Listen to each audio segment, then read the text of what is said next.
I assume, or at least you probably know enough about Game of Thrones to know what I'm talking about, even if you've not watched it.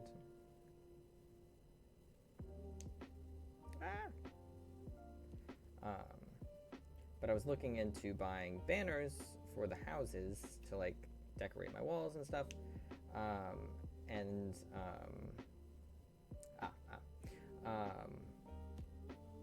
And so I was looking at, because like Prime Day is coming up on Amazon soon in like a couple weeks, next week, 2 weeks, something like that. And so I've just been kind of shopping on there loosely and like adding stuff to the cart to see if things go on sale for Prime. The Dragon Lady, lol.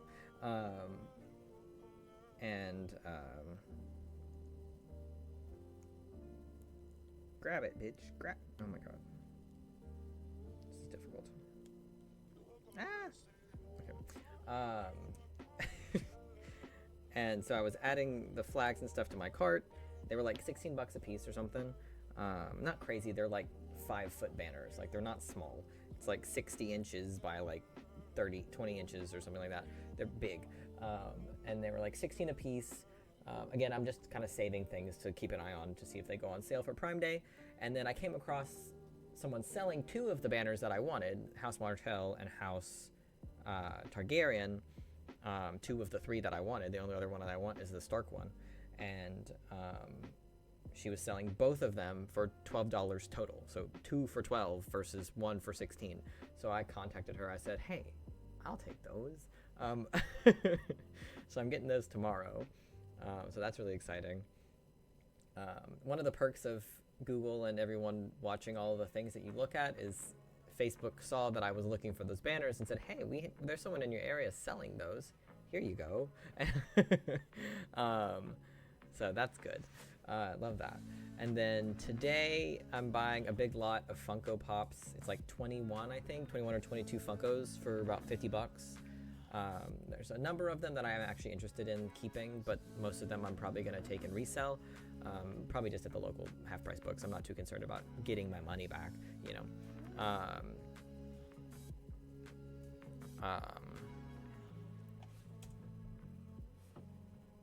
But Valeris, no. Her name's Dany. It's Daenerys. Daenerys Targaryen. She's from Volantis. She's Valyrian. I've been working on my Game of Thrones rewatch recently. I've been rewatching it over the past few weeks. I'm almost done with season 3.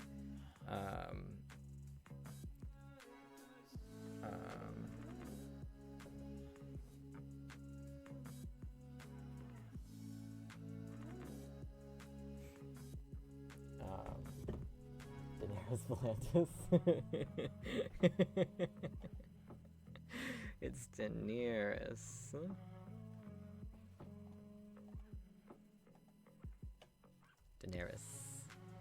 Daenerys. How the fuck do you spell it? I know how to spell it, but my brain is not functioning.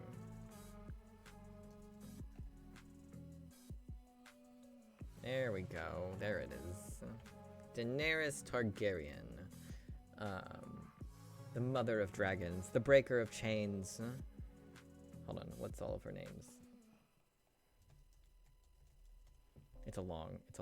The Unburnt, the King of the Andals, the Rhoynar and the First Men, Queen of Meereen, Breaker of Chains, First of her name, Child of 3 is not a thing, Mother of Dragons, Khaleesi of the Great Grass Sea, the icon and the legend. She is mother. Yeah, she's Daenerys Stormborn of the House Targaryen.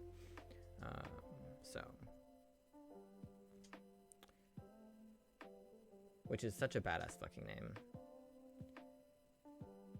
Her mother died in labor. I actually didn't know that. I mean, it makes sense, but I didn't actually know that.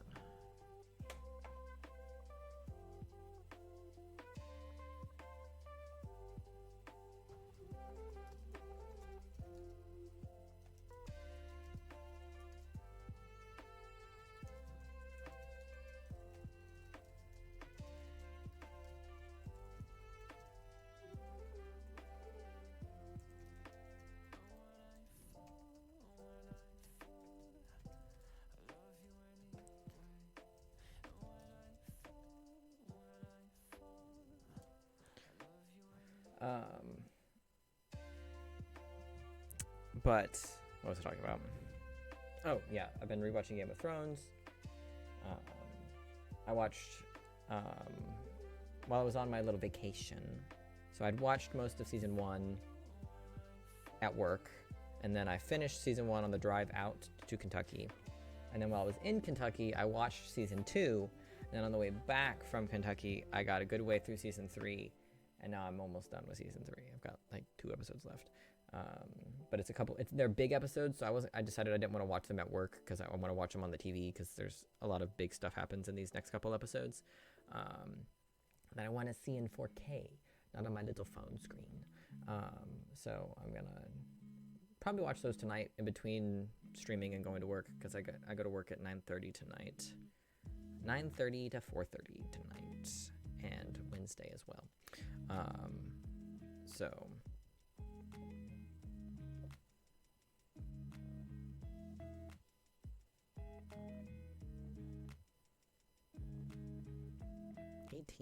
Jesus fucking Christ. I guess he's not picked up any, so that makes sense.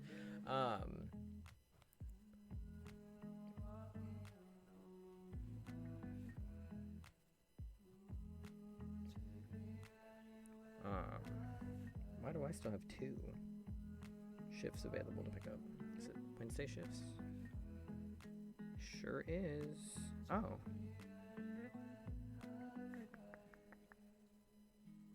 Ooh, I might actually pick up. It'll let me pick that up? I might actually pick that up. Just a little 3-hour first thing in the morning.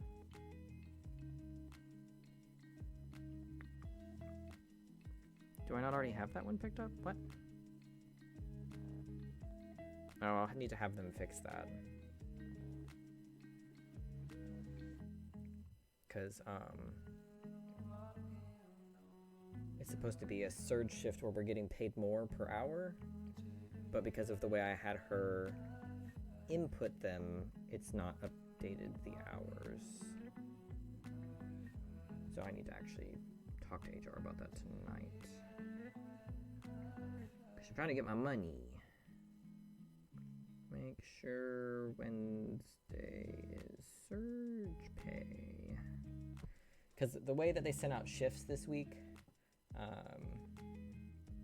the way they sent out the extra shifts this week was in little 3-hour chunks. So 3 to 3.5 hour chunks to make 10-hour shifts total.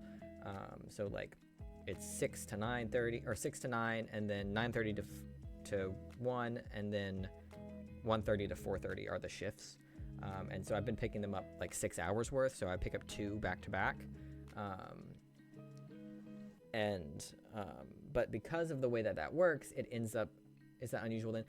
They've done it before, but it's not the standard way that they generally send them out. Usually they'll send out full shifts.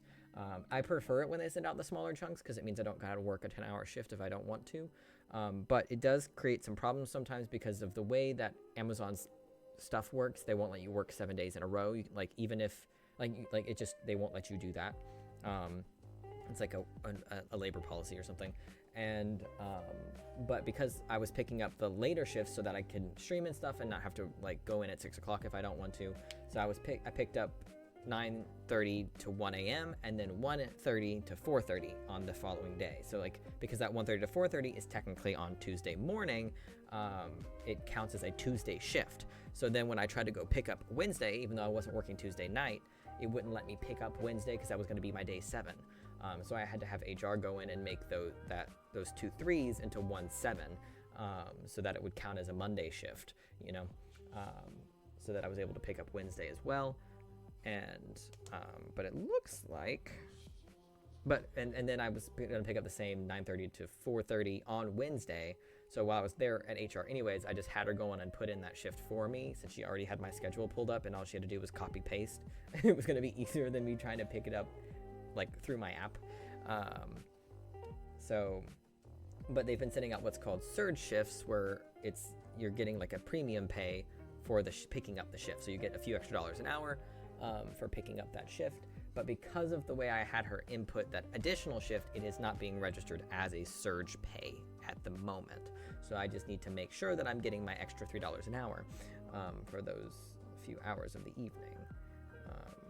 because what I'm looking at means I will be getting $24.35 an hour, but right now it only says $21.35 an hour. So I just got to make sure that they fix that for me. Although it does appear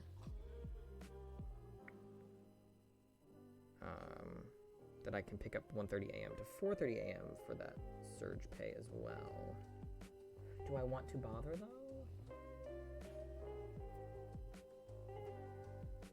Oh wait, it won't let me. Never mind, I'm a liar. I won't pick it up then. Because it would be 1:30 a.m. to 4:30 a.m. Wednesday morning, so it would be essentially Tuesday night. But it won't let me pick that one up anymore. Even though it's the only one it'll let me pick up is 6 p.m. to 9 p.m., but I'm not trying to do a full 10. I just want the 6s. I don't want a full 10-hour shift.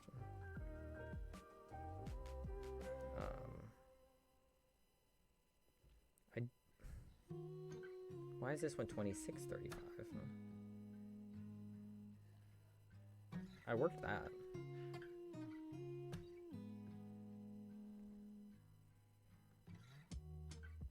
No, I didn't. I'm a liar. I didn't work that one. Because I left at 1 o'clock. Damn, if I'd known it was going to be 26.35, I would have stayed till 4:30. God damn. I mean, no, I wouldn't have. That's a lie. That's a complete lie. I wouldn't have done that. I wanted to come home and watch my show and then go to bed.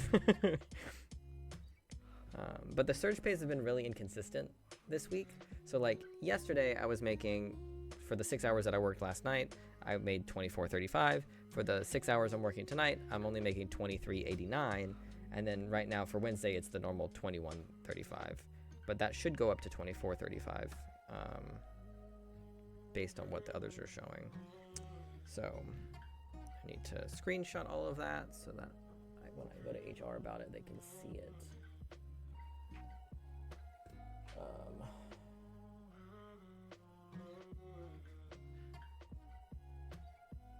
So that they have proof that there is actually a surge shift for that before they just put it in.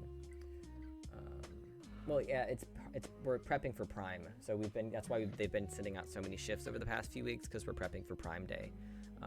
The next 2 weeks we have mandatory overtime. This is the last week before we have mandatory overtime.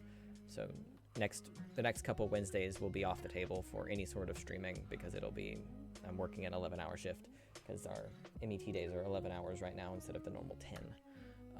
So hopefully they send out voluntary overtime as well, because I would like to pick up additional stuff on top of the mandatory shift. But they don't always send out both, so we'll have to see. But they called for the mandatory overtime like 3 weeks ago, 2 weeks ago. So before I went out of town, I knew that there was going to be mandatory overtime. But I've been enjoying the surge shifts. Those have been nice. I wish they were able to send out this much work for us all year round. I understand that they can't, because they just don't need that amount of labor most of the time.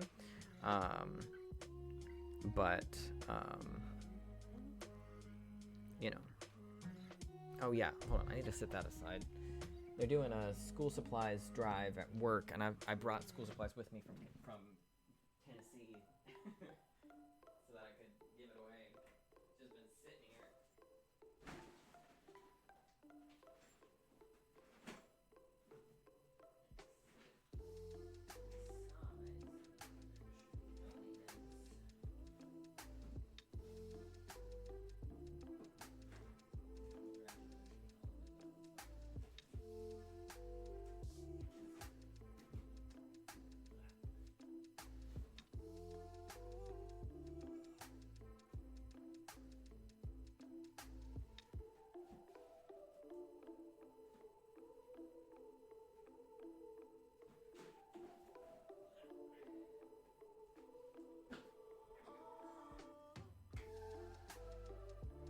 Some of the school supplies that I have, it's like old school supplies, so it's like some of it's like partially used folders, you know, so they're not like brand new folders, or 3-ring binders which say WKU on them, so most people aren't going to want that. But my thinking is, if you don't have the money for school supplies, you'll take whatever fucking school supplies you can get, right? I didn't want to just throw it all away, because it's a bunch of like spiral notebooks and things like that that are easily usable. I just don't use them anymore because I'm not in school. So they've just been sitting over there in a box for a while.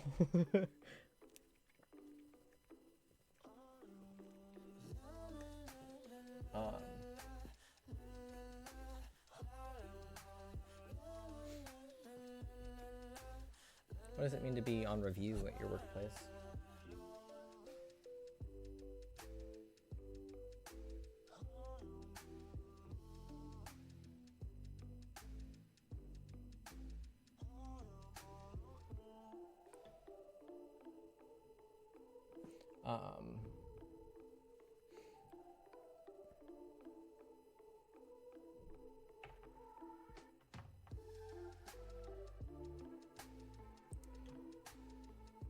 I want to see me improve my performance and be more accurate.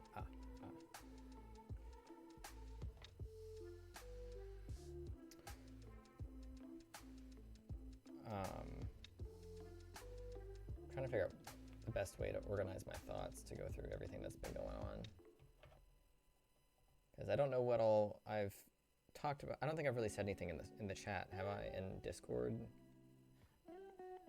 over the past couple weeks? I don't think I've really said much to y'all. I've been active in my Saloy server, but that's mostly because they've been talking about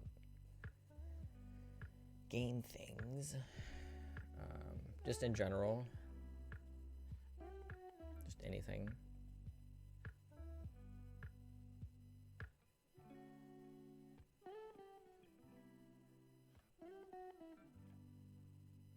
I know we talked about the metal stabby stab.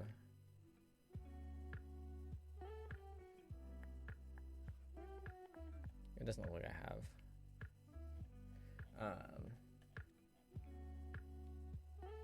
Yeah, it's really usually just the two of us in there doing anything. So if anyone's in there throwing things around, it's usually me and you. So it's kind of the story of my channel at this point, to be honest. It's just me and you. Just Jimmy and Nico hangout time. Honestly, fine with me. It's far less effort than having tons and tons of people here.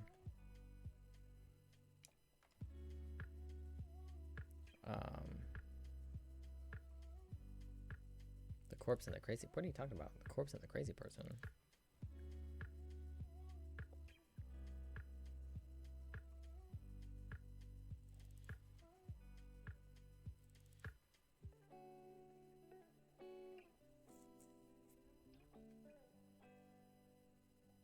Oh.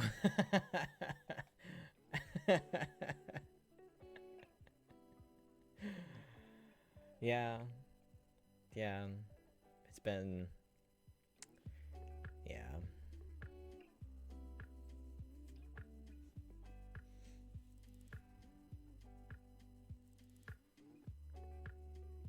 I finally watched John Oliver's piece that he put out. Not the last episode, but the one before that.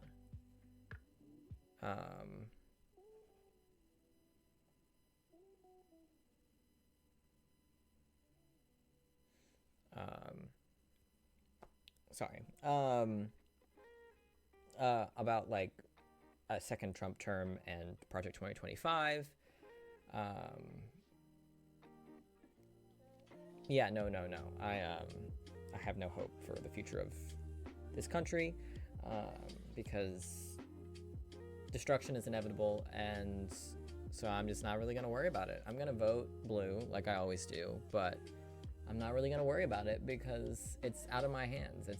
We are past the point of no return for the most part. It would take a miracle to save us, especially because Project 2025 isn't just a Trump thing. It's a Republican thing. It is a plan that Republicans will put into place with or without Trump in office. Any Republican that goes into office, they will enact Project 2025. Whether it be 2025 when it happens, or whether it be 2029 when it happens, next time a Republican wins the presidential election, they're going to enact that plan, and there's not really anything we can do about it. And it's all horrendous. I don't know how much you know about it. I don't know too much about it. I really just know the bits that were talked about in the John Oliver episode. and it's bad. It's really bad. It's like really, really bad. Like it's awful. Yeah, it's really bad. It's like scary bad. Like it's proper terrifying bad. Because they basically want to make the president a dictator, that can force the conservative will onto all of the people in the country. And things like I think the craziest one is like they want to make it where the president can basically fire anybody that works in the government, not just the ones that are currently fireable, like cabinet officials and stuff are the ones that the president hires and therefore can fire, but they want to make it where they can basically fire anyone who doesn't do what the president wants them to do and replace them with someone who will do what the president wants them to do. Even though that person might work in a department that's not really supposed to work for the president, like the FDA, for example. They want to be able to make the FDA basically make abortion pills illegal, like make abortion pills unsafe, so that then we can't get them anywhere in the country, for example. And things like that, things that are currently not capable of being done because that's not a thing. That's not how that works. Fortunately and unfortunately, we can't just fire Supreme Court justices, even if they are breaking the law. Cough, cough. Fucking, what is his face? What's his name? Clarence Thomas. Those are lifetime appointments. We can't just fire a judge, unfortunately. Fortunately and unfortunately, but I mean, best case scenario, Biden wins. A couple of the Republican Supreme Court justices die. We're able to replace them with Democrats to sort of balance the scales a little bit, so it's not 6-3 anymore. And then after that, I don't know. After that, I don't know.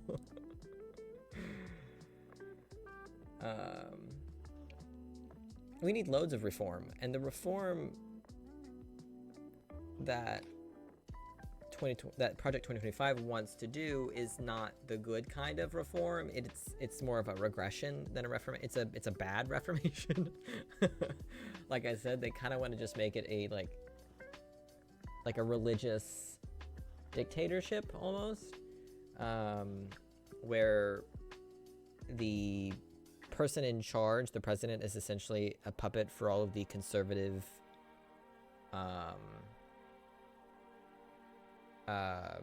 organizations in our country, which there are hundreds of them, and they are obscenely powerful. And this Project 2025 is a step-by-step plan to make the changes that those companies want made, and how to get those changes enacted. It's essentially what the Federalists did in getting Roe v. Wade overturned, but on a quicker scale and a larger scale. A quicker timetable and a larger scale. Because the plan to get Roe v. Wade overturned has been in progress since since it was passed, pretty much. The goal of replacing Supreme Court justices with right-wing ones that will overturn things like that has been a behind-the-scenes plan for I believe it's the Federalist Society, for many, many, many years. It's been a 20 to 30 plus year plan to get that done, and they did it. And this is a version of that, but on a grander scale and a wider scale that will affect things that the average person doesn't think about on a regular basis, because it's just meant to kind of run in the background and and keep things functioning, and they want to disrupt a lot of those, not small things, but like I said, kind of like background programming, essentially, that just kind of runs in the background and keeps things on pace and keeps things where they need to be. Things that really only people who work in those sectors think about and have to think about. And it's really disheartening and scary, especially when, as a trans person, they want to really gut any and all rights for trans people, are already limited rights. They want to make hormones and stuff harder to get. They want to basically make it impossible for any trans person of any age to get any sort of health care related to their transness, which is terrifying.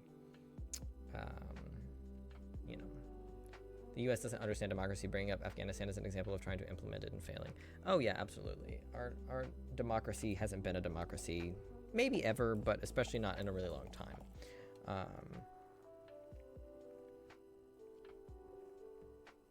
But I think there's a misconception because America isn't a democracy. We're a democratic republic. It's different. In a democracy, everyone votes for everything all the time. In a democratic republic, to my knowledge, obviously I'm not a fucking political science major, so I could be getting some of these definitions wrong. But a democratic republic, we elect representatives, and those representatives go vote for us.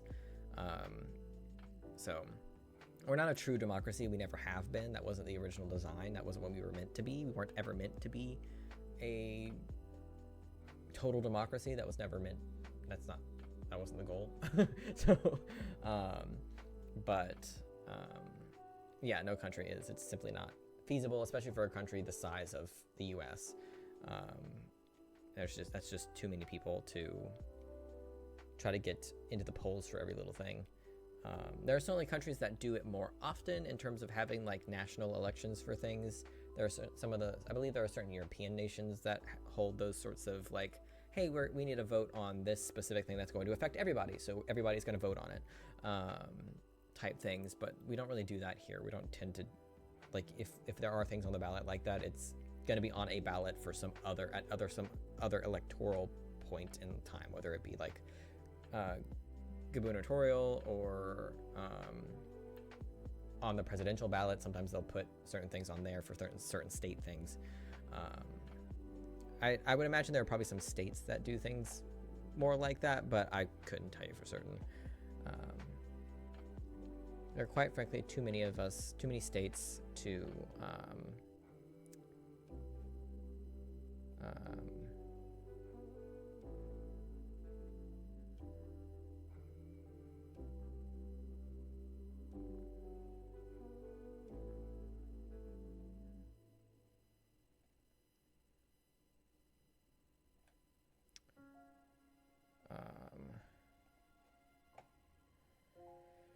but yeah, it's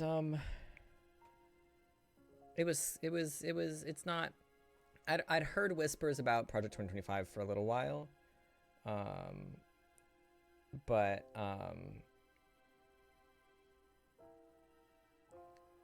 I didn't really know the ins and outs of it until recently. I still don't know all of the ins and outs because it's like a 900-page like thing. Like it's a fucking book. It's a fucking George R.R. Martin length book, with all of the different plans and stuff for what will happen, what the plan is, anyways. And it's just frustrating because it's like, it's not even we just have to beat Trump again and hope he dies in the next 4 years. Like, because it's not a Trump plan. It's just, it kind of has corresponded. It's become more in the forefront with Trump, because he's such an easy puppet for them to manipulate. So it's kind of come forward with him, even though it could be any Republican. It doesn't matter which Republican it is. This is still the agenda. It's still what's going to be pushed. And it's just frustrating because this has been avoidable, but because Democrats don't want to fucking do anything to better anything when they're in office, when they have power, they don't want to make any big leaps and bounds forward, because they could have codified Roe v. Wade back in the day, back when we had a majority in the House and the Senate under Obama, but they didn't fucking do it then. There have been countless opportunities over the years where we've had enough majority to start codifying things and implementing things that are and like pushing things into an area where it's a lot harder to overturn them, like codifying them, and things like that. The Democrats just don't fucking do shit when they're in power, and it's fucking frustrating. And at least in this country, they don't, because we don't have enough people on the left that actually, like in power on the left, that actually want to make meaningful change. And so because there's not enough of them, that meaningful change can't happen when we're in the position to make that change. And it's just frustrating is all. It's frustrating, it's scary, and it's annoying. And I've decided that I'm not going to worry about it because there ain't nothing I can fucking do about it. When I talk to people about voting, I'm going to tell them that voting blue isn't a vote for the Democrats, it's a vote for our country and a vote for the people in our country to not lose more rights than we have already lost in the past few years.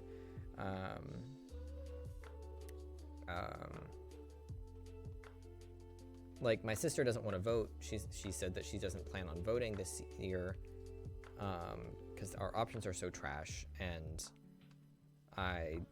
especially because in Kentucky, it's very rare that Kentucky goes blue anyways in presidential elections. It happens, but not frequently. I believe it went blue for Obama, and I believe it went blue for Biden this past time. But those are pretty rare instances that Kentucky will go blue. It's one of those states that's not like always red, but it's red like 7 times out of 10, 8 times out of 10 for presidential elections. They go blue sometimes more for like governor stuff, but it's usually red for presidential elections. And so voting blue in a state like Kentucky for a presidential election is oftentimes fucking pointless because it's such a small percentage. We could do with a lot more parties. We have third parties, but they never get enough votes to matter, and usually all it does is split the red or blue party and make it harder for that party to win. So we can't vote for the third parties that we want to vote for because it's basically throwing your vote away.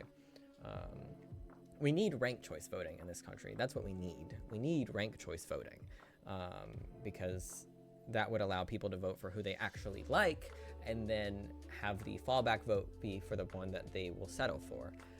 So back when Bernie was still running, we could vote for Bernie and not have to worry about throwing our blue vote away because we could go, hey, we want Bernie as number 1 and then Biden as number 2. So if Bernie doesn't win, our votes go to Biden.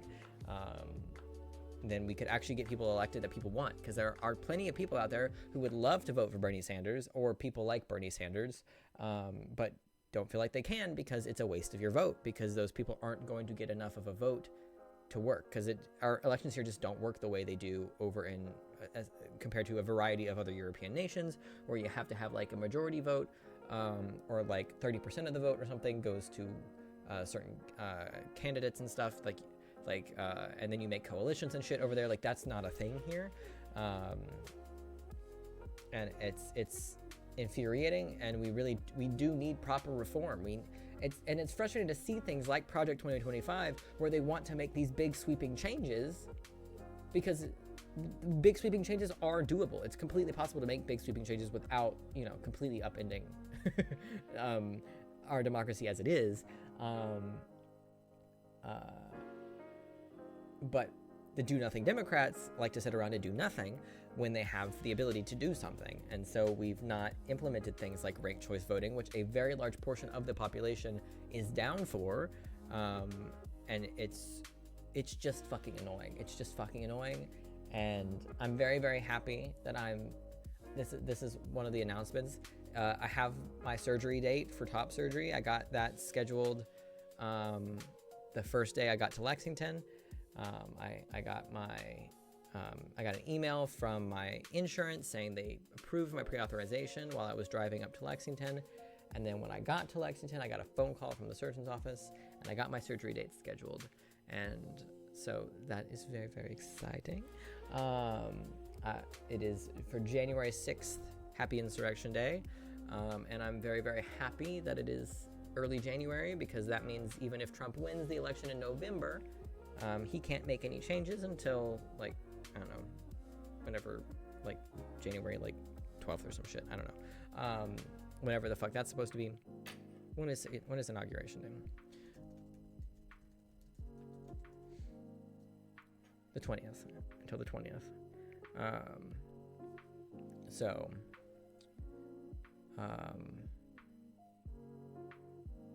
I will be getting my stuff taken care of before they can make anything illegal or extra difficult. So that is good. And I hate that that's like something I have to think about, but you know.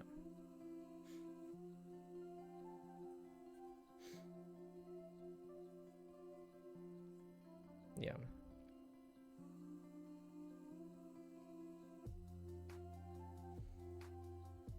Yeah, see, the thing about Democrats in the States is most Democrats are actually centrists, especially since since like the standard like conservative versus Democrat, like the conservative middle has been moving like farther and farther right over the past few years, whereas the Democrats have basically stayed the same and moved farther right. Like that's the whole scale has kind of moved in that direction.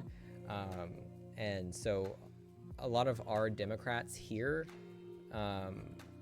like our most liberal Democrats are like your standard moderate in Canada, at least back in the day. I don't know how much the Canadian one has shifted either. I'm sure it's also shifted that way as well, because that's kind of how it seems a good portion of the world is slipping. But like people like AOC, like socialists, are pretty typical for Democrats in more advanced politically countries, like in Europe and Canada and stuff like that. Like it's a lot more common for people to believe in things like universal health care, universal basic income, universal housing. Things like that are really common beliefs in other countries. It's believed in a lot of other countries that those are necessities that should happen and or that are happening. And so, but here that's like an extreme belief. Like universal basic income and universal healthcare are like radical beliefs in this country, which is insane. And I would like to hope that those are things that will be implemented at some point before I die in this country, but I don't really have any hope that it will be, especially with the direction we're heading. It doesn't exactly paint any competence for me. But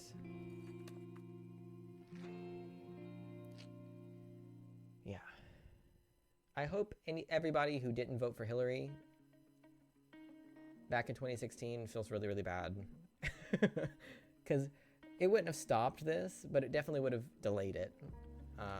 It would have helped a lot because we wouldn't have 6 of our 9 Supreme Court justices as conservatives. We wouldn't have 3 Trump-appointed conservative justices on the Supreme Court right now. We would have a 6-3 majority the other way, actually. We would have a 6-3 Democratic judge sway if we had had, oh my God, her emails, Hillary Clinton in office back in 2016, but whatever. God forbid a woman become president. I still can't believe that happened. I don't think I'll ever be over that because it's just so baffling. And it's funny too, because John Oliver actually talked about it a little bit in his episode, that like no one expected Trump to win, not even the Republicans. So when he did win, he went into office without any sort of plan because no one expected him to win. And so his first 4 years was very like, there's a lot of floundering, especially in that first year or so, because there was no plan. For the Republicans were like, well, we've lost because this is who we've ended up with as our nominee, so there ain't no chance we're gonna fucking beat the semi-competent Hillary Clinton, the demon that she is. She is still a semi-competent Democrat, and all logic and reason states that she should have won that election, and to the degree that even the Republicans were like, yeah, we lost, oh well. And so they didn't make any plans for him. So he got into office and he didn't know what to fucking do, and no one knew what to do with him. And so it took him a little while to get going before they were able to start making changes. But this time around, they are very much planned ahead for him to win. And so that's why we have the 900-page dossier of Project 2025.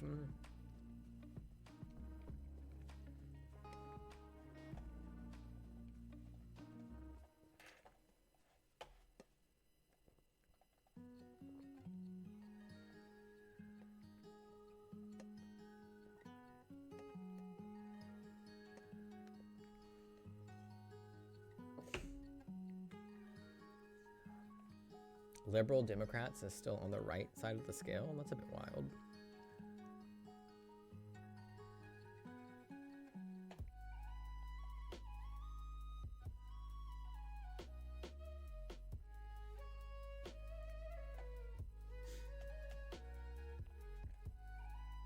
I don't know why it's zoomed in so far.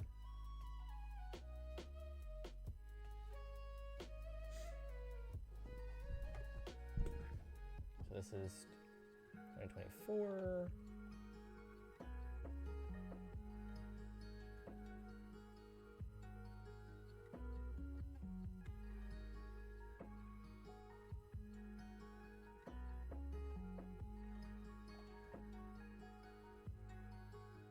Wow, Labor has moved a lot. Jesus. The Labor Party is basically a whole fucking different party now.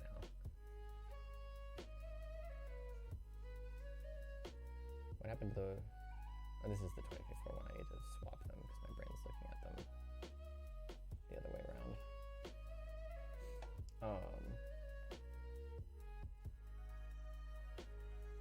None of these have really moved. I still think it's funny that liberal Democrats are on the right side of the scale, because in this country, the words liberal and Democrats put you on the left side of the scale just by title alone.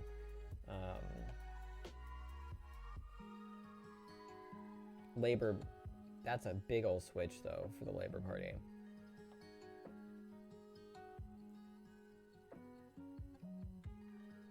What is Reform UK?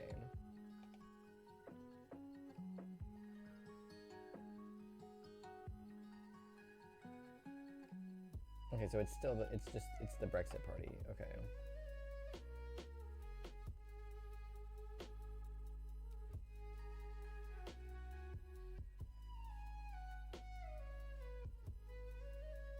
So are they the party that wanted Brexit?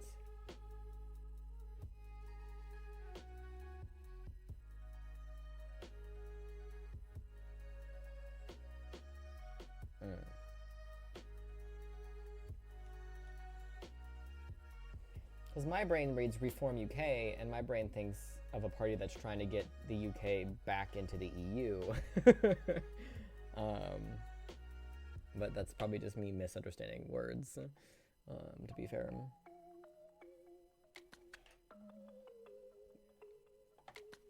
Is there a political compass for America? Or is this just a...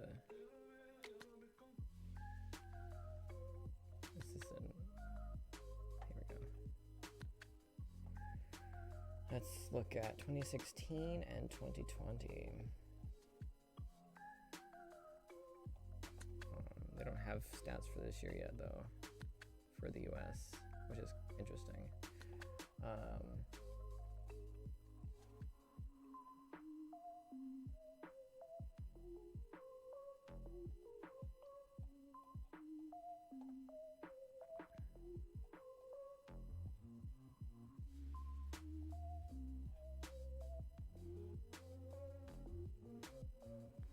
Oh, this is just for the candidates. This isn't for the actual, like, parties.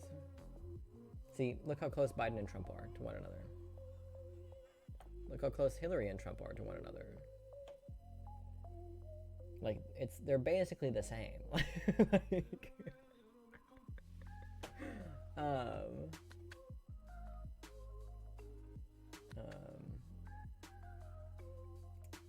so... Who the fuck is Hawkins? I don't even know who that is. I've never even heard of Hawkins.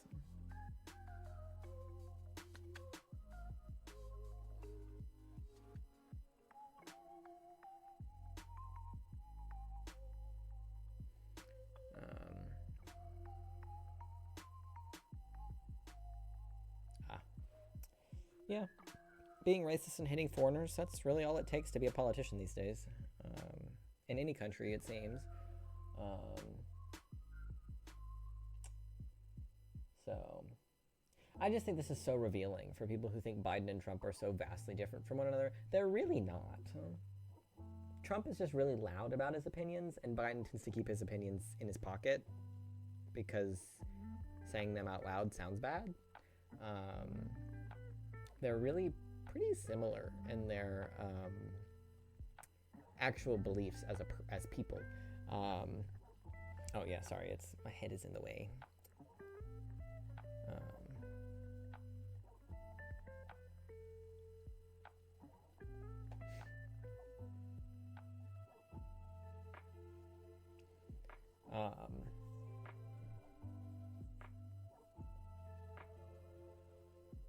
Yeah.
Yeah. You all generally tend to have at least more options, at least a little bit more variety. Just because, do you all do coalitions and stuff over there where like the parties will be like, hey, we can team up and be a big party together? Is that a UK thing, or am I mixing you all up with a different European nation?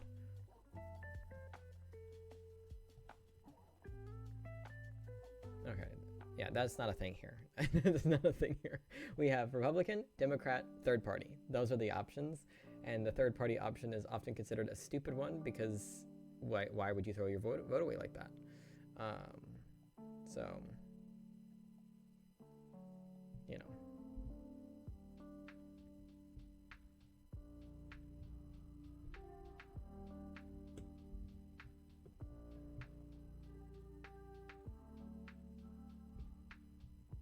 I need to make like a banner thing so that I can make this smaller, like this, where you can see more of the screen. But I need to figure out to put something below it so that it's not just a big empty gap. Because that happens pretty often that we're looking at stuff on here and then you can't fucking see shit. Yeah, French elections are interesting. I do love the French and their propensity to protest anything and everything. I do love that.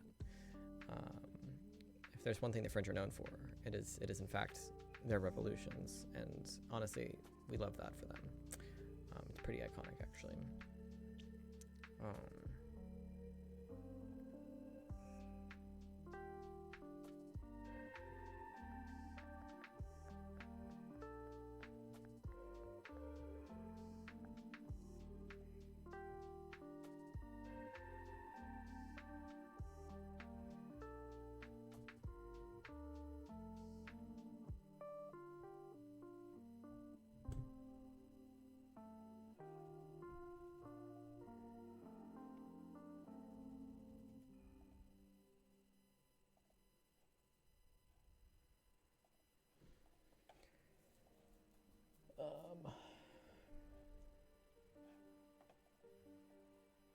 Unfortunately, it still blocks quite a bit of it, which is a bit frustrating, but I don't want to make it that small. Maybe I'll just make me smaller. It's always an option.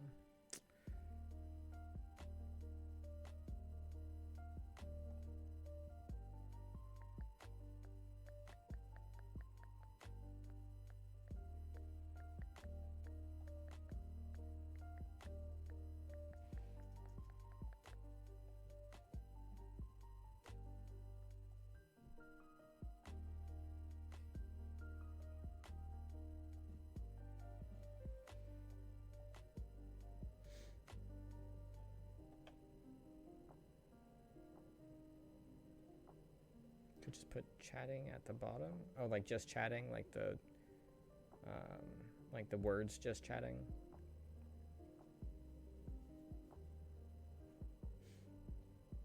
Yeah, that would be probably the easiest thing to do.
I do wish this showed the shift, because I feel like there has, maybe there hasn't actually been a shift. Like maybe the shift isn't as drastic as it feels like it is.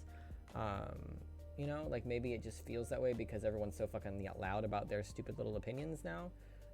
And things like transphobia and homophobia and stuff have been, and racism especially, have been deemed as more appropriate and more okay now. Hold on, I've got substitutions to make on my Walmart order.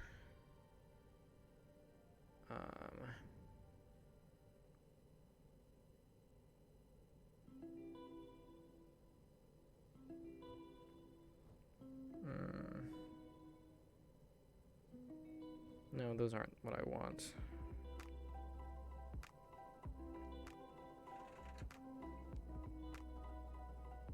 I don't want the shitty equate band-aids. They don't really stick that well.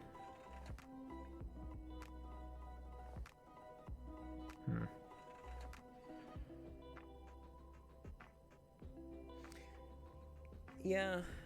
You mean like Americans in general?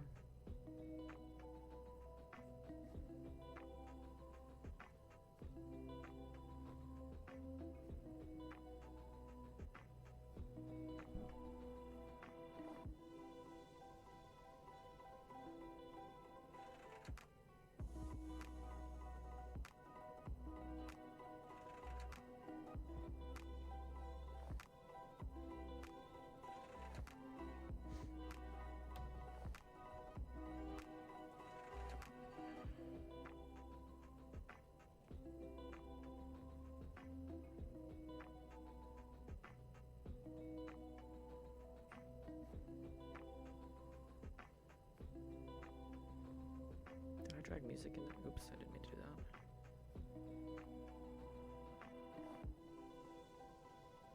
that. No. Shit. Deselect. There we go. There we go. Accidentally looped music in with Twitch chat. Oops.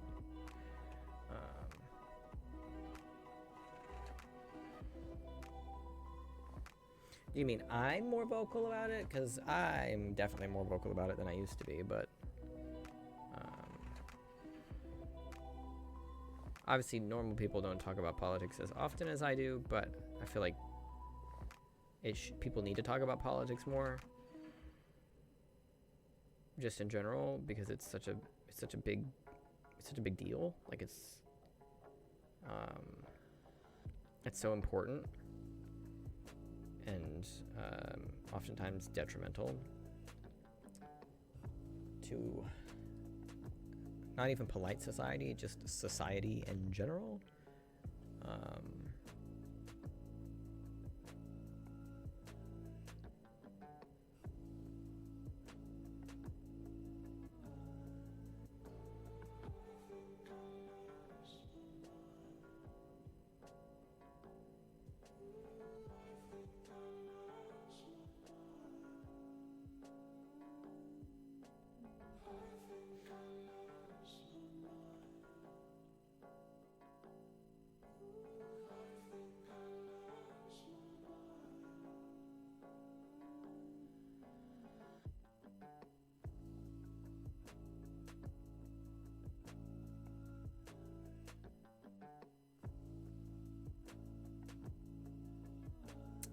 Yeah.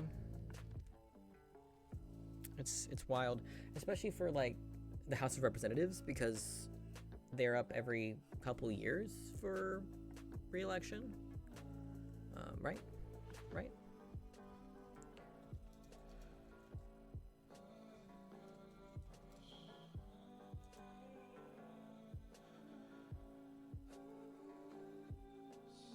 Yeah, House of Representative terms are every 2 years. So they are literally constantly campaigning. Because they're only in there for 2 years. But then the Senate has 6 years, which I don't understand why they're not just both 4 years and staggered in such a way where they don't overlap with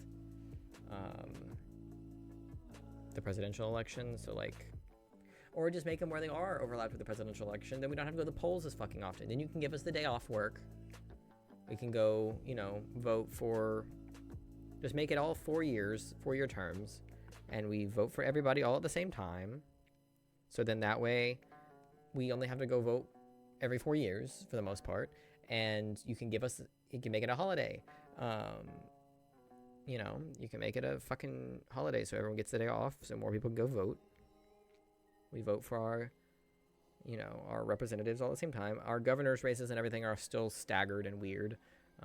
But I know. That's why I said it'd be every 4 years. We get 1 day off of work every 4 years.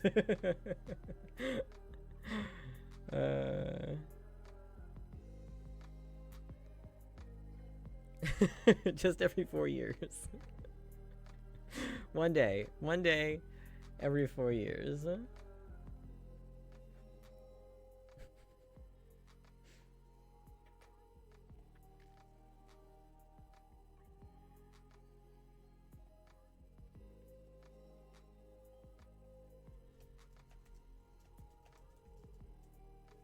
You get a half a day. Yeah.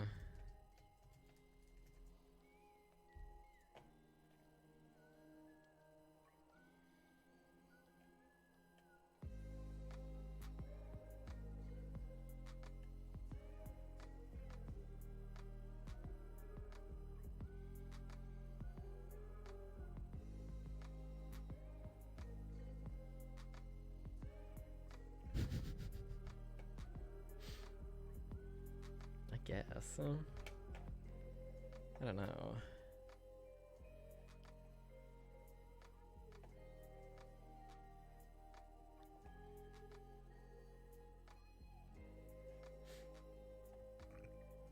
These our counts are usually all completed in 12 hours. India has been doing their thing recently. Might have been a little while ago now because I just watched the John Oliver about it last night, but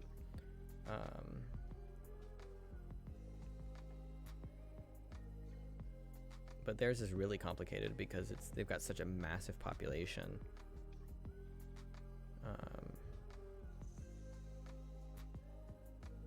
So, you know, just over 1 billion people, no big deal, no biggie. Just over 1 million fucking people, or 1 billion, sorry, 1 billion fucking people.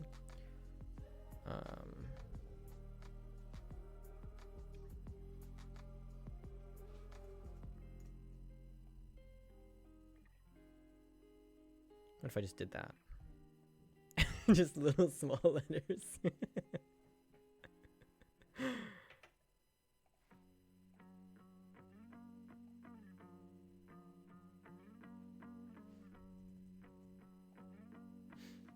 All paper voting, can you imagine? Terrible.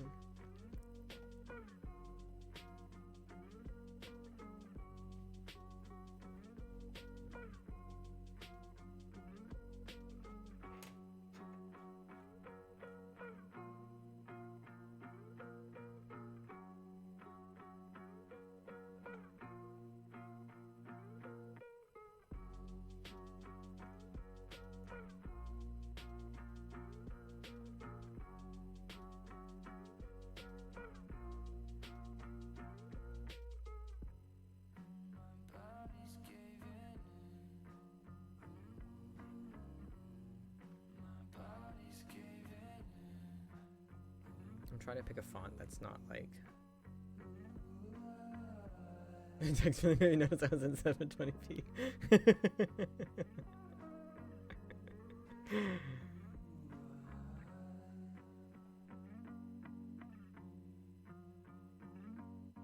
I'm looking for an easy to read but not offensive to look at font.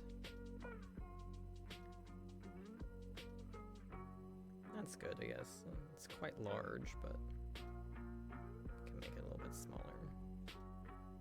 Also top aligned, which is a little weird, but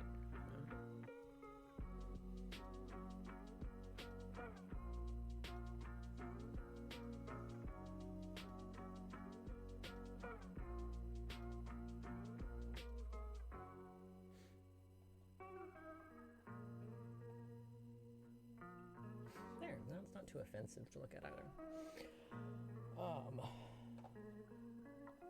But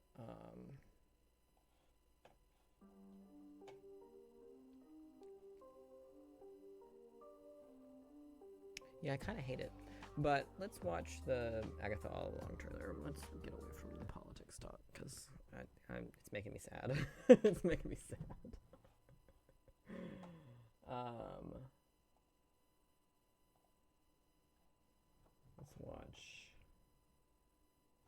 Let's watch this trailer. Let's do gamer. I mean, maybe. Yeah, probably.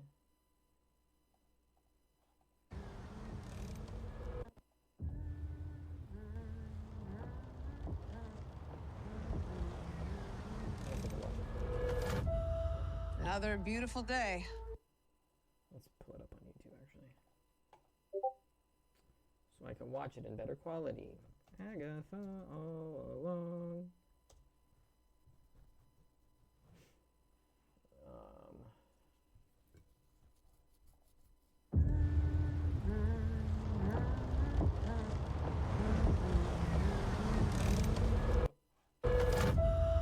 Another beautiful day. Surprised to see you out here, Detective. Jane Doe. Found her down here by the water. Cause? Blunt force trauma. What happened to you? I have a lead in the case. But I can't shake this feeling I'm seeing it wrong.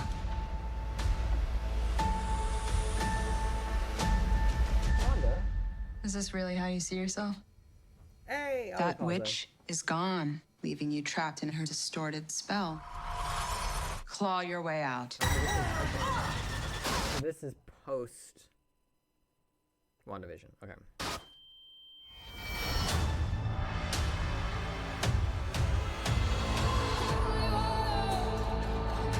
I was under the impression it was going to be a prequel thing.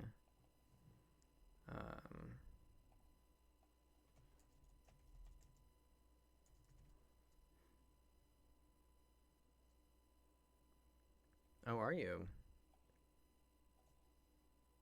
I have to agree with you on this fucking font. I gotta agree with you on the font. It's a little too gamer. It's a little too gamer for this not gaming channel.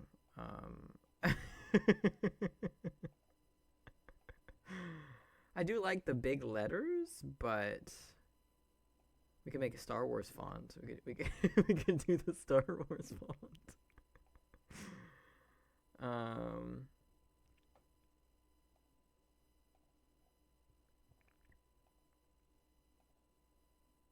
God, that's ugly. Okay. Oh, that's worse. NASA font. We could do the NASA font.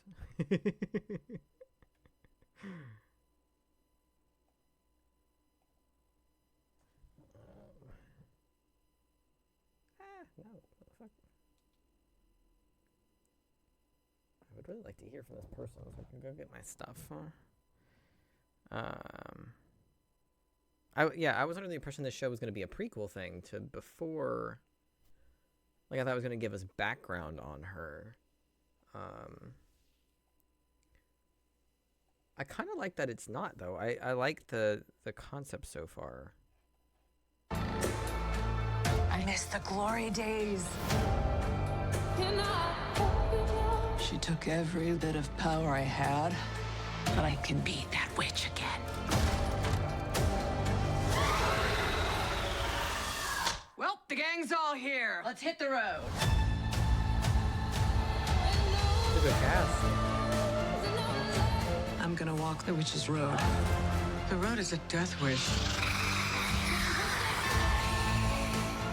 Join me.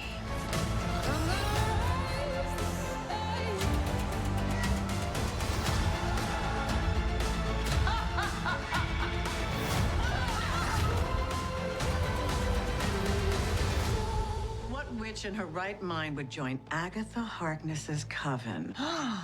Not looking for right-minded witches, as it happens.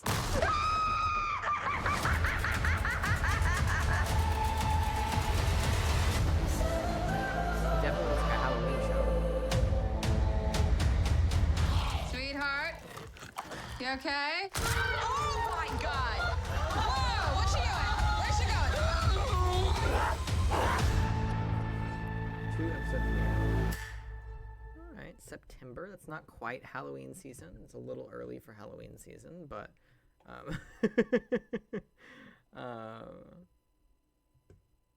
Legion is the only thing you've seen Aubrey Plaza in? Really? I mean, to be fair, I've not seen her in much either, but I've watched a couple queer movies that she was in. Probably. I personally would have started it a little later so it could run, like, finish towards the end of October. For Legion? No, I don't think I ever did watch a trailer for Legion.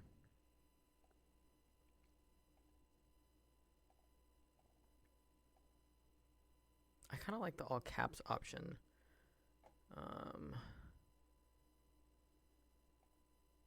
Or not like the all caps, but like the fat text, kind of like this one.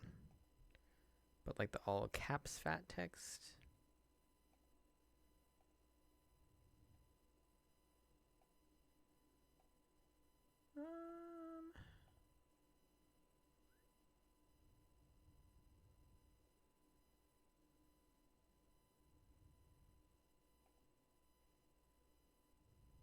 This one's called Glockenspiel. Love that.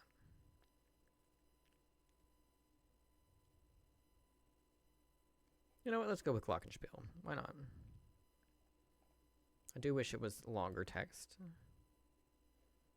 But I don't have that kind of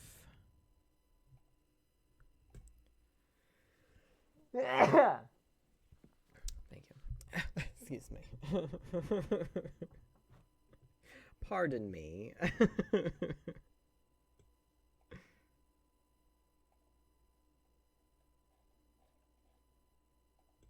Ooh, I have access to Google Fonts as well. That's exciting. No, that looks good. I think but I mean, they've never really struggled to make good trailers, to be honest. So we can't really go based off the trailer anymore because Marvel makes pretty banger trailers, even if the show ends up being bad. So I'm afraid we can't really rely on the trailer as much as I would like to, because the trailer does look good. The cast looks great. We've got that kid from what's that queer show on Netflix right now? Oh my god, my brain. It's like right there. What the fuck? Most of that could be in the first few episodes. Yeah, exactly. I can't remember what it's called. Heartstopper. There we go. The curly-haired kid. He's in Heartstopper. I have not watched the show, so that's one of the reasons why it was hard for the name to come to mind. I've watched plenty of stuff about the show, but I've never watched it myself. Not really interested in. It's not really doesn't really pique my interests.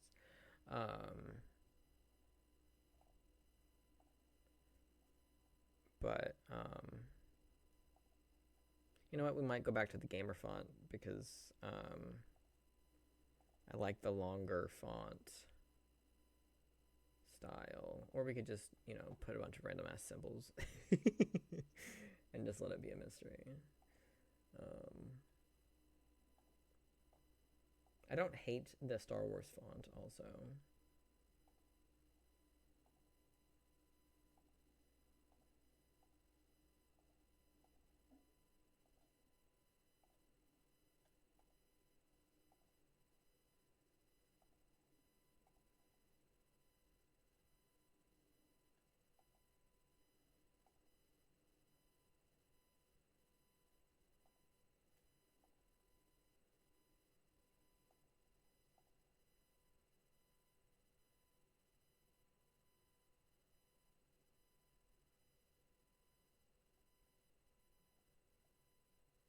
I forget which one that was, though, is the problem.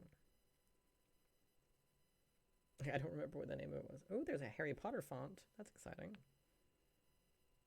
It's called Perry Hotter is the name of the font. Love that. That's funny.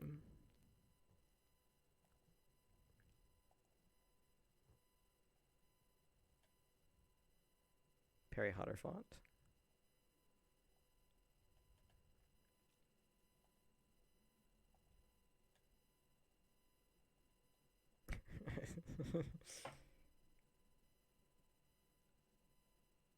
Ah.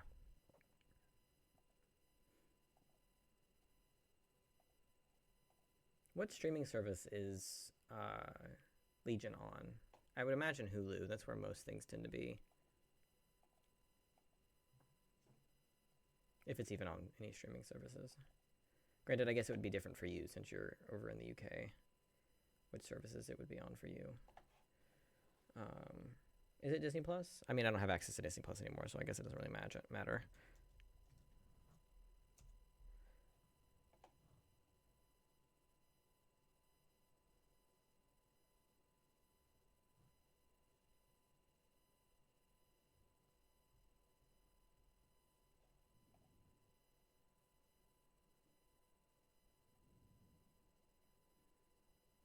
Yeah, it doesn't look like it's on Disney Plus here. So,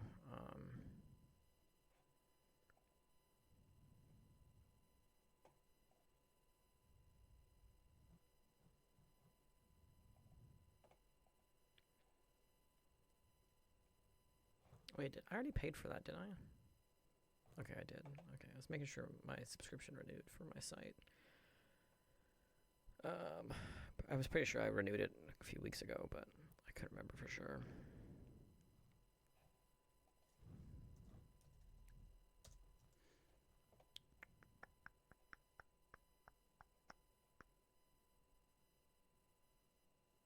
Wait, that was the movie that pulled up. Legion 2019.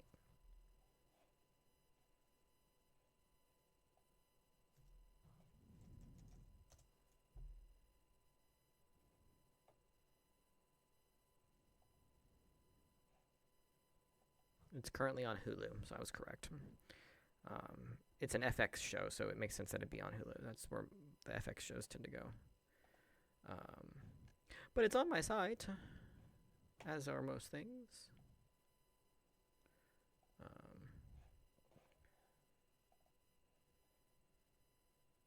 I'm excited for Smile 2.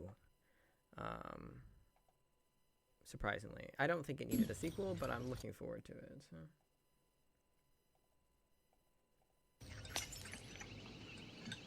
Is he here?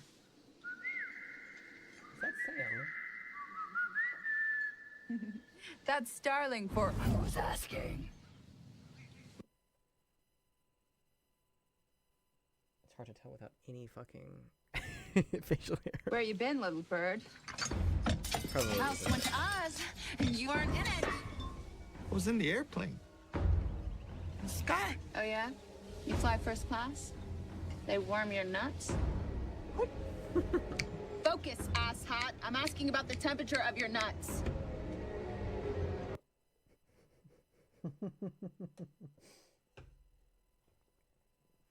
No context needed. No context is needed.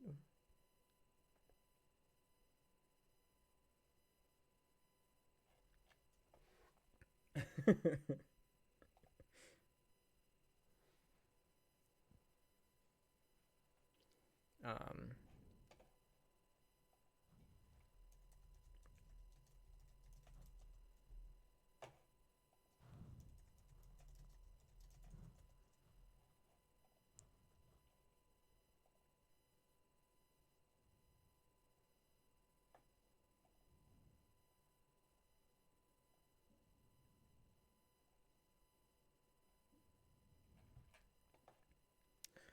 um,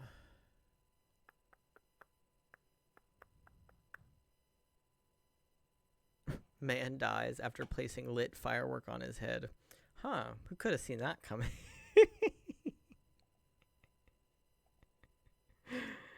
Ah, that's funny.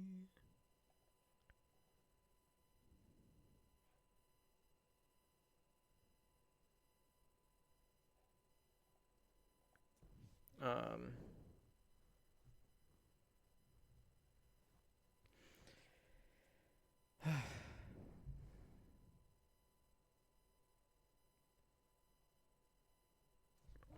oh, I think I have a message from them. Oh no, different person.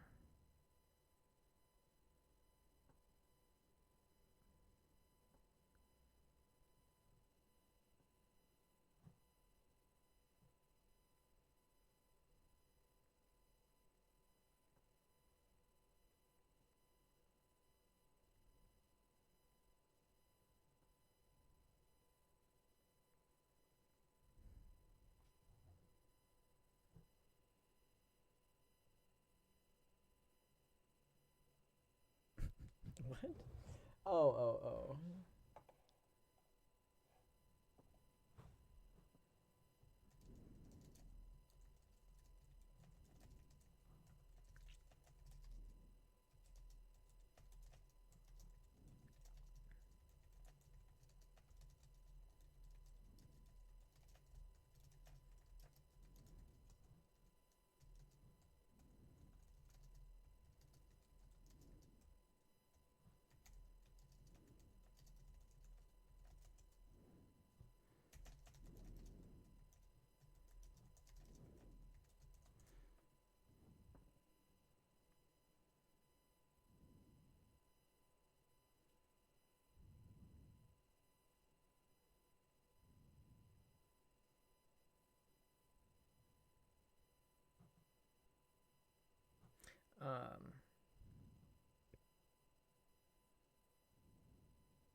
Um, what was I saying? I don't remember.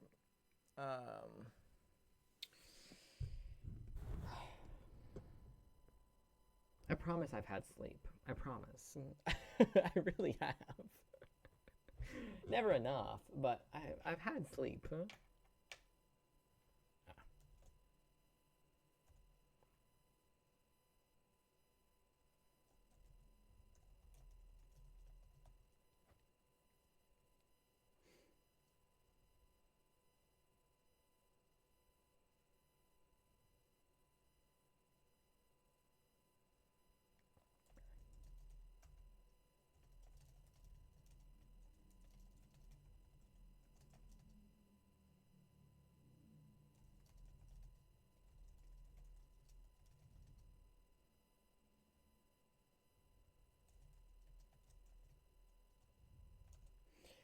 Huh? Was I? There was something I was gonna say.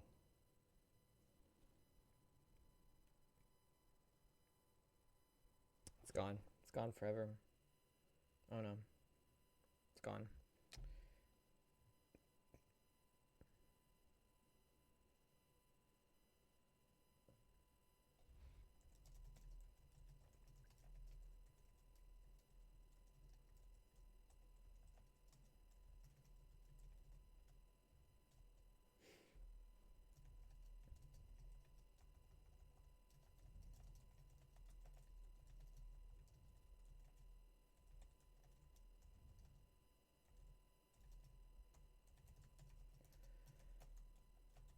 I feel like I've been coordinating a lot of things lately just because I've been reaching out and contacting people about Facebook Marketplace purchases so much.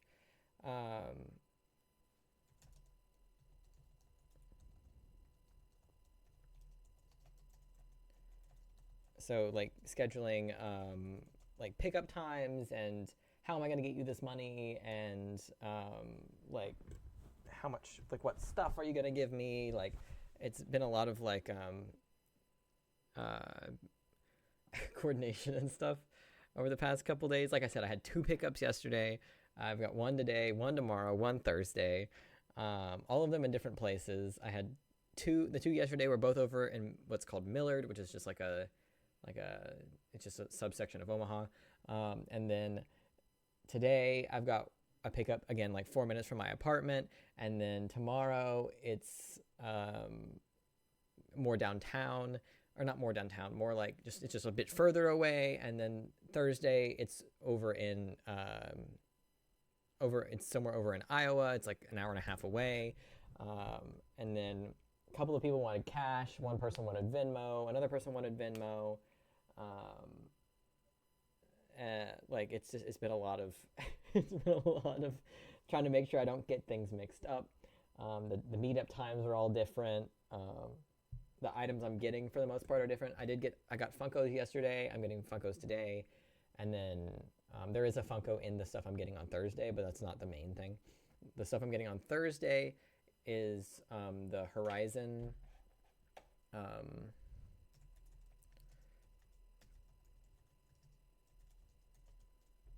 Is this guy. Getting this boy tomorrow or on Thursday. This big guy right here. Him.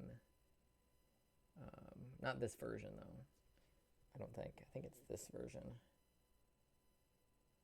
I don't think it's the Regala Trimmer Tusk. I'm pretty sure it's just the regular Trimmer Tusk. Which is too bad, because the Regala Trimmer Tusk is fucking lit.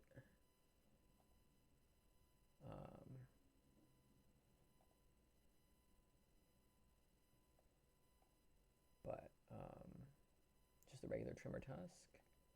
I would love that Thunderjaw, but that boy's gonna be expensive to find.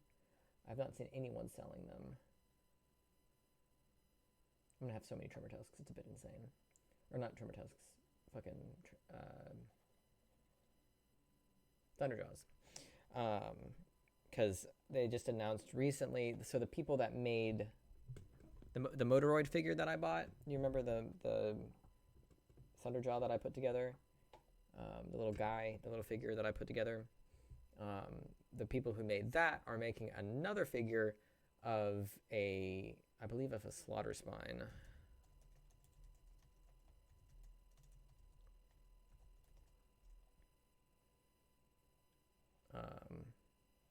This guy. They're making a figure of him. They just announced recently. It's not done or anything like that. But they like recently announced, hey, we're working on this. Here's what we have so far in terms of like the design and stuff. So that's exciting because the Thunderjaw figure was only like $80. It was not expensive at all. Which I know $80 might be expensive to some people, but for a figure like that, that's not very expensive to me. Especially when I'm used to buying ones that are, hundreds of dollars.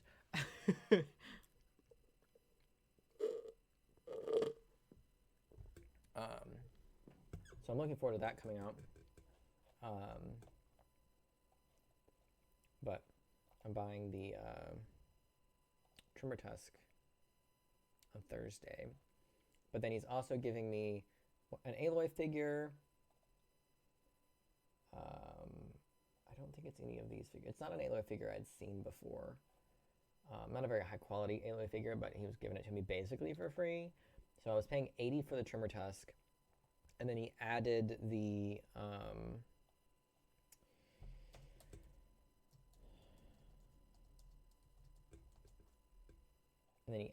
Thunderjaw Funko and the Aloy figure for an additional $20. So I'm giving him $100 and I'm getting 3 figures. But ironically, so like I was setting up the Thunderjaw meetup while I was still in Kentucky, and then while I was in Kentucky, I went to a Half Price Books to sell a couple things that I had left after selling off the rest of the stuff, because I sold, I think I mentioned that I was selling off a good chunk of my like comics and stuff. I was selling off all of my Invincible comics and the Walking Dead compendium that I had, as well as a bunch of like smaller comics and stuff. So I had to end up selling at a few different places, and I had a couple things left that nowhere else would take, so I just took them to Half Price Books because it was like individual comics, and they'll always buy those, even if it's like, oh, we can give you a few cents, or they'll just take them off your hands if they can't give you any money for it. And they happen to have one of these in stock, which is really rare that you come across them in resale stores.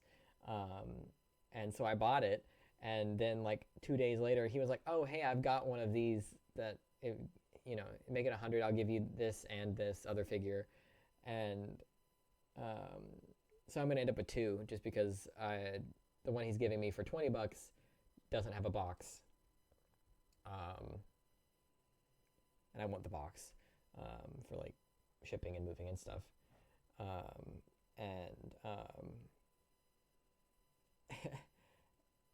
And the one I bought from Half Price Books was like $25 or something, $26, something like that. So I was hoping I could get the one from him and then return the other one, but since the one I'm getting from him doesn't have a box, I'm just gonna have 2. I'm just gonna have 2 of them. And then, so I'm gonna have 2 of the Funko Thunderjaws. I've got the Motoroid Thunderjaw. I want the Thunderjaw that I just showed you, the like figurine Thunderjaw. This guy, this one. And then theoretically, when they put out Lego ones, when the game comes out, the most likely one that they're going to drop is going to be a Lego Thunderjaw. So I'm also going to have a Lego one. I have a lot of Thunderjaws. But I think the Thunderjaw is probably one of my favorite ones anyways, so that works out. It's not my favorite, but it's one of my favorites of the machines. I'm not sure which one would be my favorite, if I'm being completely honest. I don't know which one I would say is my favorite. I don't know.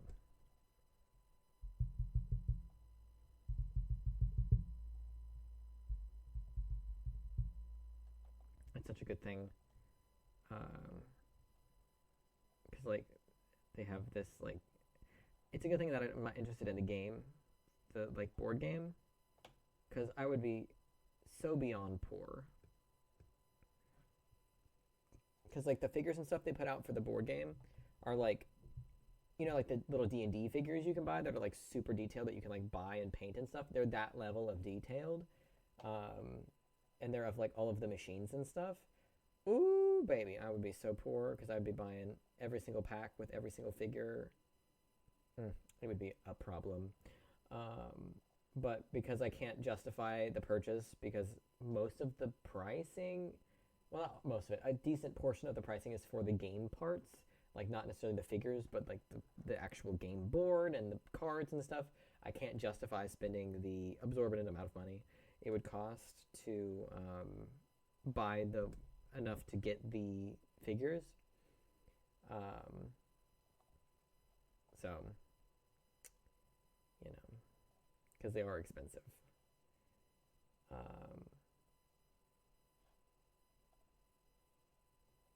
So the cheapest pledge is over $100.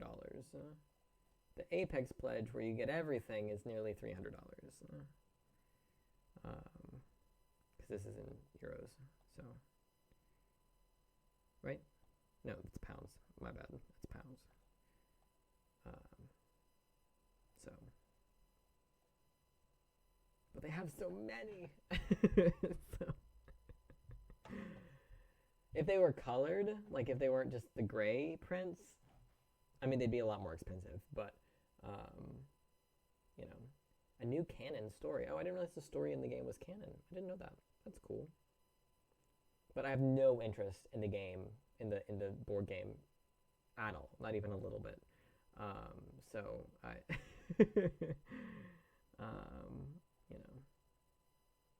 Well, I did just sell off a bunch of stuff, so I've freed up a shelf, and I still have a couple shelves that are being used for other things that I could absolutely move and make space for. So I would have room. I could make room. It wouldn't be too difficult to make room. Look at all of these figures, dude.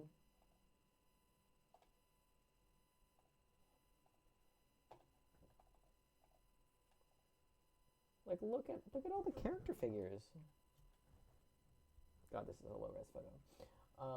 There's Aloy. There's Zoe. Can't make out who the fuck the rest of these motherfuckers are. There's Katalo. There's Aloy again. And I think that's Aloy as well. That's Regala, I think. There's Alva up there. Where's Varl? Varl! The fuck is Varl? He's got to be in here. Surely they don't have Varl in here. The fuck? I don't see him. Weird. Regala on a Claw Strider. Oh my god. I'm just looking at this. I'm gonna end up spending money. Ooh, the Stalker. That's really cool, actually, that it goes, like, kind of clear at the back. That's really neat.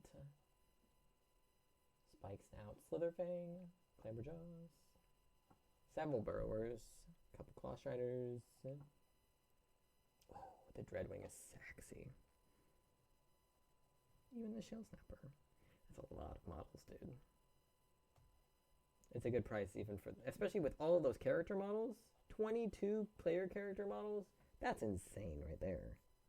That's like, the characters themselves are like $200 worth of product.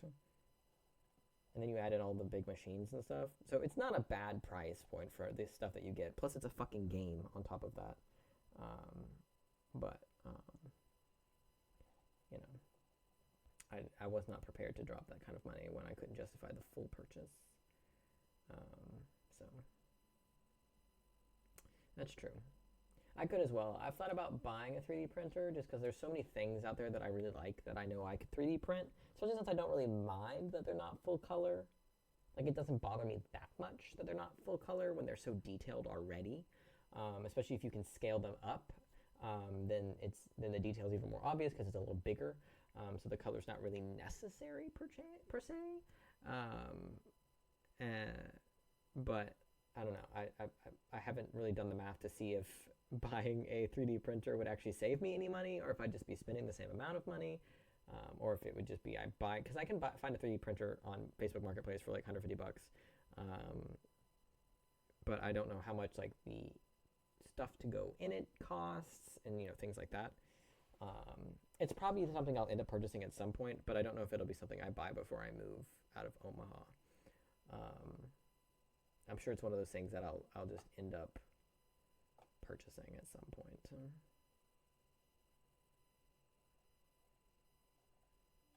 But also, this campaign hasn't launched yet. They'll launch it, people will buy it and receive it and play it, and then they'll sell it off after they're done playing it in a few years, and I can go buy it on resale value. Because I came across a few like snake prints on Facebook Marketplace, but like the snakes themselves weren't that expensive, or they weren't snakes, they were dragons. Sorry, little dragons and the little dragon eggs, like the little like flexi ones that you see 3D printers printing all the time, and they weren't too terrible. Yeah, see, I'm not sure, I don't understand how the reels translate into prints. Like, I don't know. So I just I haven't bothered to look into it enough to do the calculations to see if it would be financially worth it. If that makes sense. So.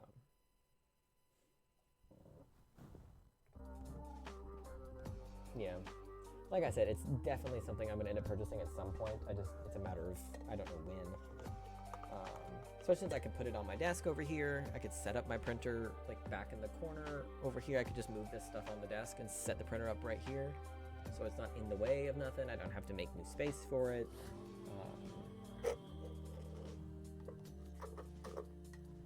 Because this side of my desk is just storage at this point anyways. It's just a bunch of stacks of fucking posters and stuff that I need to hang up or throw away.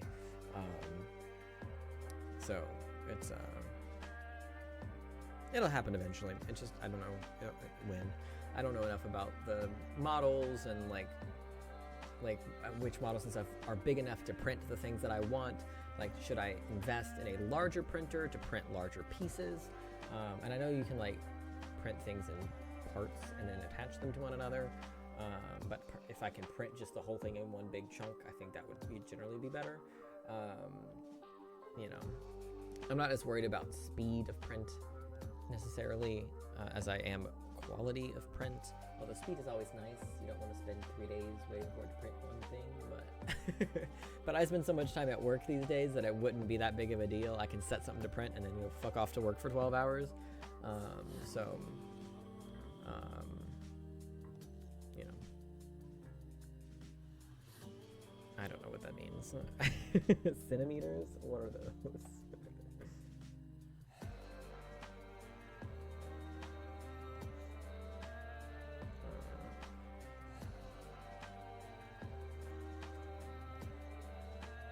Alright, so like 7 inches, 7.5, almost 8 inches.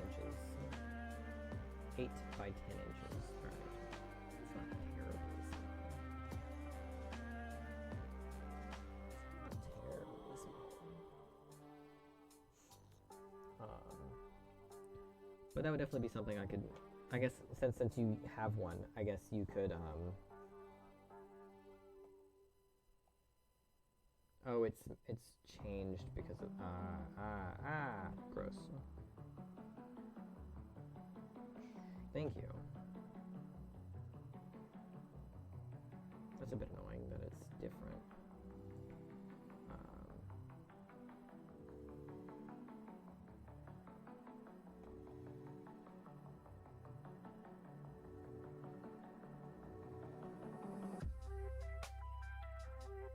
I don't know if there's a way to make a new chat box.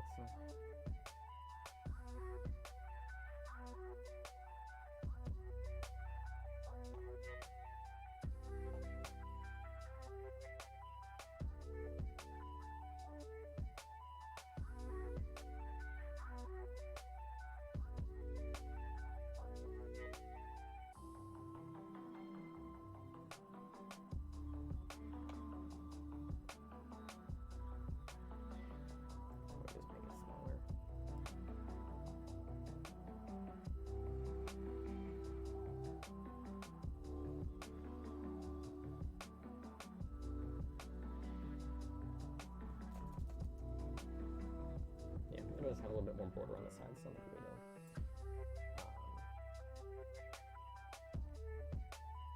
guess it means I have to go change it for all of them, doesn't it?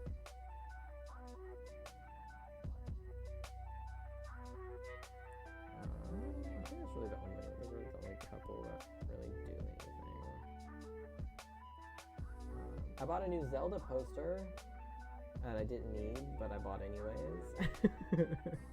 When I was at a game exchange over in Kentucky selling other stuff, I ended up with a good chunk of in-store credit, and I was like, oh, I found a cool poster.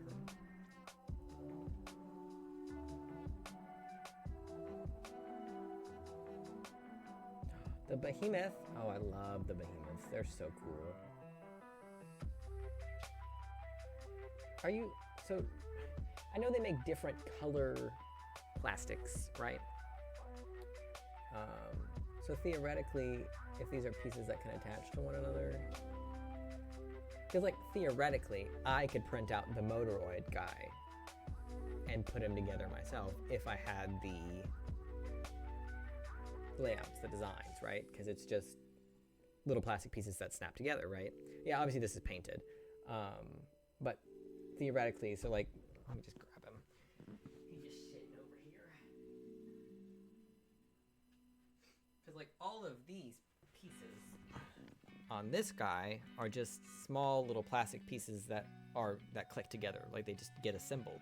So theoretically, I could print my own if I, you know, had like, let's say I had a way to scan the pieces. Like I can take each piece off and have like put it in like a scanner and have it sort of scan it and pull the layout into some sort of thing. Then I could print my own, right? Theoretically.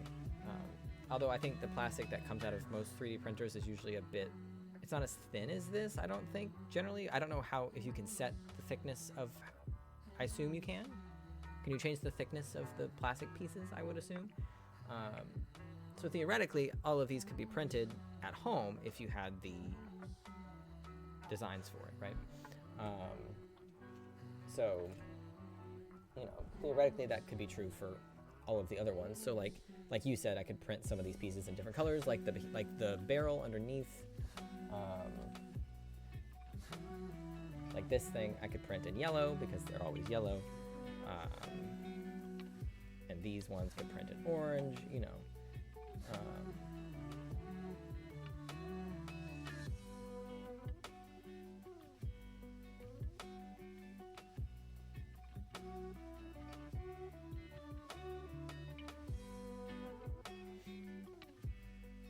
Yeah, it would take longer. Oh,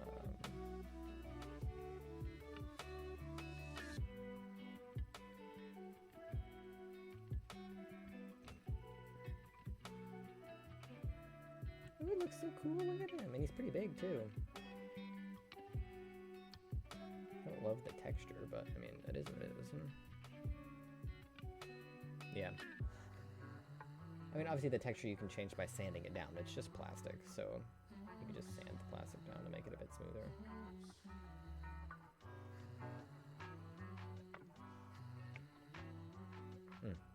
Yeah, that makes the most sense. Yeah, I feel like that's definitely one of those things that'll be my thing at some point in the future. Painting little mini figurines, like that's very much up my alley in terms of things that will inevitably become a problem. Not at the moment, I don't think I'm there yet, but I don't think it's too far off, like maybe a year or two. Look at him! Because I mean, these like designs aren't that hard to get anymore, right? Right? Based on, because it's like a video game thing, so like we already have the 3D model in the game file somewhere, right? Like especially once it's ported into PC, you could dig through those files and find the model in those files theoretically. Is that how things work? I don't know. Maybe I'm making shit up. Am I making shit up? So you wouldn't necessarily have to build your own from scratch.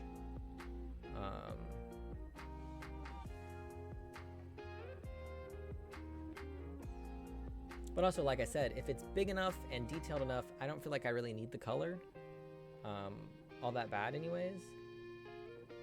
Especially if I can print it in like white instead of that like gray color that most are printed in. I assume gray is just the cheapest one to buy.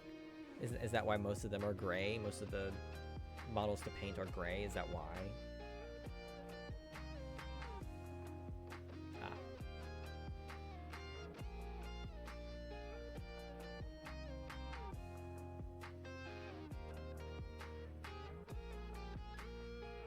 Because this feels like a game model with all the little scuffs and stuff on the machine. Like this feels like a game model.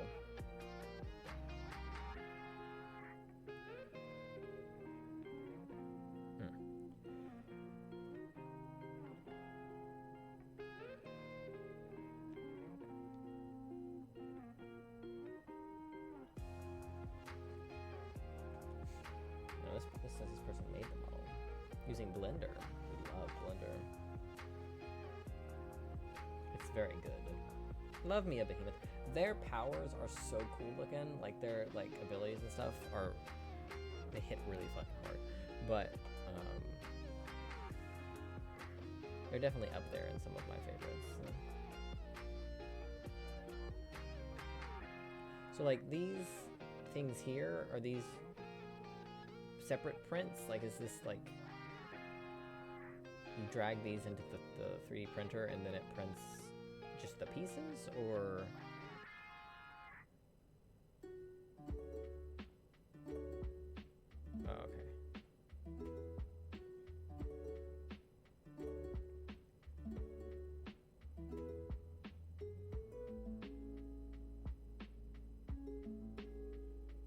assume there's a way to just print it all as a whole, though, right?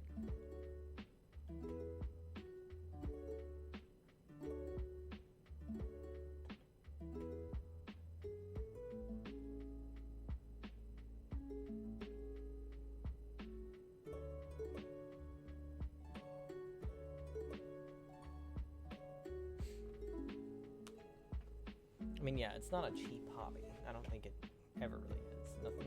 So many good hobbies aren't cheap, but neither is spending hundreds and sometimes thousands of dollars on models and not models, but on figures and stuff.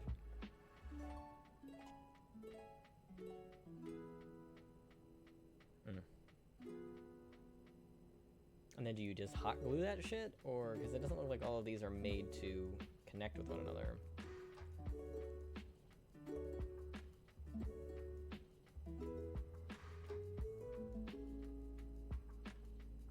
Like maybe it is and I'm just not seeing it.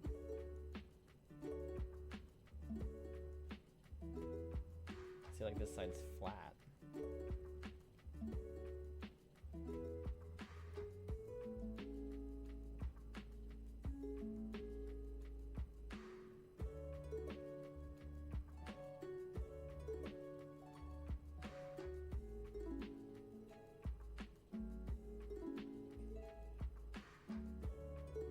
What do you mean by overhangs? I don't know all the terms. It's the terminologies.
Oh, finally heard back from the person that I've been waiting on to hear from.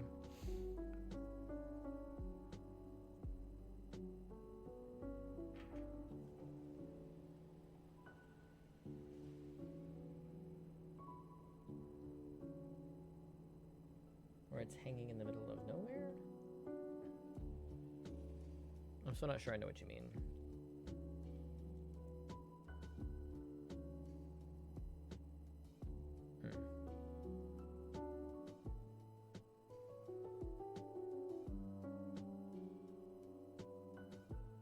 Oh, you mean like, oh, okay, okay. I think I know what you mean.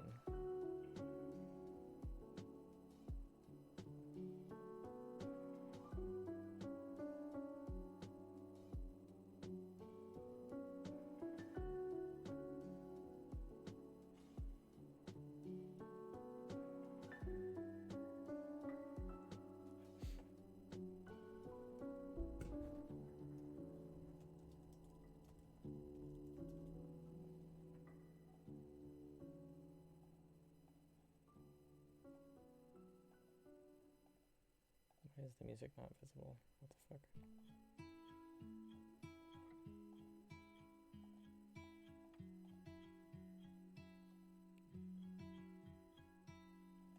Hello?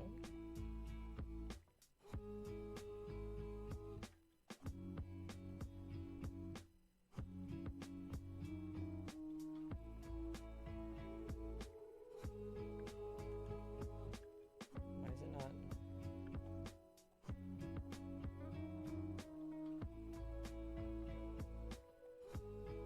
How do I select the correct window? It's weird.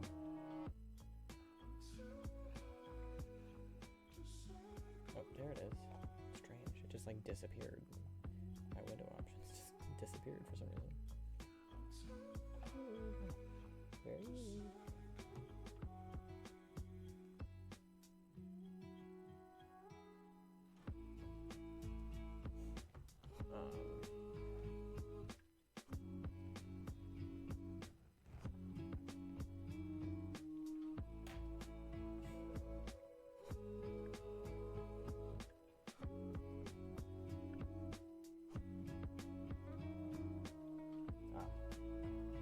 I assumed there would be a learning curve with whatever apps and stuff you need to use the machine and stuff like that, and to manipulate the designs to what you need specifically and things like that. I assumed there would be a learning curve. There generally are for most things.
Definitely helps with the customization. Yeah.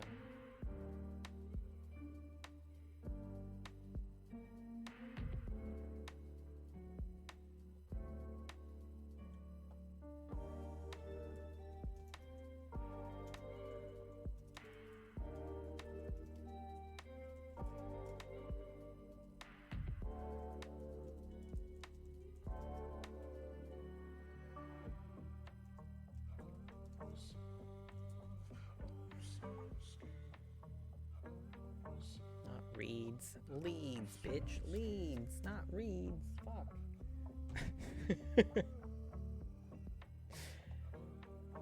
I can't type for shit.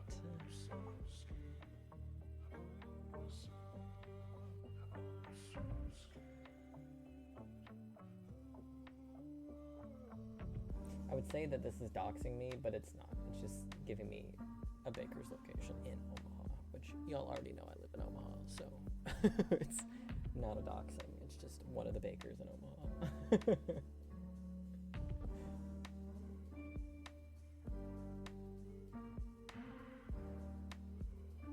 Same with this one. It's just giving you Omaha locations for various things, which is interesting.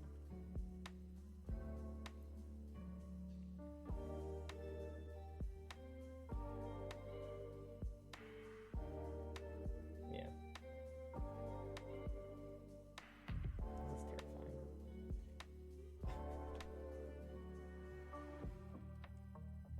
But with my little vacation that I took, I went and saw Zoe. Just hung out with Zoe for a couple days. We didn't do anything like super fancy or nothing. We just hung out, chit-chatted, and watched a movie and just chilled. It was nice to see her. I mean, we call fairly regularly these days, so it's not like we had a ton to catch up on or anything, but it was nice to see her in person for the first time in years.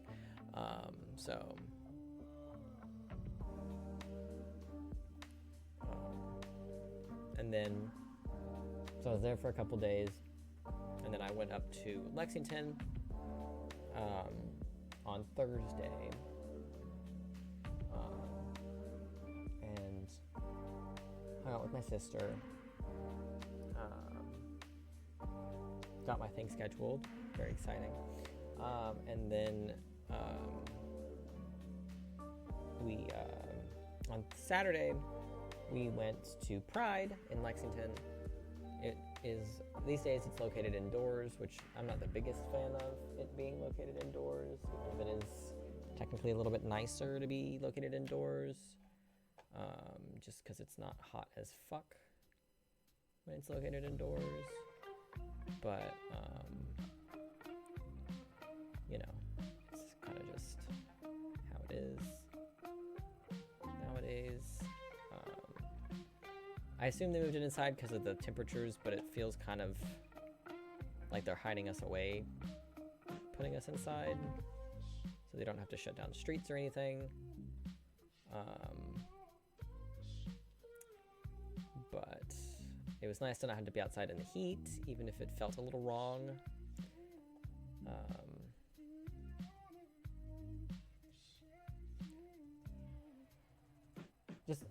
Pride just isn't the same when you're not sweating your ass off. Like, it just isn't the same energy, if that makes any sense. Like, it's not really Pride if you're not, you know, caked in sweat. You know what I mean? It's just not the same.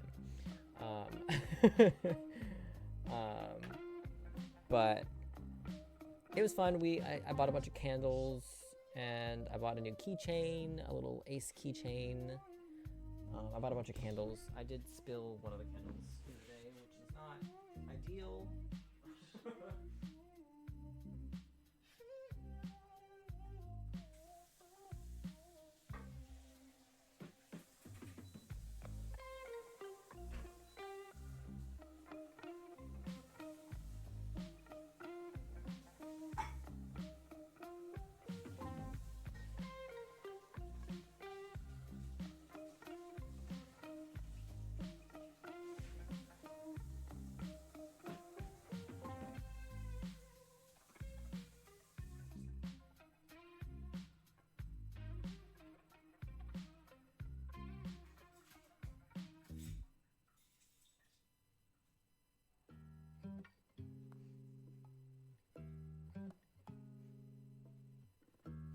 I got this candle. It's not supposed to have the drippy on the outside. That was me. I fucked it up. It's fine. But it smells like Fruit Loops, like Fruity Pebbles. It smells really good. And then I got 4 of these little ones. 2 of them are this scent, and then the other 2 are different scents. But like, if you've never been to a Pride, most Pride booths and stuff are like local businesses and stuff for wherever the Pride is at. Usually selling gay things, or just vendors from the local area selling their wares, because candles aren't necessarily gay. I mean, they're a little gay, but like, these candles aren't like gay. Obviously, like, it's just a normal candle.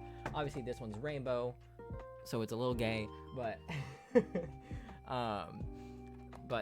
by the time we got there, it was towards the end of the night, because Elizabeth had work until 6, and so we didn't even get over there until around 7:30, and the building closed at 9, so we were only really there for about an hour or so. So most of the vendors were packed up, so we didn't have too much to see. I bought this little keychain, just a little ace chain.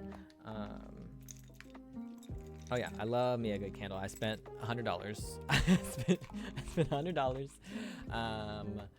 A little over $100. Like, I think it was $115 between the candles, the keychain, and I bought a couple other things.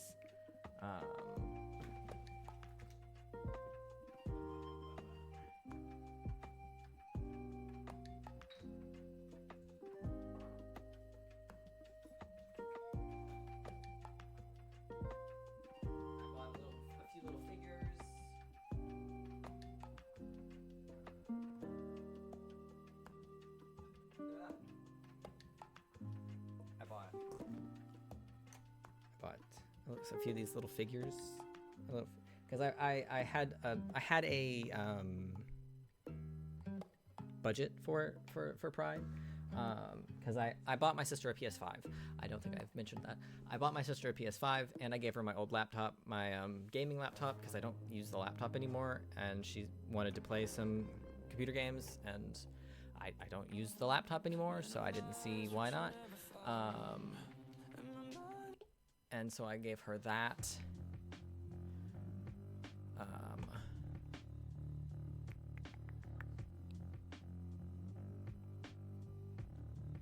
And I bought her a PS5. I used cash to buy the PS5, and then I had about $100 in cash left over from where I'd gotten the cash from. I had someone pay me back a bunch of money that they owed me in cash all in one go, so the cash that I had left, I was like, this is my spending budget for Pride. A lot of Pride places, a lot of places these days you can use like mobile pay and things like that. Was the laptop better than your computer? Maybe a little bit, but not by much. It was that gaming laptop I bought a few years ago that I bought to edit on the go. it might be better than my desktop just in that it's not been being used over the past few years all that much to do heavy duty things, so it's probably in a little bit better shape. But I don't really have any desire to play games on a laptop, so I'm more than happy with my desktop setup. So I gave her that $1,200 laptop. It's just been sitting over at Libriana's collecting dust for the past 6 or 8 months, so clearly I wasn't using it. But would this one be a better camera? Not really. It's about the same, but it's a little bit more zoomed out, which is nice.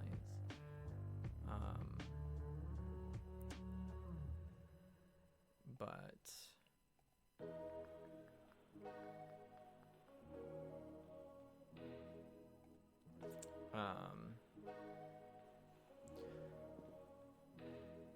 yeah, so with that cash that I had left over, that was my budget for, yeah, it's a little bit of inception there. That was my budget for Pride, and so I was buying candles, I bought a couple little pins, they had a booth where they were giving out free condoms. I obviously don't use them because I'm not having sex with nobody, so what the fuck am I gonna use a condom for? I'm certainly not having sex with anybody with a dick, so I definitely don't need any condoms there. But it was just, it was kind of wild. Like, I mean, that's not uncommon at Pride events for them to be giving out free birth control and stuff, like condoms and things like that. Like, safe sex is very much historically a very, very, very big thing.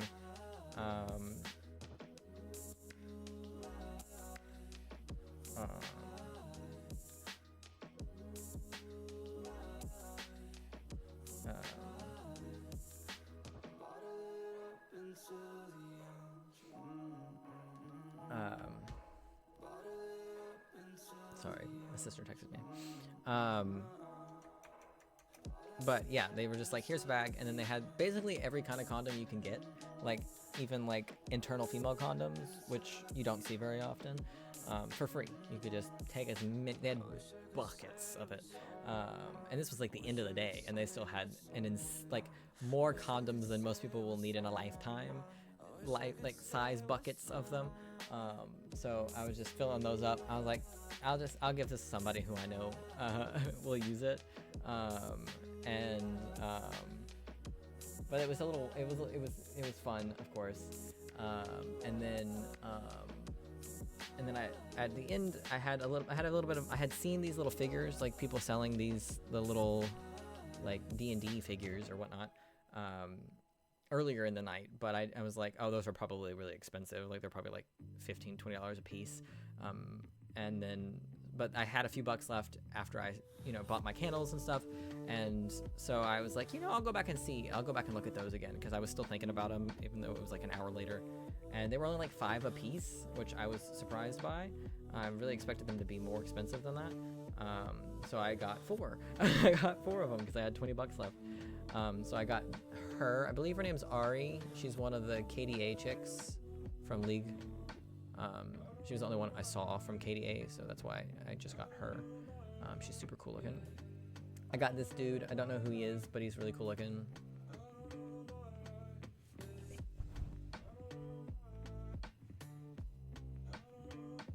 He's super cool. And then I got Mother. I don't know her name either, but she's super cool looking. I wish it would focus on the thing.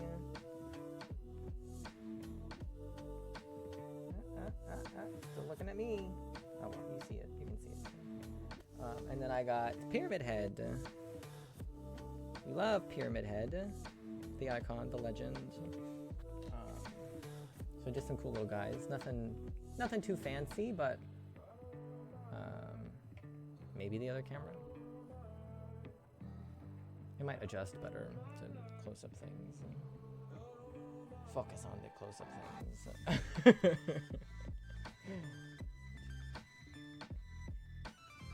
There we go. Like these models are so detailed. Like look at the tiny models on her, like the tiny little pokey things on her chest there. Obviously, it's still not quite focused on the figure. There we go. Like, ridiculously detailed for $5 figures. And then, like, her, like, tail things are, like, super detailed as well. And they're, like, kind of textured. And obviously, the front's really detailed, too, but... Like, her clothes and stuff, like, her boots, like, they're all really, detailed. And he's really detailed, too.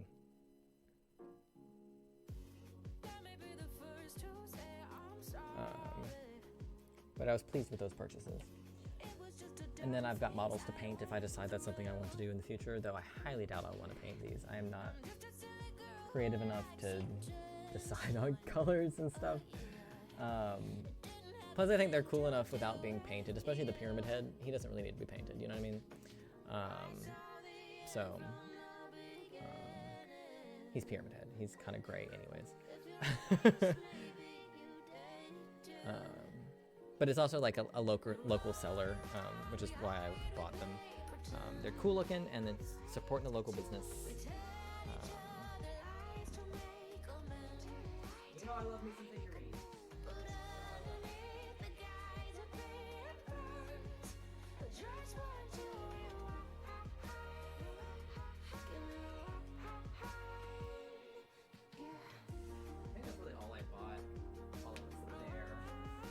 I did find a figure store in Bowling Green though, where they sell like the big expensive models that are like $300 to $1,000 models. That apparently is a store that popped up in in Bowling Green, like right after I moved out, right after I moved away, which is very good for my wallet because I would have $0 forever because I was very proud of myself when I managed to walk out of that store without buying anything. I was really close to buying something, but I was like, no. If I hadn't bought my sister the PS5, I would have walked out of there with a figurine. I really would have, because I would have had $600 to spend. Because between the like 400 I spent, the 450, 475 I spent on the PlayStation, I then had the leftover money. So if I would have walked out with a figure. I really would have.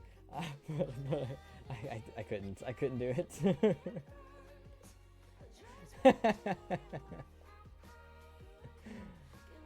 I just sent this photo. I posted in the Discord.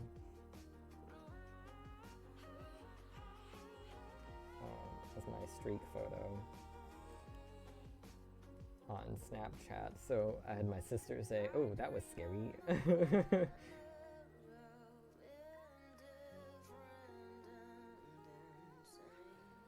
And then Zoe just said that was terrifying.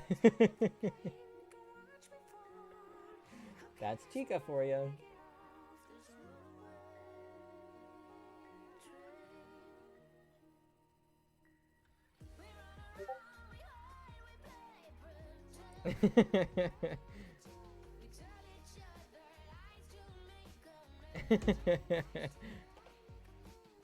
Yeah, she's one of the things I picked up yesterday. I got Chica. She's missing some arms. Oh, she's backwards also. I just realized. She's backwards. Come out.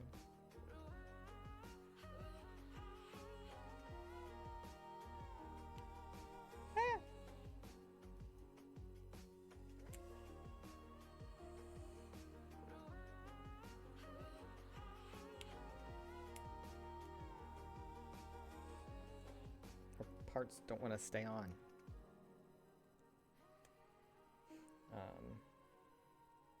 Yeah, that's so I got Chica, and I also got Foxy. He's all together. All of his pieces are there. And then I also got Roxy from Security Breach. And then she's got this. I can't get her to hold this. Like her arms keep falling off when I try to put it in her hands. But they were 10 a piece, and then the Chica was $1 because the seller didn't still have the hands. But I honestly was like, it's honestly really cool that Chica's missing parts. Like, it just seems correct. You know what I mean? Like, it feels right. It feels correct that she's missing parts. So,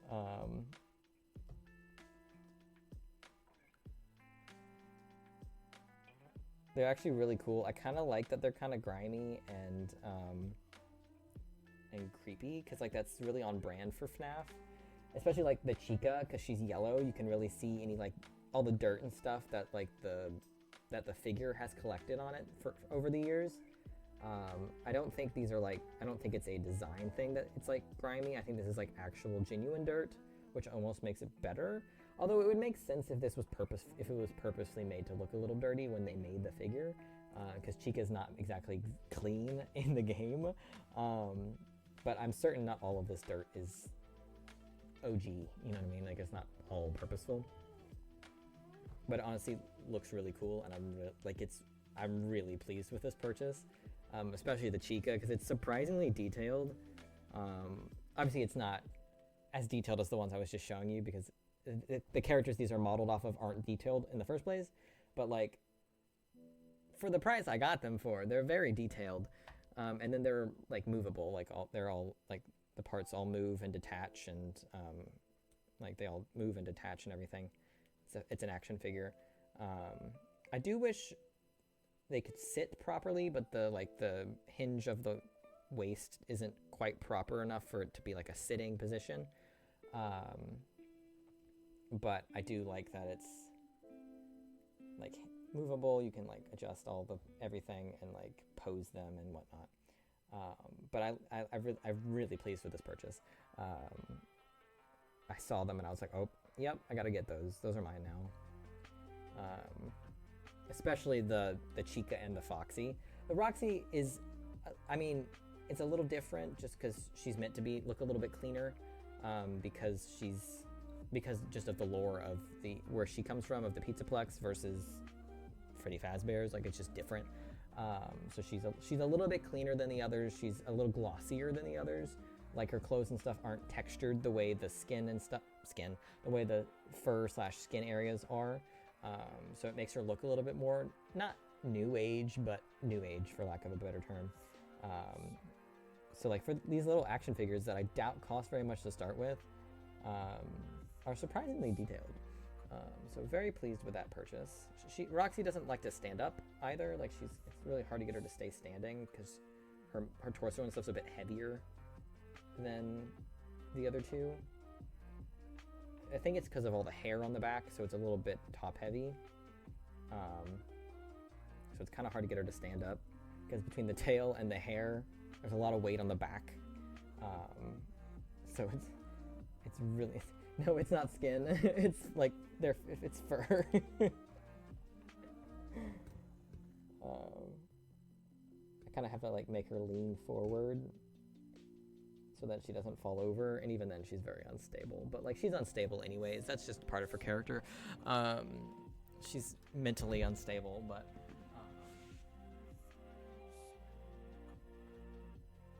oh yeah, I forgot. I bought this figure from the Game Exchange.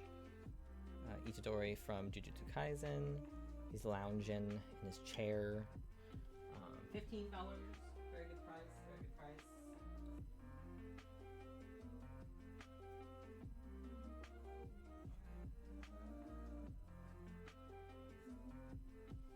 And then I got,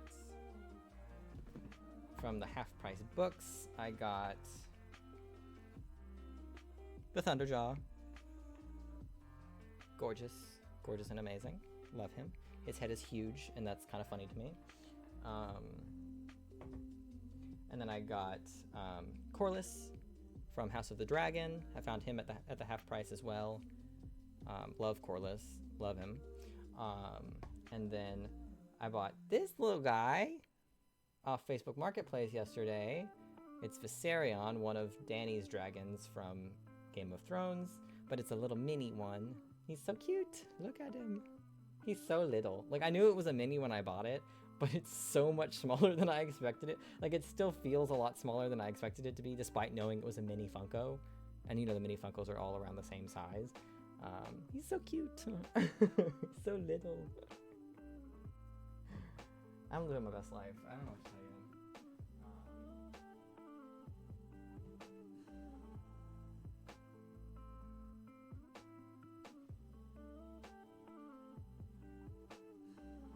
Also, before I left town, my U2's stray cat came in, and he's super cute as well. I've still got one more U2's out in the world somewhere. I'm waiting on my toilet Bonnie to get here.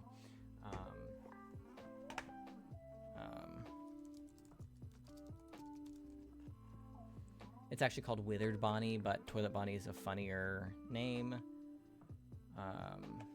He's called Toilet Bonnie because this is what his head looks like. It's giving toilet seat. I'm waiting on my U2's of him to come in, and then I think that's all of the ones that I have purchased from U2's recently. And by recently, I mean over like the past year, because U2 takes forever. Because as we discussed, it ships on an actual ship. So it departs China, and then you don't hear about it for a month. And then it shows up in like a week after it hits your country. And then the other thing I bought from the guy yesterday, the one that I got the little dragon from, was this one, the big dragon. Ooh, the mountain's an option. Why is he so little though? He should be big. This is also Viserion, but it's little spoilers. Spoilers for Game of Thrones. Viserion dies, and then the Night King like brings him back to life and takes him as like his dragon, like he controls him now. So that's what this figure is. I haven't taken him out of the box yet. I'm gonna do that now actually because I want him out of the box. I've reached the point in my life where I don't really collect Funko Pops. Like I don't like leaving them in their boxes. I want to be able to see them, even if that means a little more. This box is dusty. Clearly was in storage before I got it.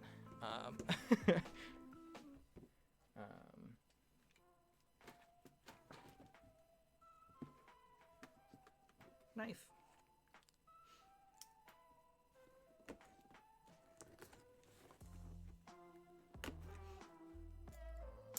But it was really convenient though, because I had contacted the guy with the little mini dragon, because I didn't know he had the big one yet. I just came across the listing for the miniature dragon, and then when I was looking through the guy's other listings, I saw he had a bunch of other Funkos listed, so I was looking to see if he had any that were reasonably priced.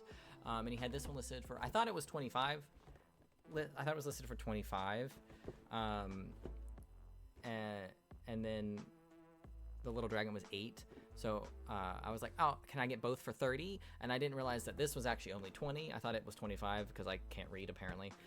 So I got them both for 28 bucks, which is a really good price because these bigger ones are more expensive. I don't know how much this specific one retails for.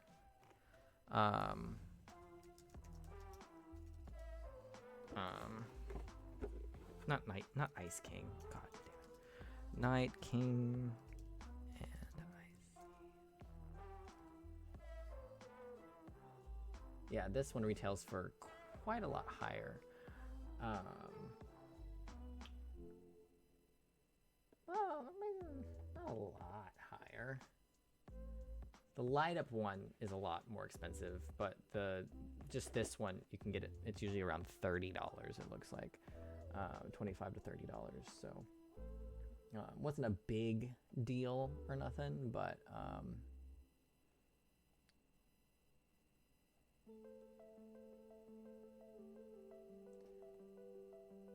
there's one that glows. That's cool. This one glows in the dark, but there's one that like lights up. Does this have my location on it? No, it doesn't. Okay, cool. There's this one that like the head and the eyes of the dragon like light up. This one just glows in the dark. It doesn't light up, but these ones are expensive, clearly, $189. But this one does glow in the dark. I'd be interested to see what that looks like. I love Game of Thrones. It's so good, but I like the gore. So I get that you have a problem that you're not as big into the gore and stuff, but I love the gore. The gore in Game of Thrones is spectacular. It's very real and gritty, which is what I like about it. I like how visceral a lot of the gore is, especially certain deaths, for example, are very gory. Pedro Pascal's character dies in a very gory, gruesome way, and you get to see every second of it, and it's a lot, but it's so good.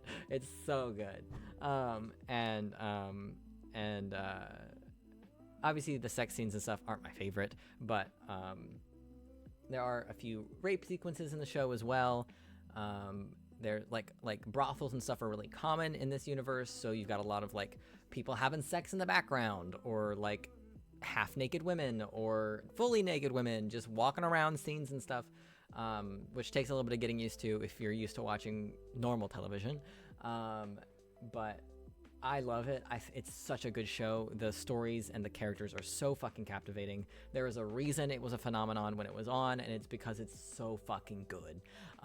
It is genuinely fantastic television if you can stomach the gore and the more sexual stuff.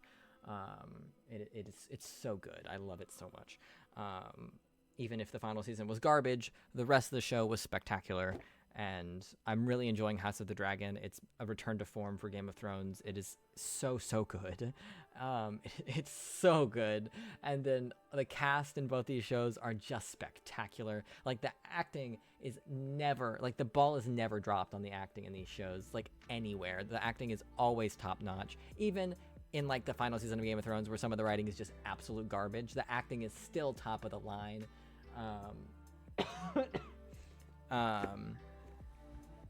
So I can't talk good enough about it. It's so good. But of course, if you can't handle gore, then it's gonna be hard to watch Game of Thrones, especially because it's pretty constant. The gore and stuff in Game of Thrones is pretty constant. It's not the sex scenes you can skip over, although there is sometimes context and conversations during sex scenes, but you can't really skip over the gore in Game of Thrones because you're going to skip in half the episodes. So, especially because a lot of the gore scenes, not a lot, there are several gore scenes that are vital to the story that you must watch in order to actually experience it properly. House of the Dragon is a little bit less gory thus far. But we're entering a war right now. Like, the episode that aired last night is kind of like the start of like actual like fighting war. Where we are actively observing war instead of just like cutting to the aftermath of war. It's rising in the amount of gore. But if you like gore, check out Game of Thrones, because it's so good.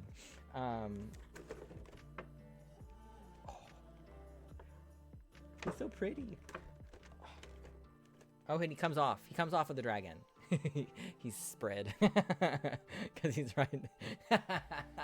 He looks so stupid.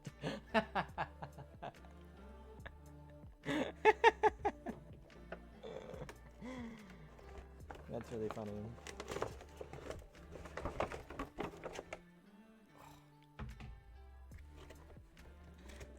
I'm warm. I was cold earlier, but now I'm overheated. And this shirt that I'm wearing is not conducive with titties. And this is the... Let me switch cameras.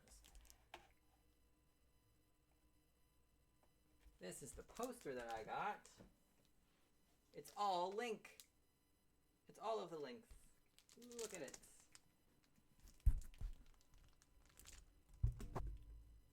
It's all of the links. I was like, I can't not buy this. He's my favorite. Why would I not buy it? I know, right? An all Zelda poster to go with the all Link poster. That would be lovely. I'm gonna go to the restroom real quick. I needed to pee for a minute, so. I gotta go pee.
throat, which is very rude. We're just gonna have to deal because I'm not taking time off work right now. I can't afford to because I need the money. I need the money. Let's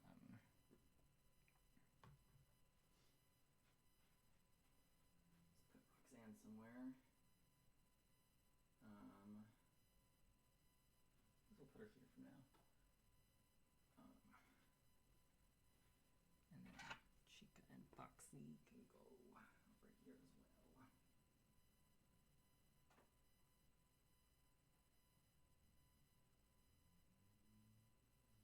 Kind of run out of space in terms of like convenient spots to put characters.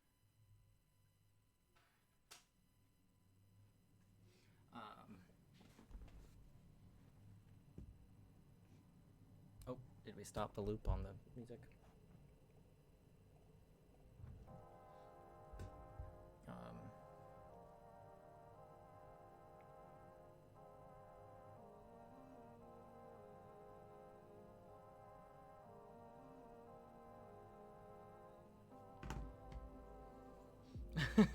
Magic, Dragons, and Adventure is basically the only genre of books I have read. Yeah. And Game of Thrones does most of that. I mean, there's not really a lot of magic in Game of Thrones. There's some magic. There are a couple magical characters. The Lord of Light is a big thing in like seasons 2, 3, and a little bit of 4. 2, 3, and 4. There's a bit of the Lord of Lights in there.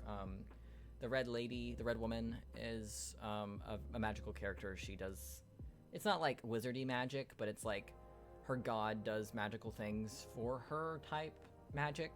But there's not like wizardy, arcane type magic in Game of Thrones. It's not really a thing in that. It's not really that breed. But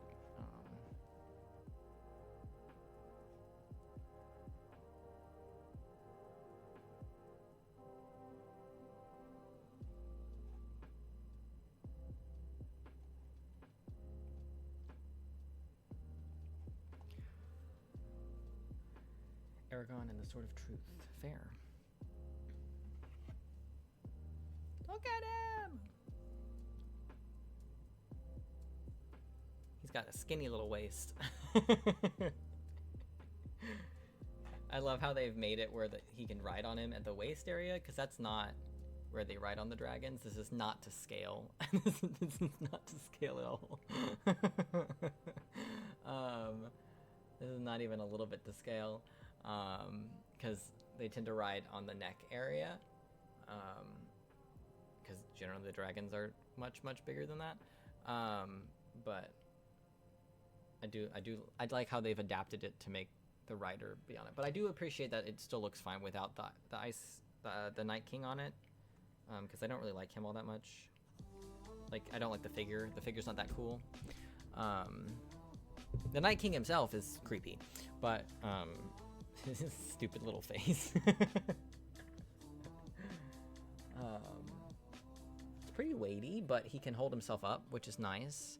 It's always something to be concerned about with these kinds of figures, is can they hold themselves up? And he sure the fuck can. So with the wings, make it where he can hold himself up.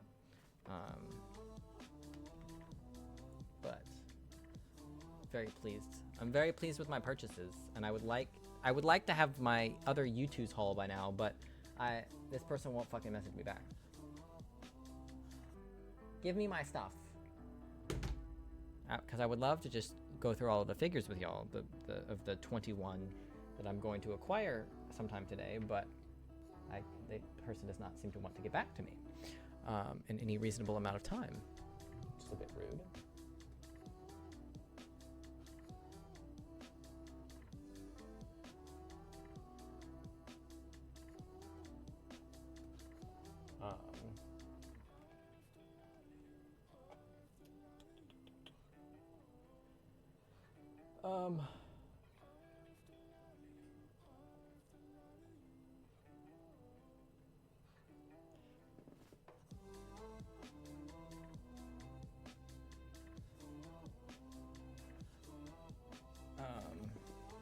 I'm really annoyed that I'm getting sick again. This is really frustrating and annoying.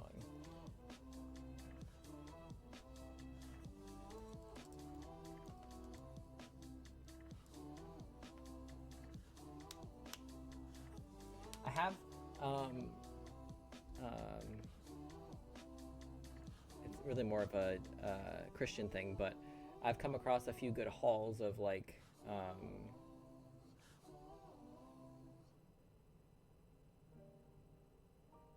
of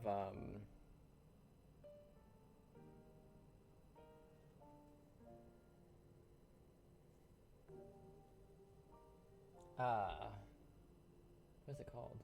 The thing that Christian likes a lot. My brain keeps wanting to go D&D. That's not what it is. Not World of Warcraft. Oh my god. Christian would be so mad at me.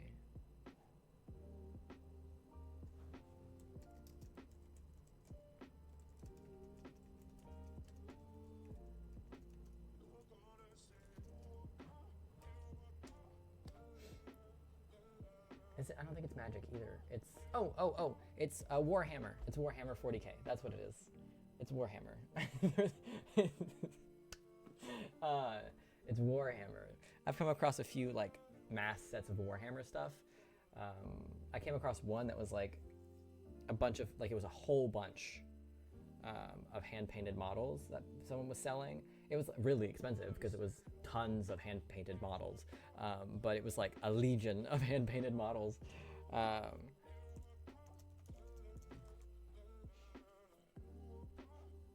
it was wild.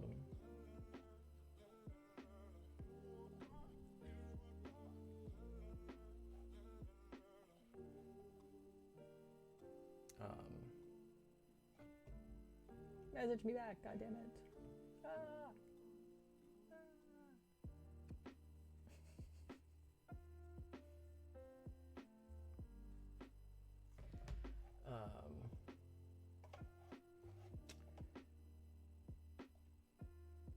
Let's see, what else? We did Pride, and then after we left the Pride event, we went and bar hopped for a few hours. My favorite thing.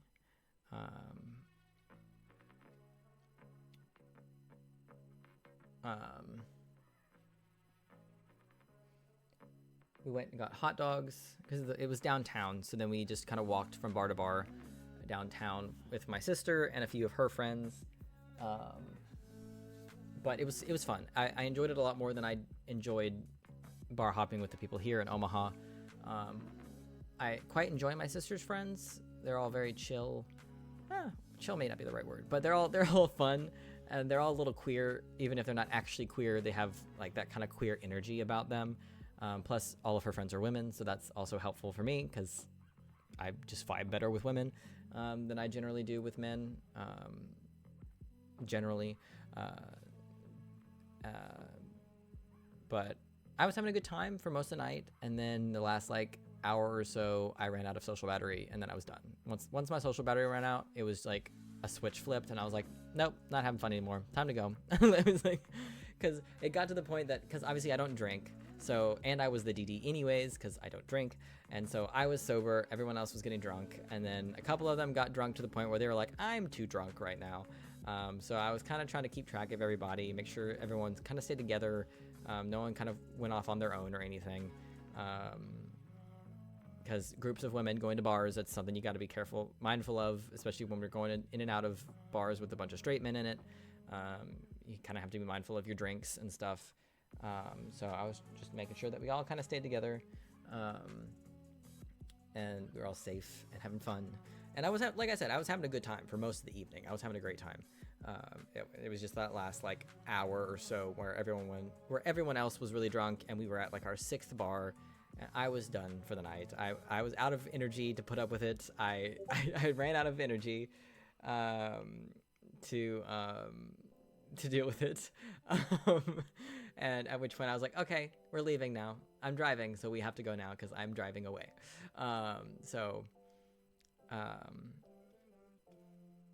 But I mean, it was the end of the night anyways. It was like 1:30 in the morning, so we'd been out for like 3-4 hours anyways.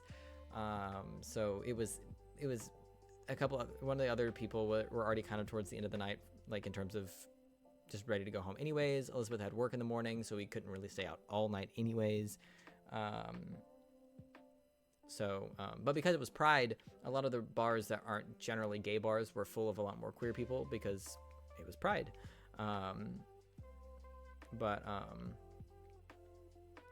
It was chill. It was chill.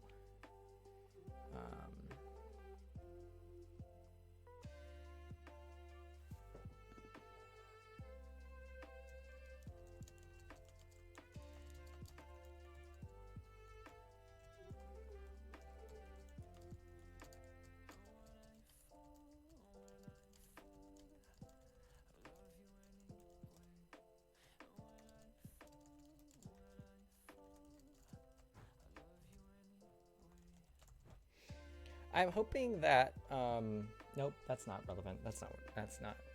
We're not done with the bar topic yet, Nico. Get it together.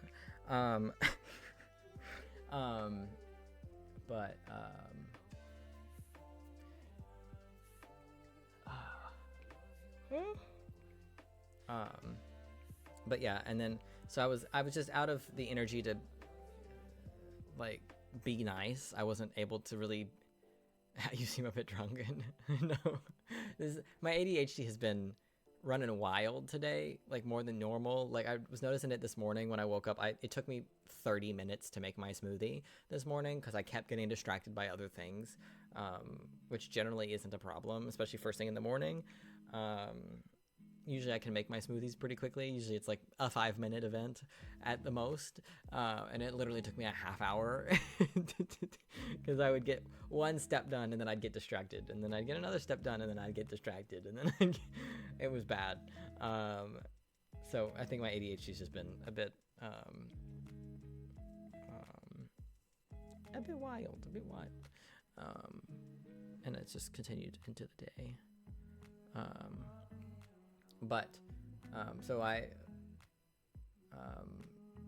One of Elizabeth's friends had bought like songs at the bar, like songs like on the jukebox to play at the bar. So we had a few songs left, and then it was like, okay, after the songs play, we're gone. We're leaving. I'm done. I'm tired. Y'all are annoying. Like we've reached the point where my threshold for kindness and fucks to give has intersected with your all's level of drunk to the point of annoying, and so I am not able to tolerate the annoying anymore. It's time to go home because I am no longer having fun and I am just getting frustrated. So we made our way back to the car, and I wanted to stop for food on the way home because I was hungry, but one of my sister's friends wanted to go back to her car so that she could go home. And her car was at my sister's place, so we had to go back to my sister's place first. And then on the way there, one of the other friends ordered food for herself and my sister, but not for me. And then so we got back to the house, and they had food, but I didn't have food, so I dropped them off, and I went back out to go get food for myself. But that ended up being fine. It was a little frustrating initially, but it ended up being fine because I got to go sit in the car in the quiet for like a good half hour or so in the drive-through. So it was a nice little wind down. I got to read a little bit of a fanfic that I'd been looking for time to read, and stuff like that. So it was chill. It wasn't actually that big of a deal. It was just a little annoying initially, but you know.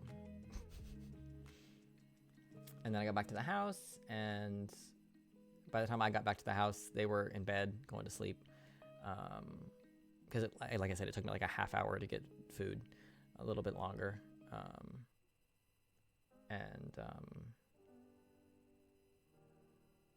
I really wish we had Cookout here. Cookout's so tasty. And it's so fast. It's like, even though it took a while to get the food, it's because they were busy. Like Chick-fil-A levels of busy. And so it just took a while for that reason. Not because the service was slow, but because there were so many people. And so their food is so tasty.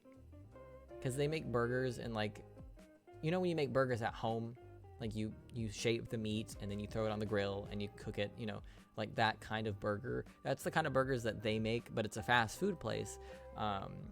but it tastes like a you made it at home on your grill type burger, which is hard. Haven't found that at any other fast food place. I haven't found that at any other place where you eat burgers. Like, I haven't found that style of burger anywhere else. And they're delicious. They're delicious.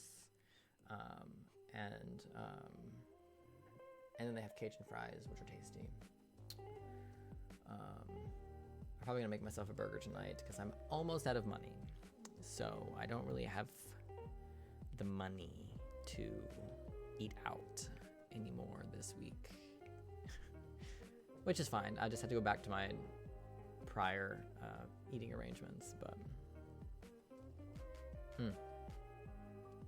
love a good burger. There aren't very many good burger places here that I've found.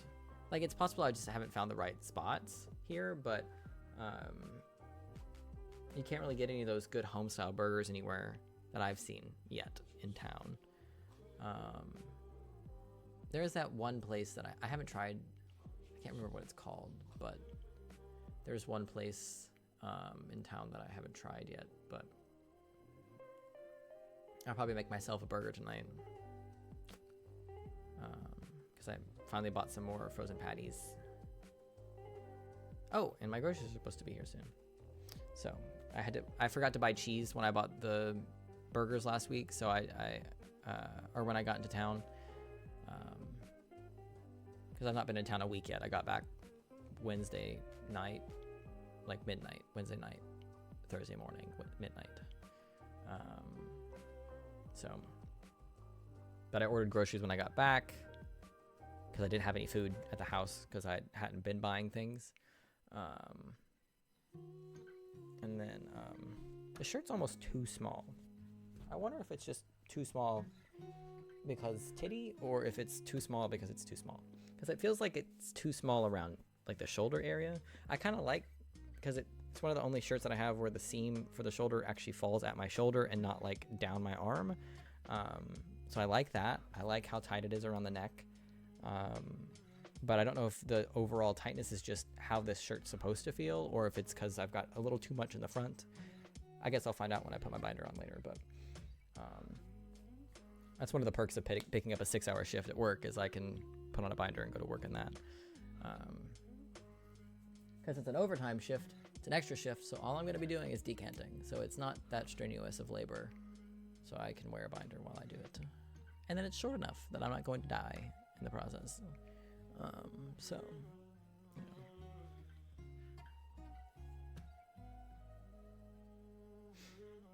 know.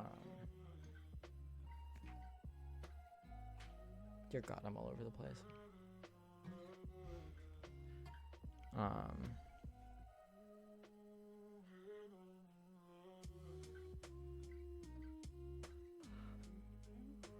I texted them back within a minute of them texting me, and they have not replied, and it's been an hour. I don't understand Facebook Marketplace people, because like, I'm trying to spend my money. I'm trying to give you my money. Why do you keep not responding? I'm trying to give you my money. Why are you taking multiple days to get back to me? Like, bro. Especially when it's a newer listing. Like the guy I contacted about the Horizon figure, he'd had the listing up for weeks. It's been up for like 9 weeks. Like I saw it like a while ago. And then like I saw it like a while ago. But I wasn't buying it yet because I didn't have the extra money yet. I knew I was going out of town, so I didn't want to try to, and I knew it was a little further. It wasn't in Omaha, like he's not located in Omaha, so I knew it was going to be a bit of a drive anyways. I didn't have a vehicle yet, so I didn't have a way to get to it. So that's why I hadn't reached out yet. But once I figured out all the car shit and everything, which that was a mess in and of itself, I guess we could talk about that too. I reached out to him and stuff. So, but he's been great. He's been super communicative. He's always really quick to respond, and he's been super chill. He was willing to meet me halfway with the drive. It's not going to be quite halfway, but he's driving some of the way towards me, so it's closer to a 2-hour drive if I was to go all the way to him, and I'm only going to do an hour and a half there, and it's an hour and a half there and then an hour and a half back. So it's not quite in the middle, but it's pretty close. It's good enough. Not that big of a deal. The only thing I don't like is that I have to be there at noon, which is really early for me, especially during a work week like this, to have to be awake at like 9:30 to drive out there and be there by noon is just, it's a lot of my day before a 12-hour shift. But you know, it is what it is. I wish it was like an hour or two later in the day, but oh well. But my car is doing all right. She's running. I did take my car to Kentucky and back. She jerks a little bit when she switches into second gear, but I can mitigate that for the most part, as long as I'm not on the gas when it tries to switch to second gear. It doesn't tend to jerk. But if I'm stepping on the gas when it switches gears in, like just into second gear, the other gears are fine. But when I switch into second gear, obviously it's an automatic car, so I'm not switching it into gear. It switches on its own. If I'm on the gas, it goes the whole car jerks. So it's slipping a little bit. The transmission slips when it goes into second gear sometimes. But if I'm just not on the gas, it either doesn't slip at all, or it doesn't slip very hard, like it doesn't jerk as hard. I'm gonna have a mechanic look at it and see if it's something that can be fixed without having to replace the entire transmission. Because if I had to replace the entire transmission, I'm just gonna deal with it until the car gives out. It sounds like it's a transmission issue. Sounds like that's hard to guess. What do you mean? What's hard to guess? Which part?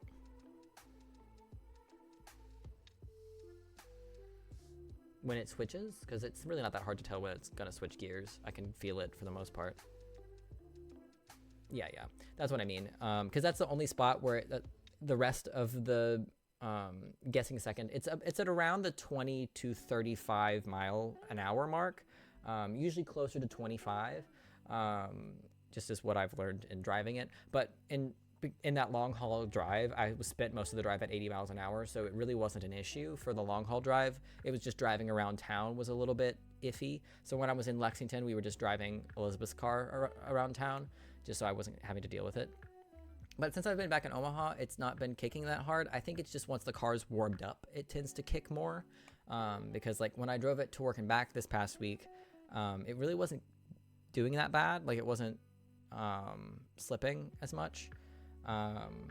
So I wonder if that's part of it. Like maybe the car has to be a bit warmed up first before it's an issue. I don't know. I don't know cars. But do you need more transmission? I don't think so. I don't think my fluids are an issue. But I'm not certain. I'm gonna take it to a mechanic to have them look at that specific issue. And if they can fix it without having to replace the whole transmission, depending on the price, I'll have them fix it.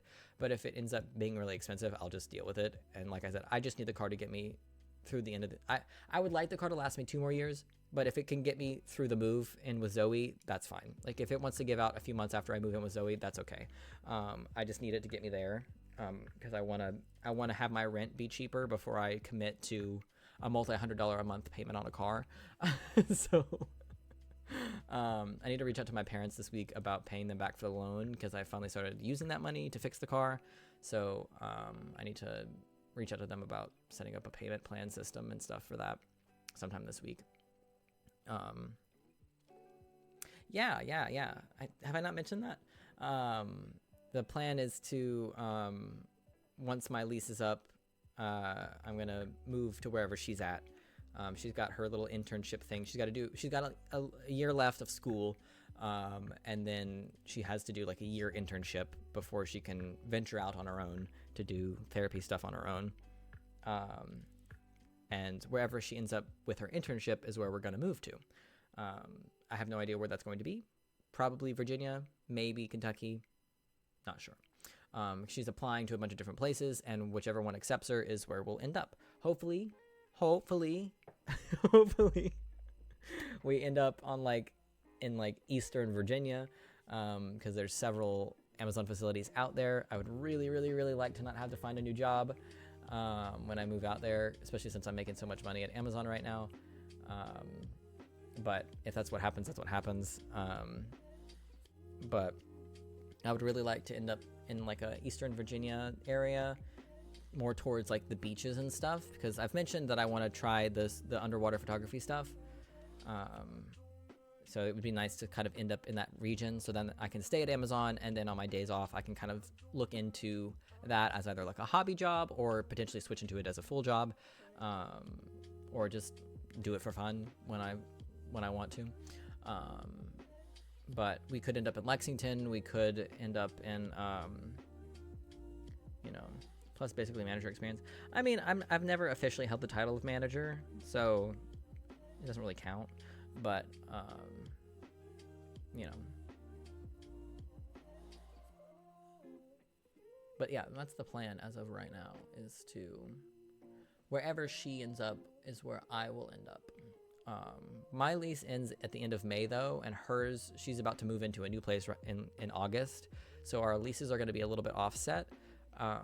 So I'll be living wherever we end up by myself for a little bit, for like a month or two. I need to get with my landlord here and see if there's a way to extend my lease by like a month. So I'm not spending 2 months in the new place. Instead, I can just spend 1 month in the new place by myself. But I need to see if it's going to cost me an arm and a leg to do that, or if I'm just going to go on and move, it'll probably be less expensive, to not extend this lease by a month and just move out there for the 2 months that I'd be on my own. It's probably closer to 3 months, because it's very end of May is when my lease ends, and hers starts in August. So it's 2 full months, and then however far into August. I'm not necessarily responsible for a lot. I'm just capable of doing a lot at this job. I'm not in charge of like organizing things. Sometimes I end up organizing things, but that's not like my normal day to day. Usually I am in charge of running my little area, where it's just me and maybe one other person doing stuff. But I don't really have a lot of responsibility necessarily. But I'm just capable of doing a lot of the different jobs. Oh yeah, I can definitely spin it, absolutely.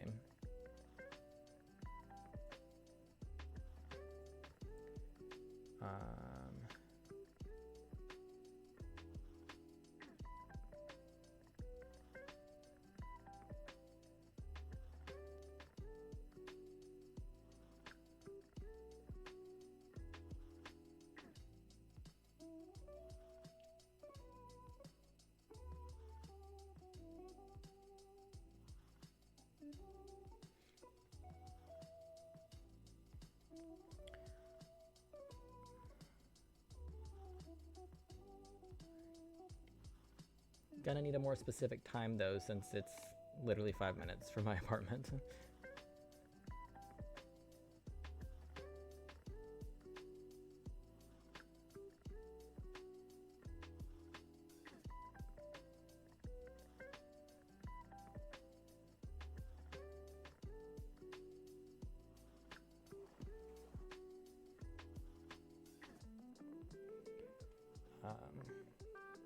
My groceries are out for delivery.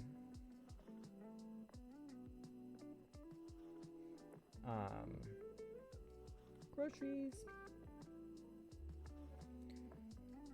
Food. Very exciting.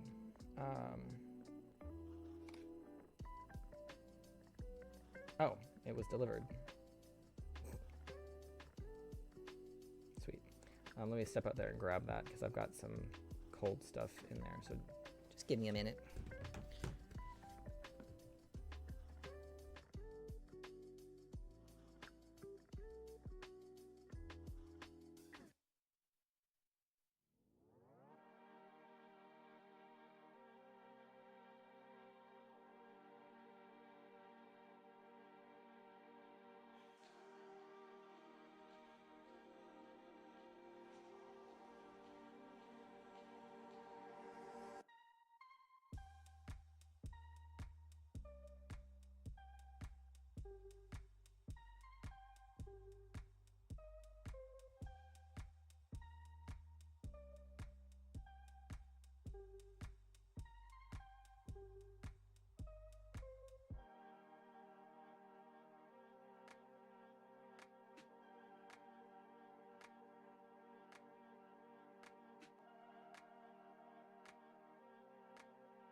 Okay, now I'm back.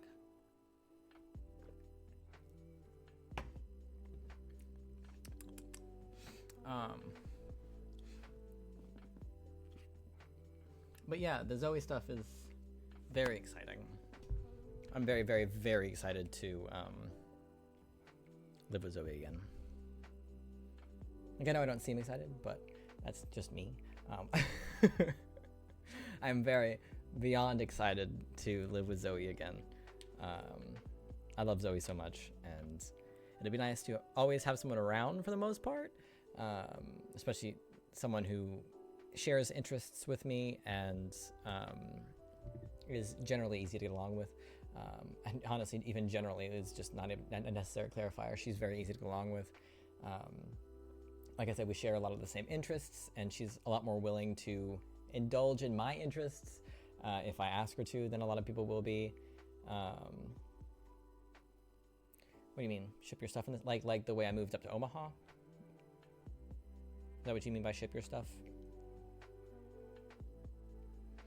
Yeah, I plan to use a moving box from U-Haul again. That's the plan. Anyways, I'll have to buy a bigger one this time, of course, because I've actually got furniture this time. So I'll probably get a size up from last time. Probably. Actually, let me look. I'm curious how much bigger the size up is. U-Haul shipping boxes. But because I kind of know the price, since I know the price of the shipping containers.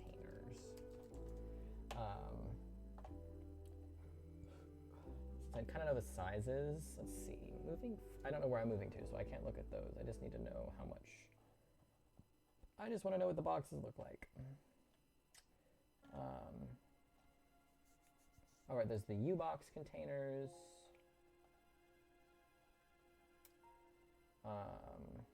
So maybe, would I just have to get multiple U-Box containers? I didn't use U-Box on the way up, though.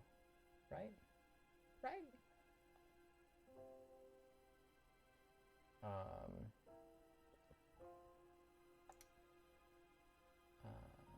I can show this. I'm not putting in any addresses because I don't know where I'm going. So, because last time I think I just got a box, so I might.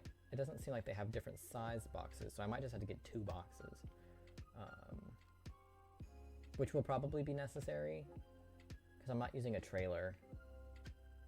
For the same reason I didn't use a trailer last time. So.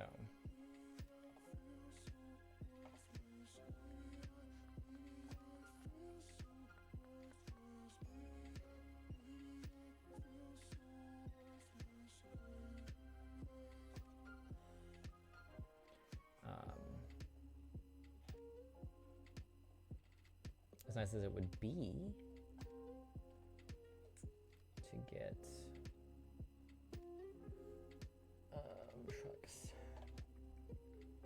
to just get a truck and drive it out there, that would be ideal, but it's gonna be far because the closest that I would be moving to would be Kentucky, so I'd have to move basically the same distance back that I moved out here, but it'll most likely be farther than that. It will most likely be one of the ones in Virginia, so it'll be quite a distance. So at that point, driving it's not going to be any cheaper than shipping it. I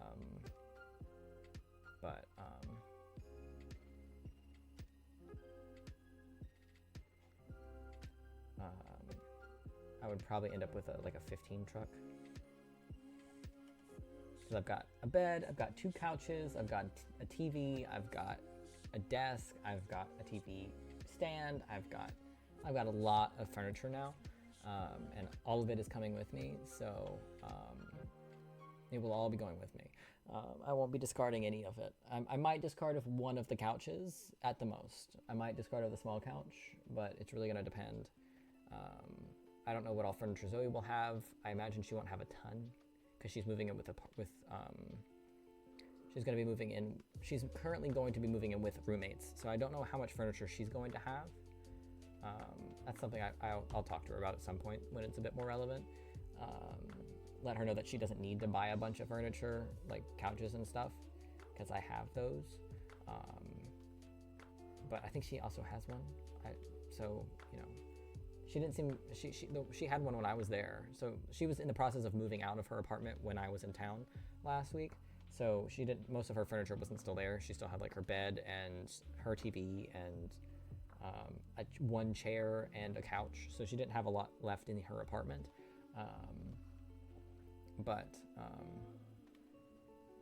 Yeah, I don't know where we're going to be living, so that might affect what I end up taking with me, but I have no plans of discarding any of my shit. So if I gotta squeeze it all into my bedroom, I will.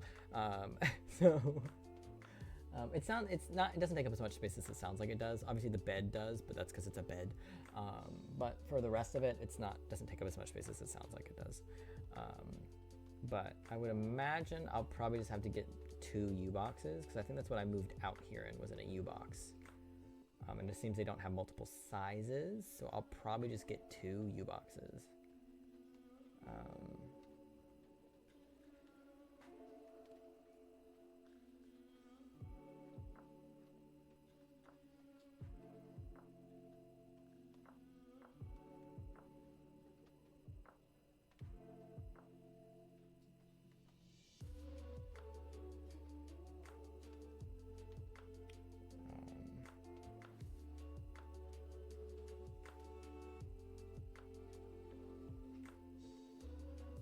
Yeah, when in doubt, get extra. We won't charge you if you don't use it. So I'll probably get 2, and then if I end up being able to squeeze all of it into one somehow, then I'll just send the second one back and save the money.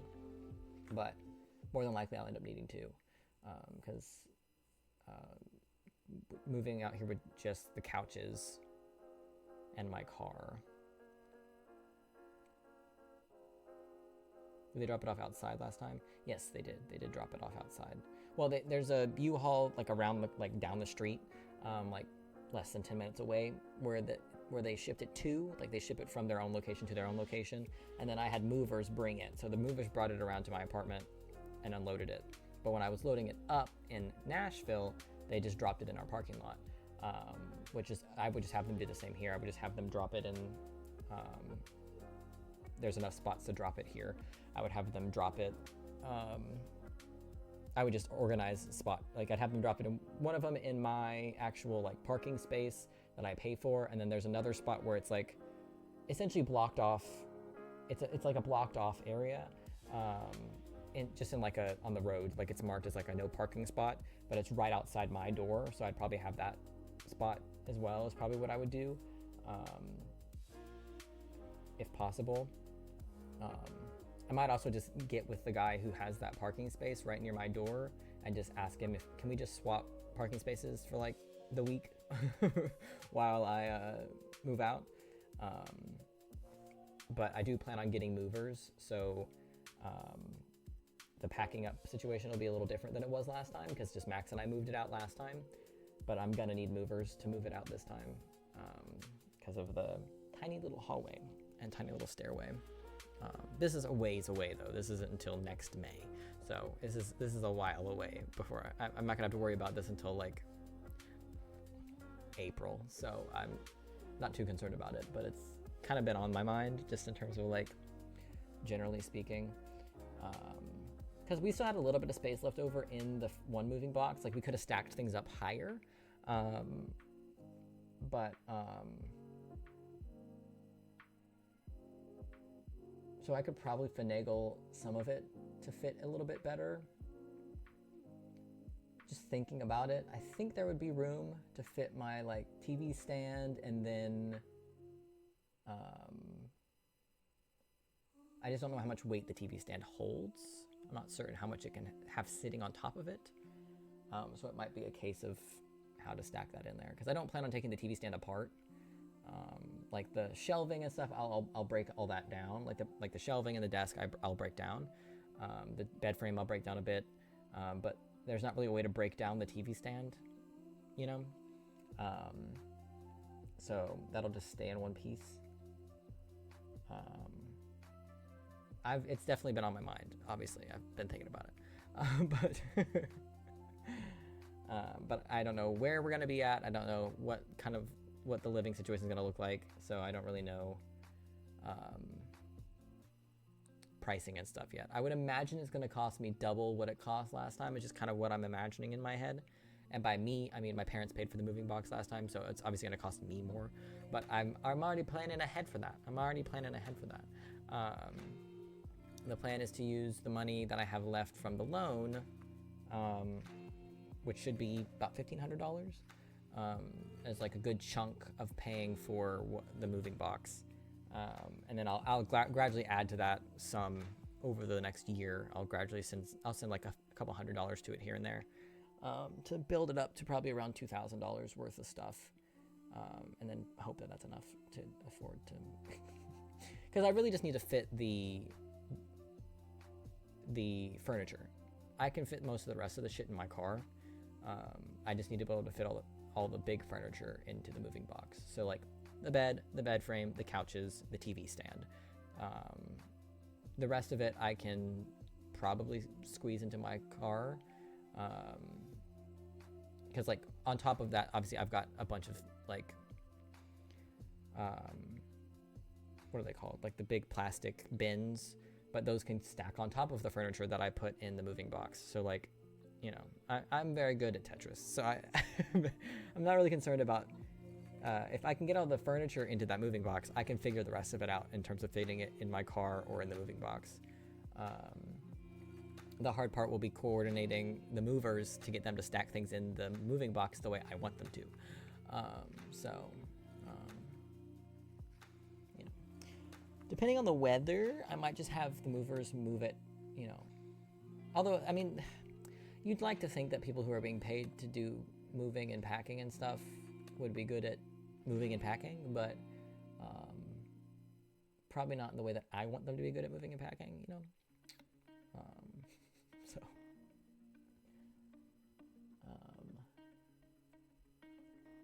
But yeah, I'm looking at buying a table right now, actually, depending on the sizing and stuff, because I've got this like cheap little black folding table that I got from Max that I've been using as like partial storage over in just over in the corner, but I would like it to look a little nicer.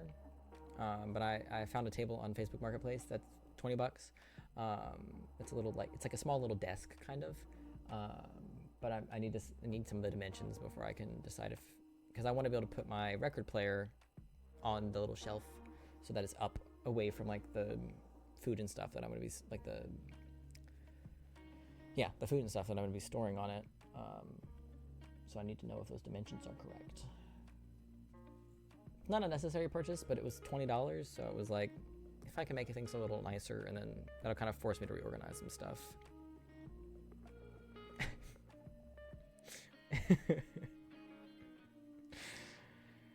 It's a crazy concept there, Jimmy. It's a crazy concept. So don't get too wild over there. Don't.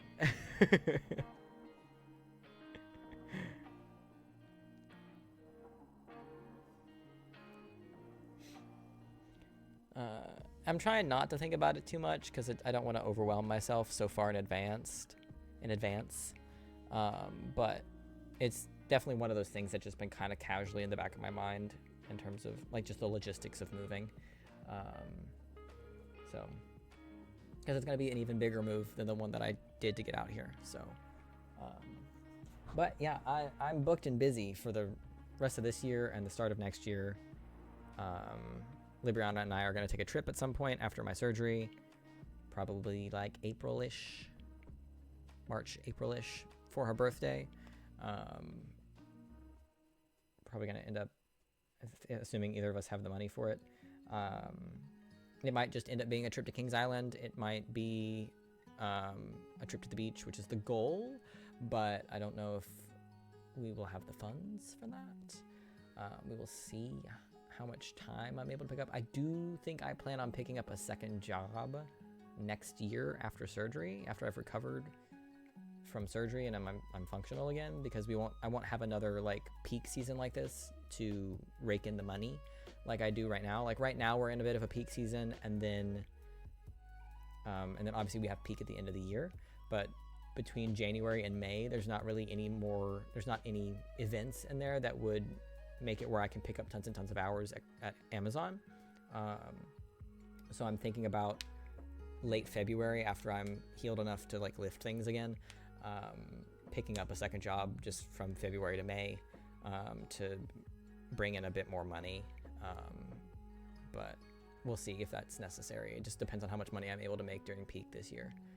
I'm prepared to kill myself during peak. Like, I'm prepared to work 55 hours a week during peak.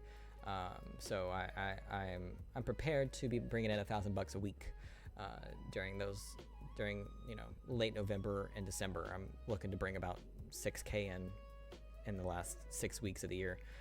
But then I'm going to go to Atlanta again for go to Georgia again for Christmas, so I'll have a little bit of travel that I'm going to be paying for. I'm hoping to pay off my credit cards this month, and I'm hoping to get signed up to do DoorDash so that I can work DoorDash in between now and November as my sort of like second job, essentially, to bring in a kind of constant stream of money. I do also plan on going to start donating plasma again sometime in the next couple of weeks. Probably after this little peak is over, probably not until next month, just because I'm going to be tired enough as it is. I don't want to be also donating plasma on top of that, but that'll be an extra $50 a week or something that I can use for groceries or just little fun purchases here and there. But money is going to be, it's going to continue to be constantly on the brain until the move is over, I think. Because once I move, my rent will be cheaper and I'll be splitting it with someone else. So I'm hoping that I end up paying about $600 a month in rent. That's kind of the goal in my mind. That's kind of around wherever Zoe and I end up. That's kind of around, I think we'll end up, I hope that's what we end up splitting it at, about $600 a month, unless we find somewhere cheaper, so we each get less than that a month. But that's kind of around where I'm hoping to spend every month for rent after the move. So not quite half of what I'm doing now, but almost half. A little more than half of what I'm doing now. Because right now, after utilities and everything, it's like $1,200. So 600 would put, for just rent, 600 would put us at half of everything that I'm paying for now. So I would imagine after utilities and everything, it'll probably be closer to $700 a month. But I don't know how much Zoe's going to be comfortable with paying. But she's also been part-time so far, so she's not really had the same amount of funds to pay for things right now, which is why she's moving in with roommates, because she's still in school, so she can't really do full-time in the same way. It doesn't work. It just doesn't work that way with the job that she's doing. But once the internship is happening, she'll be doing full-time hours, so she'll be making full-time pay. So I would imagine that $600 to $700 a month on her end won't feel like a lot at that point. But again, I don't know where we're going to end up. So we could end up in a slightly smaller city where things are a little bit cheaper. We could end up outside of a big city, so we'll be paying like suburbs prices. I don't know. If we end up in Lexington, I might end up reaching out to my sister to see if she'd be willing to move in with us and split rent a third way. It just kind of depends. Because I can't remember when Zoe said we'll start finding out about who's getting back to her about internships and stuff until like end of this year or something like that. I think is like how that generally works. I think is what she was saying. So that's all just like in progress stuff. It's not like right now.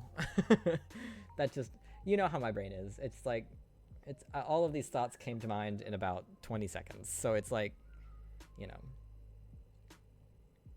But have I read you off the list of things that are coming out over the next few months?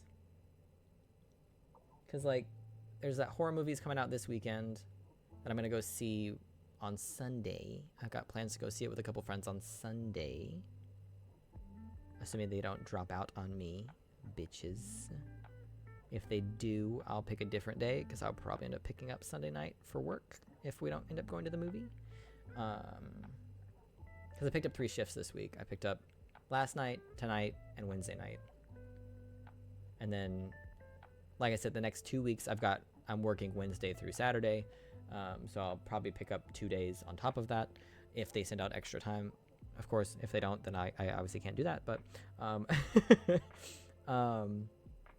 but that horror movie comes out this weekend, and then Deadpool comes out the 26th, and Libriana and I are gonna go see that at some point, probably that week that it comes out.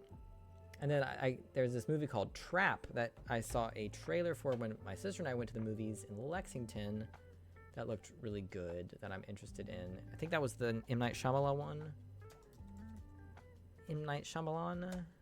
Shyamalan?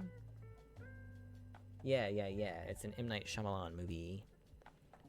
But it looked good. Have you seen the trailer for this? We could watch it if you wanted.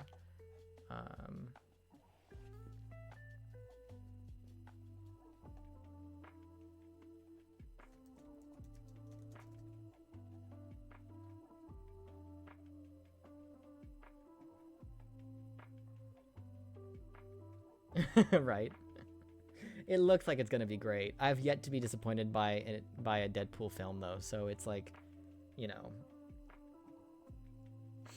Oh, we got the release date for the Agatha thing. When was that? September 18th? Is that what they said?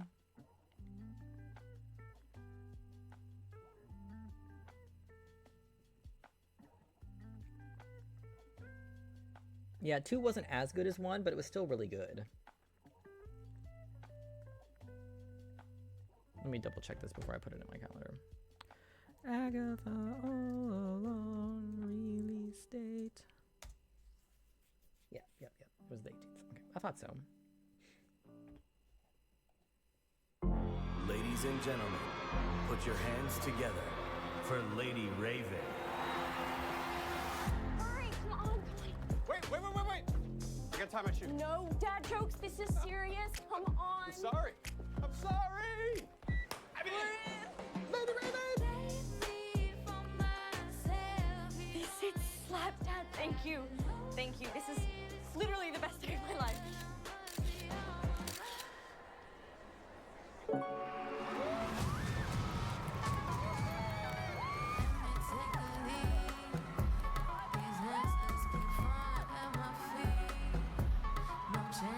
Hey, I gotta go to the bathroom. I can leave you here in the seat. I'm good, Dad.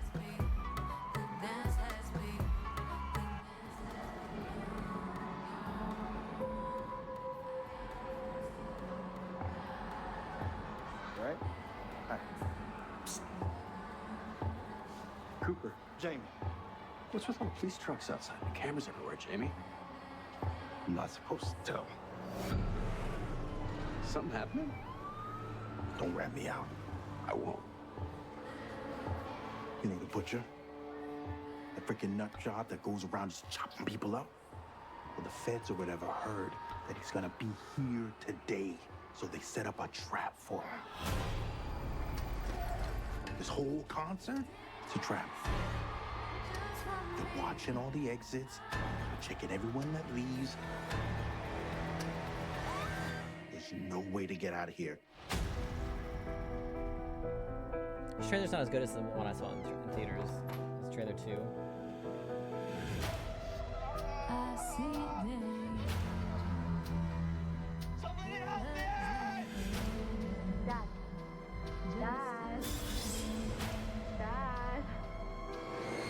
Dad. I'm sorry, Riley. What was that?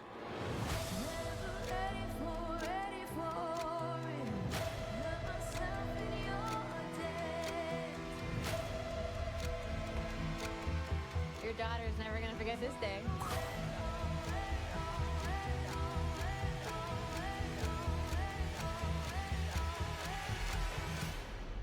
Yeah, that trailer wasn't as good as the one I saw in theaters. Trailer 2 was better.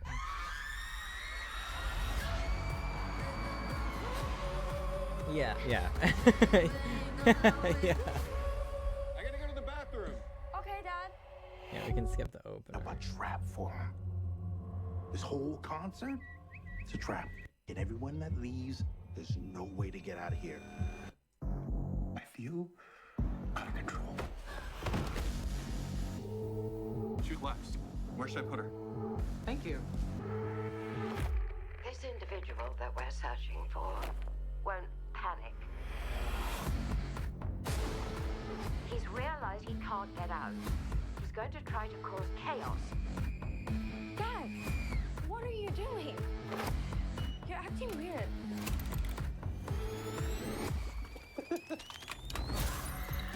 This dude is next level insane. It's It's an interesting concept because it's clearly told from the perspective of him. So in any other movie kind of told in this way, we'd be rooting for him to escape. But because he's a serial killer who tortures people, it's going to be interesting because we're not really supposed to root for him. You know what I mean? Like, we're supposed to root for him to get caught. But so it would be really interesting to see how that's framed, to see if we end up rooting for him anyways. Because like, I also like, fuck the police, you know what I mean? But like, also it depends, who is he murdering and killing? Is he murdering and killing like other bad people? Is he, am I saying murdering and killing? Is he kidnapping and torturing other bad people? Is he just kidnapping and torturing random people? Like, is he like a Dexter? Like, you know what I mean? Like, is he just crazy? You know, like, I feel like, I don't know. I'm very interested to see that dynamic. Because like, M. Night Shyamalan has made some garbage movies, obviously, but he's also made some bangers. So he's one of those guys. It's either a banger or it's trash. Like, there's not really a middle. So the trailer's at least really good. What's happening? I think you're looking for me. Sorry, guys. Sorry. Sorry. How you all doing? You having fun? Come closer. What's going on, Daddy? Open the goddamn door! I can't get away. I can't stop. I'll just do this one last one.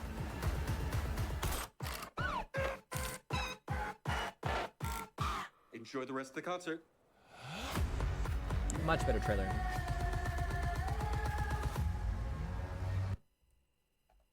What did that say?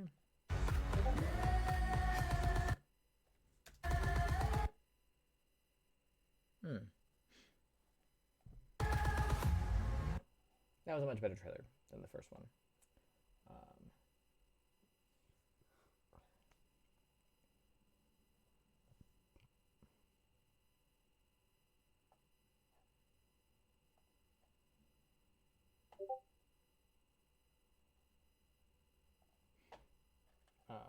So I'm looking forward to seeing that one when it comes out in the beginning of August. Looks like it'll be fun, even if it's not highly like good. It still looks like it's fun. You know what I mean? It looks like it'll be a fun movie. And then Umbrella Academy season 4, the final season, comes out the week after that, so August 8th. And then we don't have anything for a couple weeks. No movies for a couple weeks. But then the last week of August, Everything Everywhere All at Once is being re-released into IMAX for a day. So I'm going to go see that. It's on a Wednesday night. So I will be at the IMAX theater watching that movie. Maybe by myself, maybe with other people. It depends on who's available. I will be there regardless, though, with or without somebody else. Lindsay Sterling that week, the dubstep violinist lady from... she was on America's Got Talent years and years ago, is going to be in Omaha on that Monday. And I might pick up tickets to that because the tickets they were like $60. So they really weren't that expensive. And it's down the street because anytime anyone comes to town in Omaha, it's downtown. So it's very close to me. I haven't decided if I'm going to go to that or not. That'll be like a last minute purchase type situation, I think. Because I'm not obsessed with her or anything, but I do enjoy her music. So it could be a fun little concert, especially for $60. It's not that much money to go have a little fun for the night. And then in September, Agatha All Along obviously comes out in middle of the month, and then that's it for September right now. Obviously my birthday's in September, but there's nothing else coming out then, I don't think. Movie releases in September. Oh, is Never Let Go coming out then? That movie looked interesting. It didn't look good, but it looked interesting.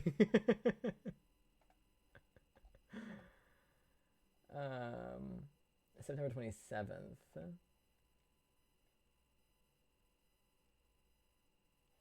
Blade. Is that still... I haven't heard anything about it, so I doubt it's actually coming out then. Release date's November 7th, 2025. So yeah, no, I don't know why it popped up when I searched September. Also, I don't know why my fucking mouse is being stupid. It keeps not going where I want it to.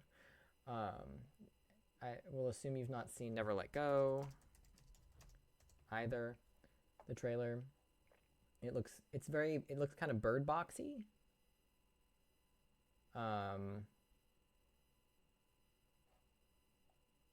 It looked interesting. One touch without rope is all it takes. It looks kind of more like a psychological thriller. Like it feels very Cloverfield Lane, 10 Cloverfield Lane, where it's like we don't know if she's crazy or if it's like she's actually, like the thing she's afraid of is actually real. Like we see stuff like this, but it's like, is it in her head? Like it feels very like psychological horror in that similar way. Again, it doesn't look good per se, but it does look interesting and entertaining. So it's one of those that I'd be willing to give it a shot, especially since doesn't seem to really be anything else coming out in September. I might put it on the list just cause. But there are several movies coming out in October, and November. So I will put it on the list though, just so I don't forget about it, because I don't really see a lot of trailers either, unless they come across my TikTok, because I don't watch YouTube ads, so I don't ever see trailers anymore. I only saw these ones because I went to 2 movies over, like I saw Inside Out 2 and A Quiet Place Day 1 with my sister while I was in Lexington. So, never let go. Never let go.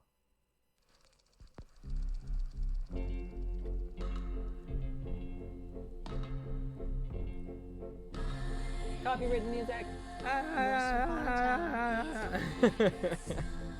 There was a mother and her 2 sons.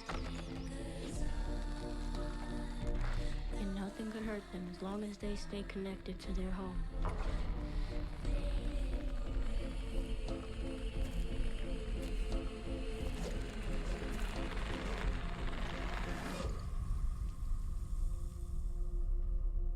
I know this life's been hard on you boys since the world ended. Don't feed the dog. We're not the only ones starving. But the evil out there is clever. One touch without a rope is all it takes.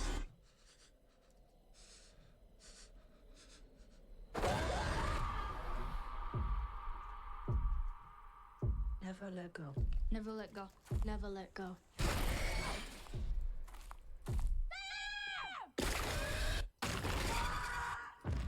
After your rope broke, did you notice anything? Why are you asking all these questions? Mama never lied to us.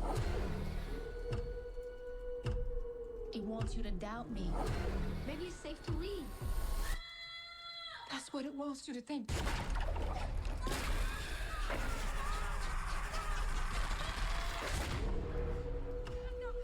That rope is your lifeline. Never let go. Say it. Never let go.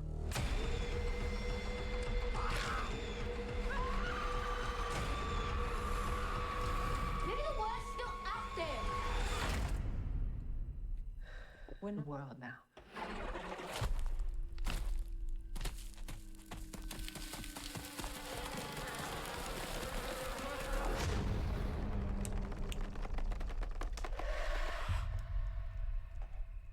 See what I mean?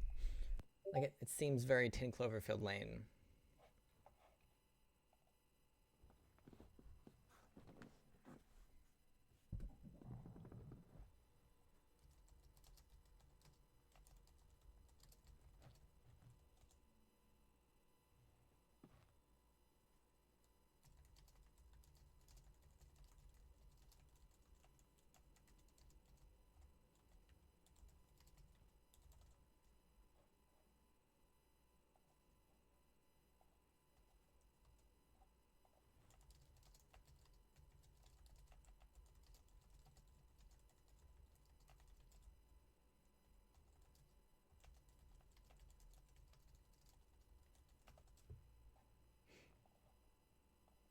I just became a beta reader for Horizon Fic, so I'm messaging the author right now. Oh yeah, when is the Venom movie coming out? I don't think I have that one marked down. I want to see that one.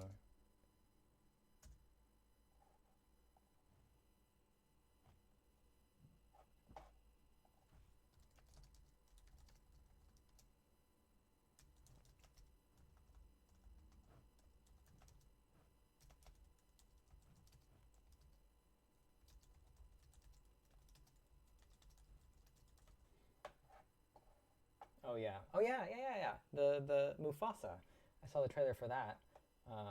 Okay, that's October. Venom 3. I don't really want to see Mufasa. I don't really have any interest in seeing that in theaters.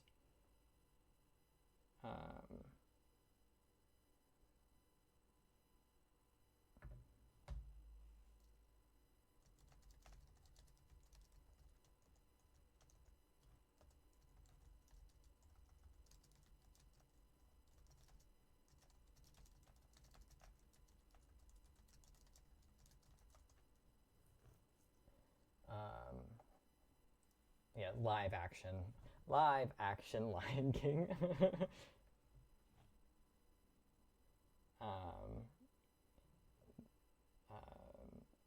But that one comes out in September, and then Vox Machina, the next season of Vox Machina, comes out at the start of October. Joker 2 comes out at the start of October. The game Silent Hill 2, the remake, the remaster or whatever, comes out at the start of October as well. There's an animated Tomb Raider series where Haley Atwell voices Lara Croft, and that comes out at the start of October. And then Life is Strange, the new Life is Strange game, comes out.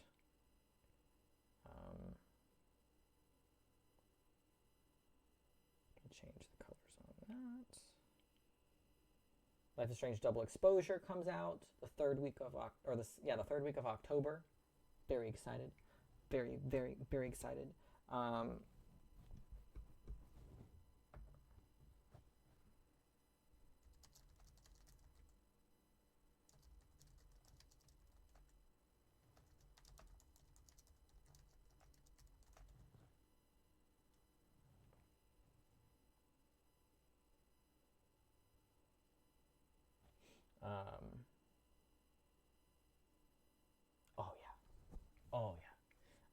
Oh yeah.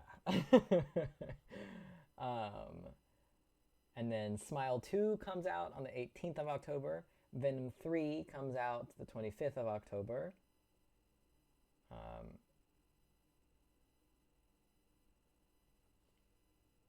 Delete this one. Delete. I'm not really worried about the Silent Hill 2 game. Like I'm more concerned with playing Life is Strange. So I'm not gonna play Silent Hill 2 when it comes out. I just have it marked in my calendar so that I'm aware of when it goes on sale, like when it becomes available for purchase, so I can kind of keep my eye on the price to see if it happens to take any of the like holiday sales that come out in the following months, because I do want to play it eventually.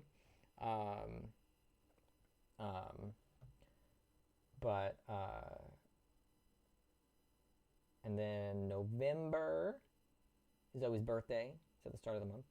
And then the end of the month is the Billie Eilish concert. And then Moana 2 and Wicked come out at the very end of the month. Same weekend, on Thanksgiving weekend. I won't be going anywhere for Thanksgiving, so I think we get the day off for Thanksgiving. And the shift probably just starts late. I don't think we get the day off, the full day off. I'll probably work it anyways just to get the holiday pay. But by then we'll be in peak. So by that last week, honestly, maybe even the week of the Billie Eilish concert, we might be in peak by then. It starts a little bit different every year. It's usually that, like, in the last couple weeks of November, like leading up to, it's not usually all of November. It's usually like, and by peak, I mean like them sending out mandatory extra time. I don't mean just like them sending out a lot of extra shifts. I mean like proper, like, oh, you have mandatory extra time right now. that'll probably be it'll probably be that second to last week of November. And then there's nothing in December right now for like movies and stuff. Obviously, I'm sure something's coming out around Christmas, but I'm not too concerned about that because I'll be leaving town for Christmas.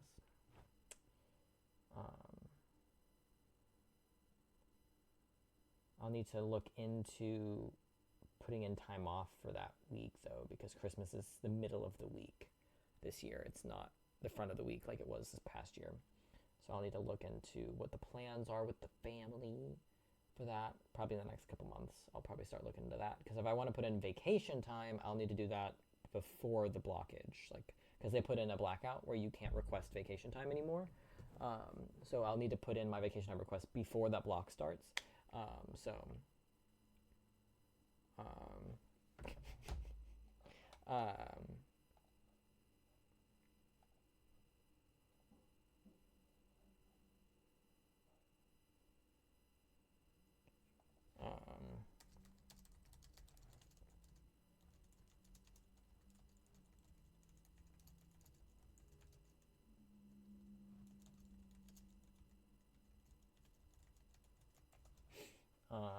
So yeah, we're booked and busy, and then January 6th is my top surgery.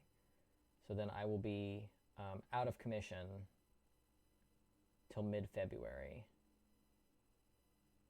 just in terms of work. I'll probably stream more, probably. Those first couple of weeks after surgery, I won't be doing anything. But I plan on taking 4 weeks off of work, 4 full weeks, 3 or 4 full weeks, probably 4 full weeks off of work. Just depends on how much money I have saved up.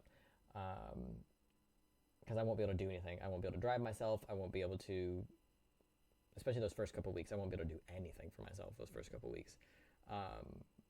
But it'll just kind of depend on how much, because I won't be working. So I might as well stream if I'm physically capable of and not completely exhausted. Obviously, it's not going to be a priority, but I would expect that I would be streaming more during that time period because I won't be at work. So I might stream some more then.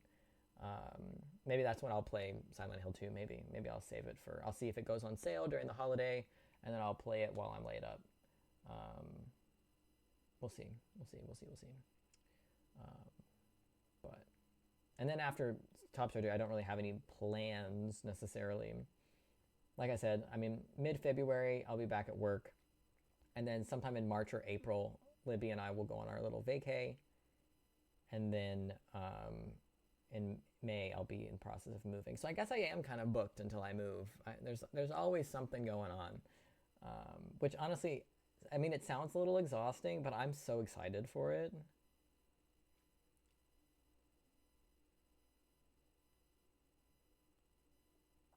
Oh yeah, when does that Supergirl movie happen? With the actress from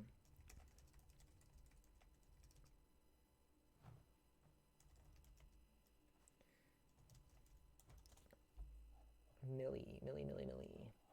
She was cast as Supergirl in some live action Supergirl thing. Fuck off, ads. Oh, it's in production right now. In pre-production. 2026, 2025. Okay, not anytime soon. I didn't think it was soon, but I just, because I knew it was, like, they'd only announced casting stuff. So I knew it wasn't soon. But I'm looking forward to that. That'll be exciting. I'll be very interested to see if they make it. I assume they'll make it more in line with like how she is in the comics and stuff.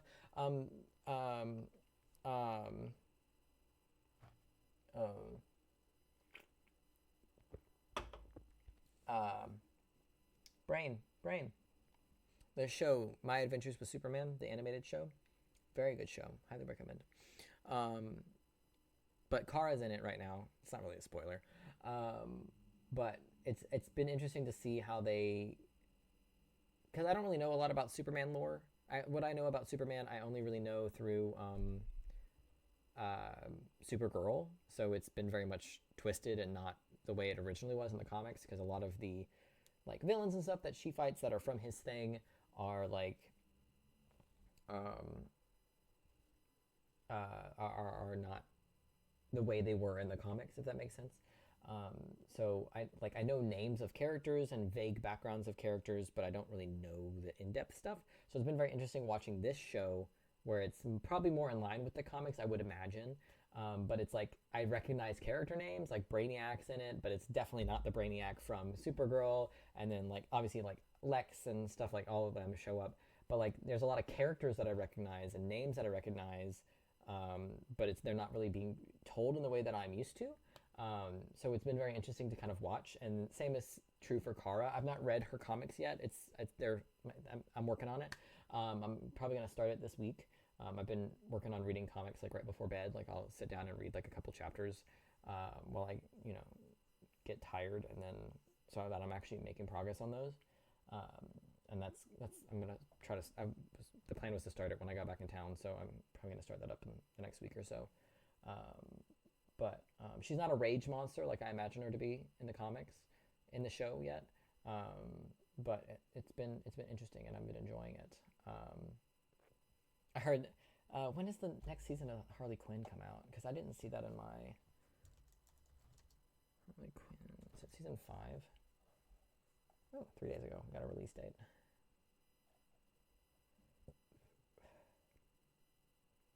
It's before the end of the year. That's not a date.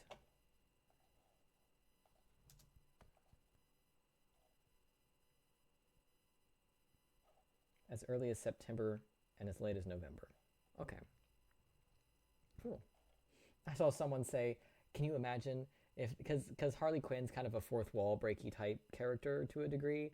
Not quite to the same degree as like Deadpool or anything, but she definitely like will make, especially in that show, she'll make some fourth wall breaky style jokes here and there. And I saw someone they was talking about Supercorp and talking about what if they brought Lena Luthor into Harley Quinn, and Harley brought up her dating life with Kara or something, because Supergirl's been in the show. Supergirl has made an appearance in Harley Quinn just like casually. She's an optometrist in the show, which is funny. But I think that would be funny. But so that's coming out sometime too. I don't have a date for it yet though, so it's not on my calendar. But I'm so excited. I'm so like, I don't think I've been this excited for the future in a long time. And it definitely helps that there are so many little things that I'm looking forward to, and big things, of course. That big move is big. The surgery is big. I still don't think I've fully grasped the surgery thing. Like I still don't think it still doesn't feel real yet. And I don't think it will until like November or December, once it starts to actually be close. It still feels very theoretical in my brain because it's still 6 months away. But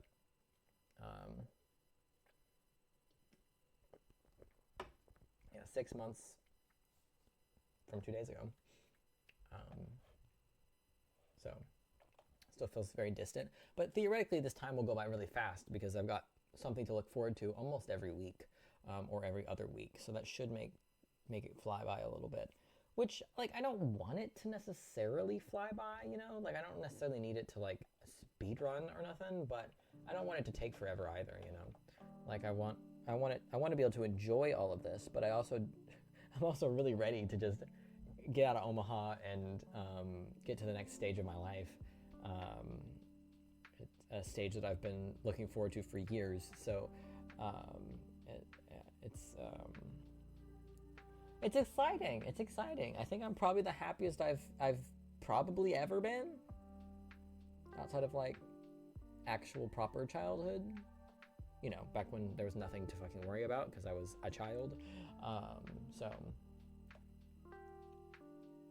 it's exciting.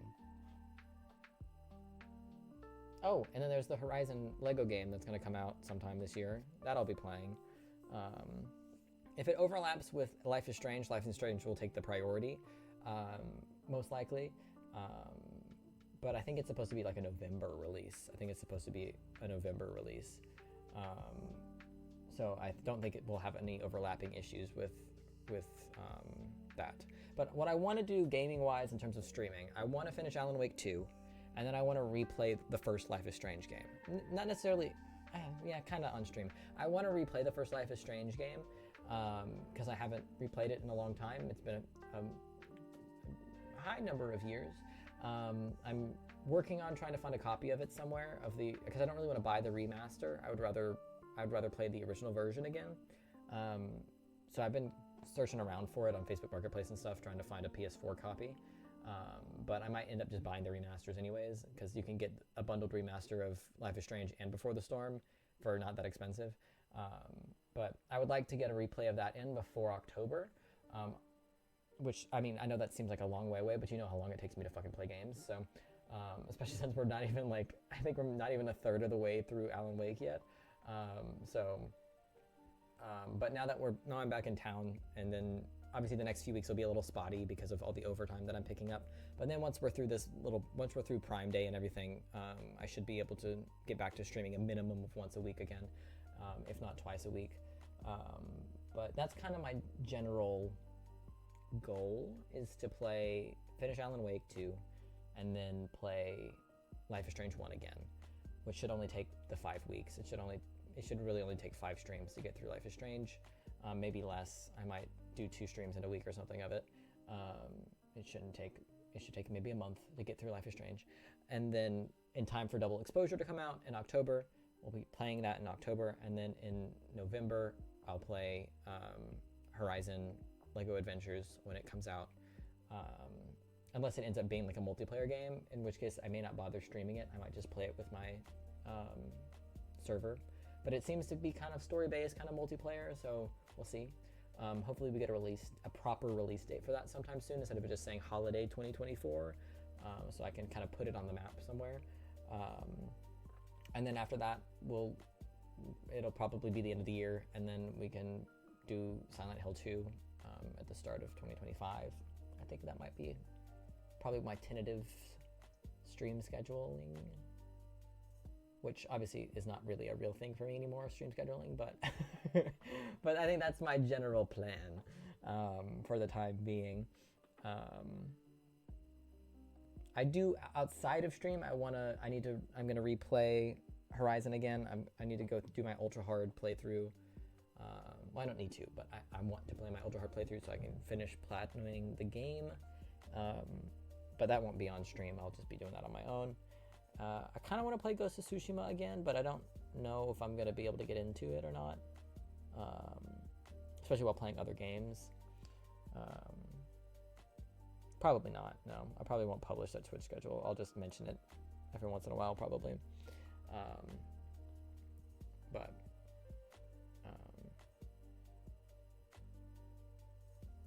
because there's no dates and stuff on it. It's just a loose. I mean, there are some dates, like obviously Life is Strange Double Exposure we will be playing that. It doesn't matter if I'm not done with Alan Wake 2. Alan Wake 2 will be shelved permanently if I'm not finished with it by October, because I am not delaying Life is Strange. I'm not going to be delaying playing that. What Monday one? What are you talking about?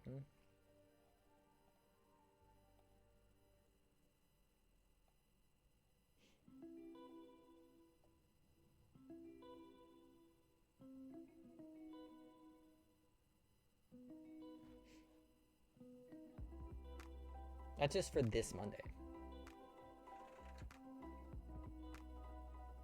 We're gonna do Monday at around 1:30 to 2 p.m. That's just this week.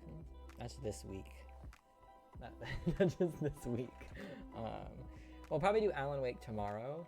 The Alan Wake stream will probably be tomorrow. If I'm feeling it, we may do Wednesday as well, but we'll see. We'll see how that goes. Because I don't have any work tomorrow night, so I can stream all night tomorrow if I decide I want to. But start time will probably be about the same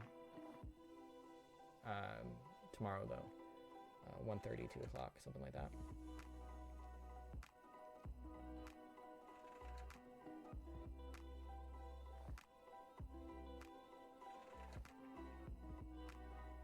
What do you mean? Like, did I put the wrong number in there?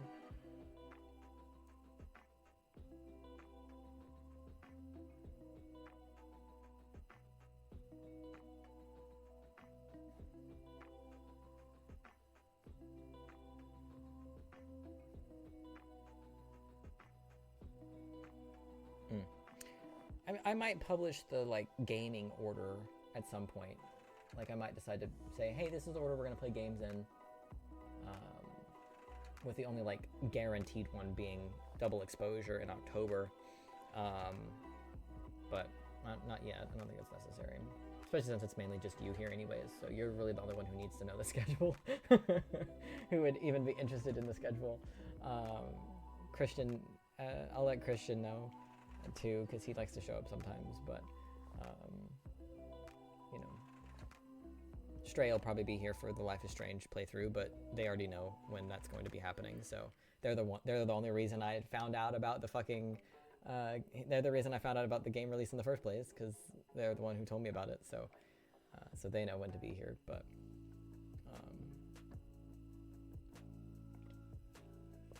Christian will want to know about the Silent Hill 2 game replay.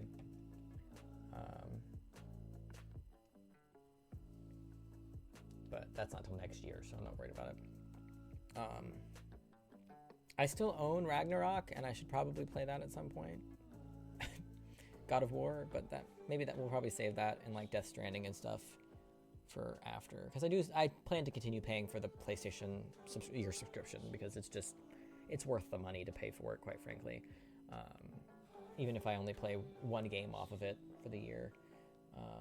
And I do want to play some of the Assassin's Creed games, but probably not on stream unless people are interested in watching that. Then I might consider throwing that in there next year. Like making my way through some of those games.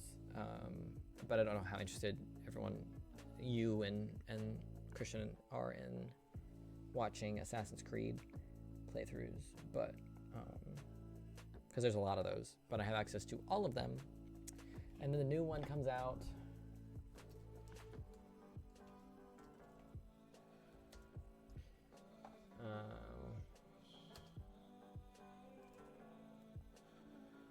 November. That one comes out in November as well. I do want to play that one, but I'm not going to play it right when it comes out. Obviously, I'll be busy with other shit in November, but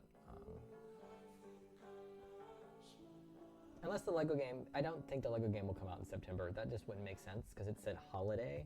September is not a holiday, so I would expect November for the Lego Horizon game. But, because there's that new Assassin's Creed game coming out where Yasuke is a lead, like he's a protagonist, and it looks really cool. But, like I said, I don't think I'll be buying that one first thing when it comes out. Especially because they'll probably put it on the PlayStation subscription thing anyways, like all the other fucking Assassin's Creed games are.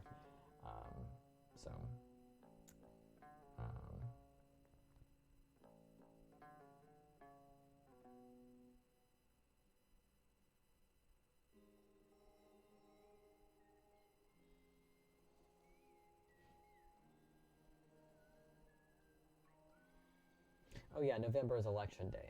That's something that happens in November. Terrifying.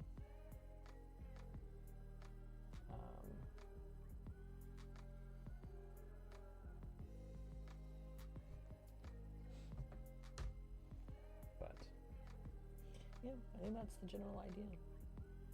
It's gonna be the very loose plan. it's a very loose plan, but that's how my plans kind of are these days, especially for streaming stuff, is very, we'll probably do this, and then probably that, and then maybe this, potentially that, you know?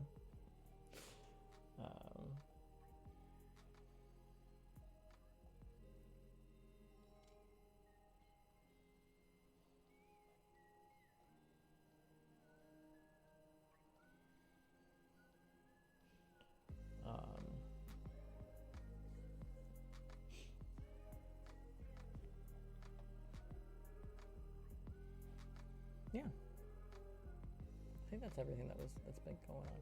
Oh, I guess the car stuff. I mean, I guess it's not really important since the car stuff's taken care of, but that I drove out to Zoe's on Tuesday.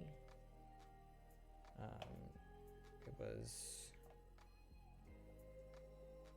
Tuesday the 25th. I departed Tuesday the 25th at 4:30 a.m.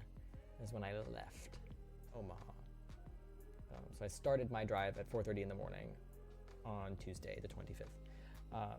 But I didn't have my car until the 24th because the shop just wasn't done with it. And they're closed on Sundays, so they weren't going to be able to work on it and finish it up till Monday. So I had another car lined up from my friend, which I'd mentioned that I had a buddy that was going to loan me her car. And then I couldn't get in touch with her. She wouldn't message me back. She wouldn't pick up her phone. And so I had to scramble to figure out how to get my car back in time in order to not delay my travels by that much.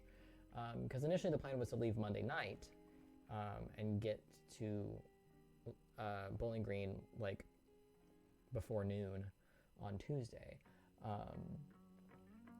Because my car was up in Lincoln, Nebraska, which is a little under an hour away from Omaha. It's about an hour from my apartment. It's like 45 to 55 minutes from my apartment, so it's about an hour away. So I had to go up there and get it, but I couldn't get a ride because everyone was busy in some way or another, so I got an Uber out there. Spent, I don't know, $60 or something to Uber out there and pick up my car, and paid them $850 for my car. After not really getting very good sleep because they were calling me every couple hours to update me on car stuff, and so I got a call at noon. And then I got a call at 2, and then I got a call at 4, and then they were done at 6. So I was being awoken every 2 hours to my phone ringing and having to pick up the phone and answer questions about my car and say, oh yeah, fix this, fix that. No, don't fix that yet. If that's not necessary, don't do that. So I didn't really sleep very well. And then at 6 o'clock, I had to get there to pick up the car before 7:30. So I got up, I ate something, and I called an Uber, and then I got out there like right at 7:30 to pick up my car. And then it was hot as fucking hell outside. It was 100 degrees outside with a real feel of 115, which is 46 degrees Celsius. It was 46 degrees Celsius. It felt like 46 degrees outside. It was about 37 degrees, 37, 40 degrees outside, but it felt like 46 degrees outside was the real feel for how hot it was out that day. So that was fun. So we drove out there, and I mentioned the temperature because my car would not start. So I got in the car after getting my keys and paying them the money, and it would not start. But it was doing the thing that it used to do back when I would put gas in it and it wouldn't start. After I would fill it up with gas and I would need to jump it to get it to go. But I don't have my jumper in my car because I'd emptied the car out because I thought I was going to end up scrapping it. So the car is completely empty. I don't have cables or a self jumper or anything like that. So I go back inside and I say, hey, can you help me jump this thing so that I can get it going? It won't turn on. And they go, oh my God, that's so wild, because we like literally just parked it there an hour ago, a couple hours ago. And so they come out with a little self jumper and it won't jump. But it's the guy who owns the shop. I think he owns the shop, or he's just one of the managers there. His name is Rico, and which I only know because I was like, yeah, my name. When you got to give him your name. So I was like, my name's Nico, and then he's like, oh really? My name's Rico. But him, and I assume one of his kids. I think it's his sons. I don't know. That's kind of the energy they had. Him and one of his workers were out there trying to figure it out, and he taught me this little like thing where you turn the key to start the ignition, because it was turning over, but it just wasn't like, I don't know, it wasn't catching or something. I don't know cars. And so the jumping was not doing anything. So he was like, it's doing XYZ. I don't remember what the fuck the problem was, but he assumed it was just because it was so fucking hot out, that it was causing like the vapors or something in the car to do some nonsense, which like fair, hot as fuck outside, 115 degrees outside. That would make me want to not start up either. And so he was doing this thing where you would turn the key, and then you'd press on the gas just long enough to get the engine kind of moving, and then you would let off the key. You don't want to leave the key turned and press on the gas. That'll fuck up the engine. So you just get it enough, and then you kind of rev the engine and like kind of keep it like in like a, like you just kind of keep it revved, but not like fast. Like you just a little bit of like, you just kind of press on and off the gas, just long enough to kind of let the car start up and hold that startup. And then you let off the gas and then make sure and then allow the car to see if it like stays running. If it obviously turns off, if it stops running, then you just do the process again. And then eventually it runs fine after that. And it generally doesn't take very long. But he taught me how to do that, and then it ran fine. The AC was not working though. the AC was not working though. And since it was hot as fuck outside, the AC not working was not pleasant. But it just needed coolant. That was all it was. It just needed coolant. Like my coolant was empty. There was none. There was zero coolant in my vehicle, which is not a surprise because I've had a little leak, like a small leak in my coolant line since I've had the car pretty much. But it's one of those leaks where it's so small that fixing it would be more expensive than just refilling it yourself every once in a while, because it's just a coolant. It's not that expensive. You can get a jug of coolant for like $15. And the car's been sitting for 6 months, 6-7 months. So it makes sense that the coolant would have leaked out in that span of time. Once I filled the coolant back up, it wasn't an issue. But I was in Lincoln, and I was like, I don't know if it's actually a coolant problem, or like I wasn't sure what the problem was. So I didn't buy coolant until I got back to Omaha, right? Am I a liar?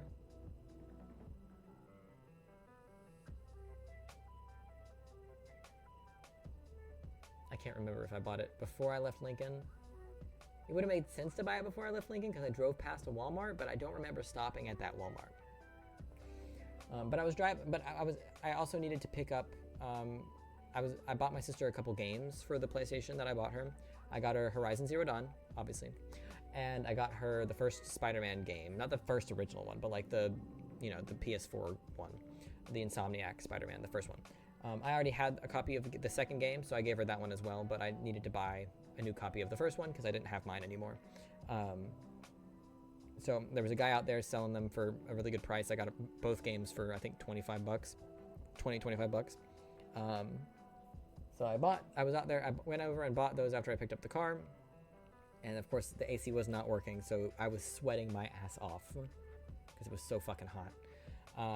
And then I had to drive the 45 minutes back to Omaha. And I stopped somewhere for the fucking coolant. I can't remember if I did it in Lincoln or in Omaha. I think I did it in Omaha because I was driving back with the windows down, I think. Fuck, my memory is not working. I think I bought it in Omaha. I don't think I bought it in... Okay, yeah. I'm gonna go with that answer. I bought it in Omaha. So I drove back from Lincoln, 45 minutes back to the Amazon warehouse. You have to drive past the Amazon warehouse to get back into Omaha from Lincoln. It's just on the way. And I happened to be back up that way at around 9 p.m., which is when break is. And Libriana was at work, so she was on break. So I went over and I got us food at the little Pepper Jack's Grill, got us some rice bowls, and took it over to her and sat and ate lunch with her, and got her house key because I needed to go by her apartment to pick up my laptop because that's where it had been living, and I had an opportunity to get it from her before then. So I stopped there, ate with her. Luncheon's at 9:30, so I took the key, drove over to her place, which takes half an hour, got there, went inside, got my shit. Yeah. That's when I bought that's when I bought the coolant. I went from Amazon and I got the key from Libriana, and then I drove over to like where her apartment is, and then there's a Walmart near her apartment. So I just went to the one near her apartment, got the coolant and some allergy meds, and then drove over to her place, which is like 5 minutes from the Walmart. Went inside, took care of her dogs because it was her apartment was having air issues as well, so it was a little toasty in there. It wasn't crazy hot, but it was a little warm. So I was filling up their waters and stuff like that. Got my laptop and then drove back to the Amazon, another 30 minutes back to the Amazon, to give her her key back, and then I went from the Amazon back home, 20 minutes. So there's another hour and a half of driving on top of the 45 from Lincoln. And then I was just at my apartment. I wanted to, I tried to watch the new House of the Dragon comes out on Sundays. And this is Monday. I tried to watch it Sunday night, but I was literally falling asleep because I was so exhausted. Because I just hadn't been sleeping well all weekend, and I was getting sick. I was in the process of getting sick that Saturday shift. I woke up that Saturday evening before I went into work. I woke up with a sore throat, and I went, oh fuck. And then it just got worse and worse and worse and worse throughout the day, the work day. So I was sick. I wasn't sleeping well. So I was exhausted. So I was like, well, I'll just watch the House of the Dragon episode Monday night before I leave town, because I wanted to watch it on my big screen. And so I got back to my apartment. I finished up some packing things, moved a couple things to the car, and then I sat down and I watched the House of the Dragon episode. And then I went back out and filled up my car with the coolant. It's generally good to not fill up the car, like not put fluids into your vehicle when it's hot, especially coolant. So that's why I didn't do it when I first parked. I went and did it later. And I poured basically the entire bottle of coolant in there to fill it up. It was beyond empty. It was mad empty. Then I was like, I'm gonna try to get a couple hours of sleep, because at this point it's like 1 a.m., 2 a.m. I've been awake for 6-7 hours already. And I've already done all the things I listed already. And I've got a 12-hour drive ahead of me, 11-hour drive ahead of me. So I was like, I'm gonna try to get a couple hours of sleep before I depart. So I go inside and I lay down, close my eyes, because I am exhausted, and then I can't fall asleep. Figures. I lay there for probably like an hour trying to fall asleep. No luck. None. No luck. I lay there from like probably 1:30 until like, I don't know, 2:30, 3 o'clock, something like that. And then I give up. I said, fuck this, I'm done. I give up. I'm just wasting time. I could be driving right now, not falling asleep. You know, I could be getting the drive figured out. If I end up getting sleepy on the drive, I'll just pull over and nap then. So I got up and showered, finished packing, threw it all in the car, and I pulled out at 4:30 to make my way to Bowling Green, Kentucky. And I drove straight through. I only stopped twice for gas. I packed myself some food, so one of those gas stops, I think I got food as well. But I didn't make any additional stops for gas or to use the bathroom or anything, just the 2 stops on that whole drive. Even though it was a little risky a couple times, because there's a few like dead zones on that drive where you can go like a good 70 miles without passing a gas station. So there's a few dead spots, or well, passing a gas station with reasonable gas prices, I should say. So there were a few zones where it was like, oh, I need gas. Gas is $3.60 there. We can make it further, because I was getting gas for around $3 a gallon. Routinely, like that was the most common price I was coming across. So I wasn't gonna stop at a $3.60 gas station when I could get it for $3 somewhere else. So I just kept pushing it.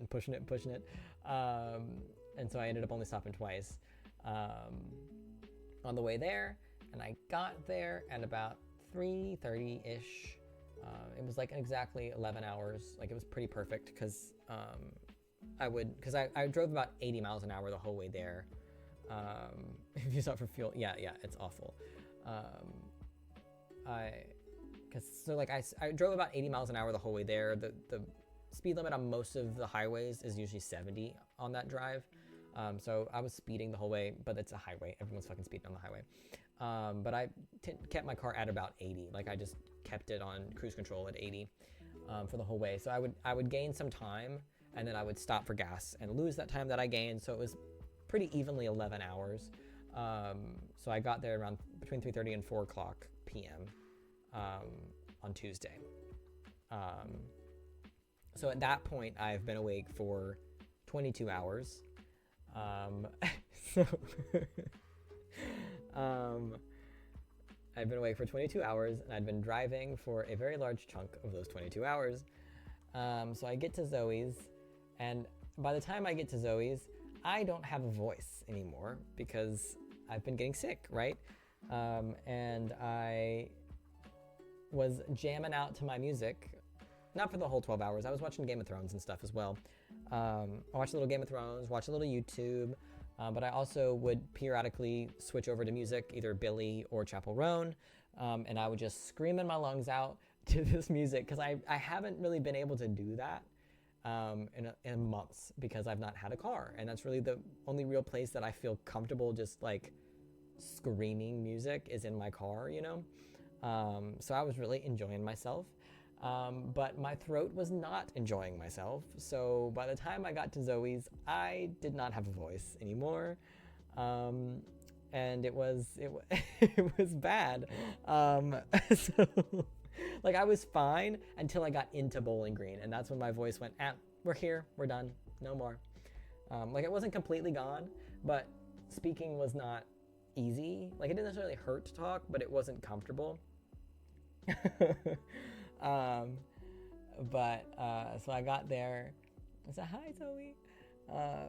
And we like ate and hung out, and did we eat right when I got there? I don't think we ate right when I got there. I think I got there and then I was like, I need to take a nap. I've been awake for a long time. So I went and laid down and didn't fall asleep. Ding, ding, ding, ding. You got it right. You got it right. I didn't fall asleep again. I was so tired. Like I was like, had that like tired sheen on my eyes, you know? And it just wasn't, so, I remember. I wanted to go to the game exchange to sell the things I wanted to sell and buy the PlayStation 5 before we called it a night and like started hanging out and stuff, just so I could get the things I needed to do in town out of the way, so that we wouldn't have to worry about it the next day, or that day.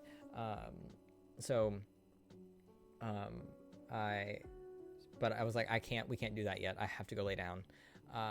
And so, I did. I went and lay down with theoretically to get like an hour of sleep, just something so that I'm not fucking loopy anymore, so that I'm physically conscious enough to experience the evening and hang out with Zoe. And so I lay down in her bed, and I close the door, lay down in her bed, close my eyes. I'm exhausted, and of course I can't fall asleep. Of course. And I laid there for the whole time I was planning a nap, because I mean, it's scientifically proven that laying down with your eyes closed is more rest than not doing that. It's obviously not as good as sleeping, but it is better for you to do that than to just not sleep at all, than to just like not even attempt that. So I laid there with my eyes closed for like 45 minutes to an hour, maybe an hour and a half. I did not fall asleep. If I did, it was for like maybe a few minutes at a time, but I don't think I did fall asleep at all. And then eventually I mean, it wasn't really a give up. It was kind of, but it was also like my time was up as well, the time that I'd allotted to myself to sleep. So I gave up and I went out and said, okay, let's go. And so Zoe and I went over to the game exchange. I sold my stuff. I bought the PlayStation, and then we went and got some pizza, and then went back to the apartment and ate, and we watched some true crime. We watched Worst Roommate Ever, I think is what it was called. Watched a couple episodes of that, and I was falling asleep on the couch. Not as much as I should have been, considering I'd been awake for so long. At this point, it's been about 26 hours since I have last slept, and that last sleep was the waking up every 2 hours sleep that I mentioned from, phone calls and stuff. So it's probably been way longer than that since I've had reasonable sleep. And then eventually, we called it a night and went to bed, and I did finally fall asleep. Probably 27 hours of being awake. Ridiculous. I did finally eventually fall asleep. It took me a minute, but I did finally fall asleep. We went to bed at like, I don't know, 2 a.m., something like that, I think. Yeah, I think probably around 2 a.m. And then I woke up at 9:30 a.m. I slept for about 4.5 hours. And then my body woke me up, and then I could not fall back asleep. So I was just awake by myself for a few hours. I finished season 1 of Game of Thrones because I had, I think, an episode left of Game of Thrones. I finished season 1 of Game of Thrones after I woke up because Zoe wasn't going to be awake for a few more hours because she didn't really have anything to do. What were you doing that day? Can't remember. Because Tuesday was her day off. Oh, Wednesday she had a few clients that she had to go see. So I kind of hung around, and then I had a couple things in town I wanted to look at. I had to go do a return. I had to go return a package to Amazon to get some money back. And then I also wanted to go get my hair cut. I wanted to get the back cleaned up. I didn't, obviously it doesn't look any different because it was just the back that I had her touch up to make it not look like I cut it myself. So I wanted to go get that taken care of. I had another stop I needed to make. What was the other thing? I had 3 stops.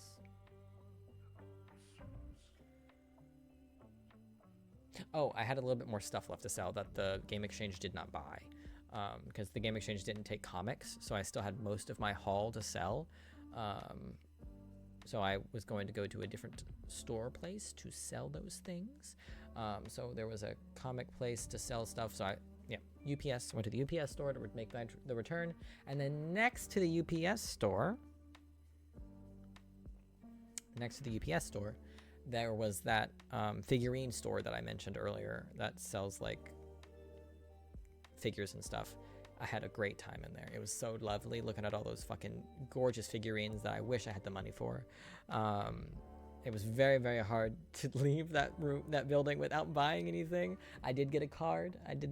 From them. So if we end up back in Kentucky, you bet your ass I'm going to be going to that store on a regular basis, especially since I'll be saving money by not, paying so much in rent. Because they only have the one store in Kentucky, and then they have a few in Tennessee. But so that happened to be, it was literally right next door to the UPS store. So I was like, I have to go in there. And then and then from there I went over to to the place to sell more things, because I had decided I didn't want to go get my hair cut because I still didn't have a voice. So I didn't want to have to try to explain to somebody what I wanted done to my hair when I couldn't really talk all that well. Like, I could speak, but it was really embarrassing when I went into the UPS store to try to make my return, and I went to talk and say, oh yeah, I've got a UPS return, but I need to print out the return stuff. Can I email it to you all? And it was really embarrassing because I tried to speak and he went, huh? Because he could not hear me because my voice cut out partway through the sentence. And it was like, yeah, I don't want to have to go talk to a hairdresser. It's hard enough to get them to do what you want anyways. And I don't really want much, but it requires a bit of explanation to describe what I want. So I decided I wasn't going to bother getting my hair cut. I was like, I'll just wait till I get home. I'm not going to fucking worry about it. Or I'll do it in Lexington once I get my voice back. So I went over to the comic store to sell the comics and stuff. I didn't get quite as much for it as I would have liked to. I only got $75 for the rest of it, which for 4 Omnibus comics, 3 Invincible, 5 Omnibuses. 3 of them were the regular Invincible line, and then there was an extra Invincible one in there that was like a side story one, and then the Walking Dead one, and then a couple of just like single issue comics. $75 for all of that was definitely a low ball in pricing, since each of those are like 30 a piece. On the low end, when you're rebuying them, it's like 30 a piece, but whatever. I just wanted to get rid of them more than anything. So they wrote me a check, which I actually have right here. I have my check right here. They wrote me a check for $75 and took all my shit. They didn't take all of it though. I still had a few. I had a few single issue comics of Superman that they didn't want, and then my DVD player, and I kept the Breath of the Wild copy because they were only going to give me like $10 for it, and the Game Exchange had quoted me 15, so I was going to take it to somewhere I was going to take it to a Game Exchange where I knew I could get $15 for it. But right next to the comic store was a Great Clips, so it was literally right next door, and I was like, I'm already here, you know. I'm already here, fuck it. So I just decided to go in anyways, and it wasn't too bad. It was still a little embarrassing, but it wasn't that bad. I spent, I think, $10 on just a little trim. I was in there for maybe 5 minutes, and then I went back to Zoe's, and just hung out there until she got home. I tried to take another nap. I don't think I succeeded. Because like I got in and I scrolled through probably TikTok for a little while. And I laid down. I knew about what time she was going to be back. And so it was like, I don't know, maybe a half hour before she was supposed to be back that I finally like was in a position where I could lay down and attempt to take a nap. And I might have fallen asleep, but I wouldn't have been asleep for more than a half hour. And then that evening we ate more pizza. Well, we went to Cane's. That's where we went to eat. We went to eat at Cane's because Zoe wanted to go out and do stuff, but she was like, we were gonna go see a movie, but then I was like, I'm too tired. I'll fall asleep in the theater, and I don't want to waste our money and then go sleep through a movie. 28 months. 28 months. Insane. What did it say?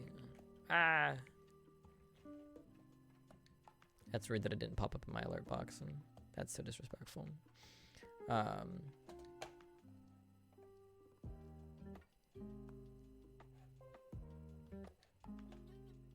There it is. Well, I forgot all this stream, but I figured I would redeem it before I sign off soon. Yeah, I'm gonna call it once I'm done with this long story. It's a very detailed story, to be fair. It's a very detailed story, to be fair. So Zoe wanted to go walk around the Target because she had something she was looking for. So we went and did a lap around the Target, and then we went and picked up Cane's, and then we went back to her place and ate the Cane's while we watched. What did we watch while we ate Cane's? Oh, we watched X, the horror movie X, because Zoe hadn't seen it before. So we watched X, and then we watched that new shark movie that came out called Cane's. Raising Cane's is a chicken place.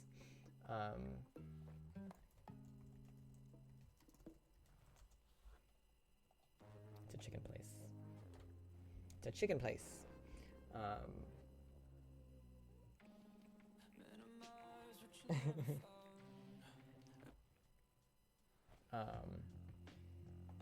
We watched X, and we watched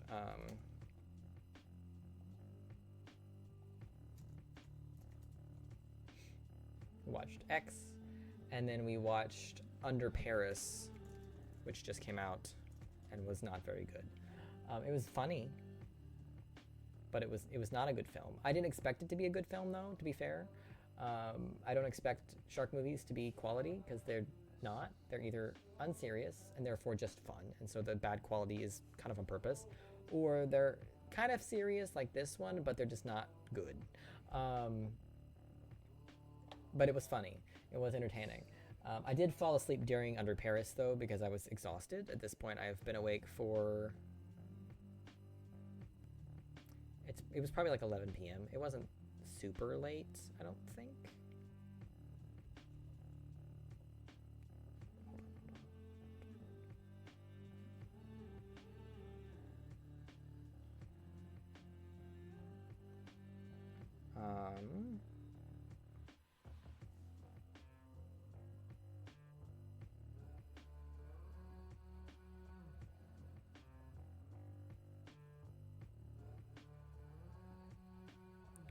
Yeah, it was like midnight-ish. It was like 11 p.m.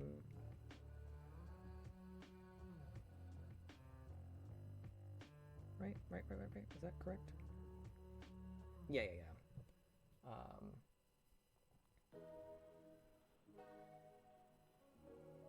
Yeah. It was around 11 p.m. I was right. Crazy. It was around 11 p.m. So at that point, I had been awake. Let's see. 11 p.m. on Wednesday. Wednesday the 26th, 11 p.m. So between 6 p.m. Monday and 11 p.m. Wednesday, I'd had maybe 5 hours of sleep. So, and I had driven I'd done more than 13 hours of driving in that time period because of all the back and forth, because of Lincoln, like the back and forth in town in Omaha before I left. So needless to say, I was fucking tired. So I fell asleep at the very end of the movie. I missed the last probably half hour of Under Paris. And so and then after that I went to bed. I slept. I actually slept for a good portion of that night. And then I woke up and Zoe had to go do a thing at 10 a.m. So that's when I left Bowling Green, was when she had to leave her house. So it was around 9:30, something like that, when I finally departed Bowling Green. It's only a 2.5 hour drive up to Lexington though, so it was speed run. It didn't even count. It really didn't. And I got to town. That's when I got the email. Was during that drive, was when my insurance emailed me saying that they had approved my pre-authorization for my surgery. Meaning they're gonna pay for 80% of it. Fuck yeah. And I got to town and said hello, and I went and took a shower, and then missed the phone call from my surgeon while I was in the shower.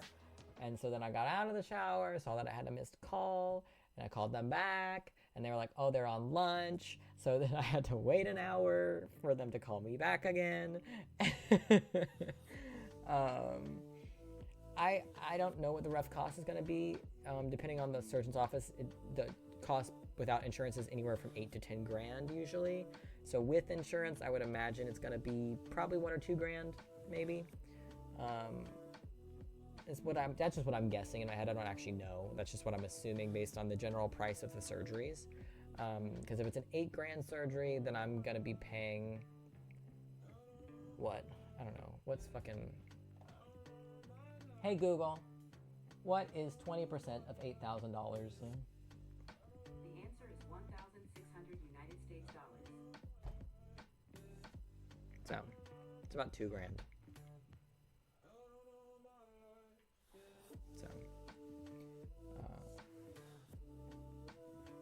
It's gonna be about 2 grand regardless of if it's 8, regardless of how much that specific surgeon charges.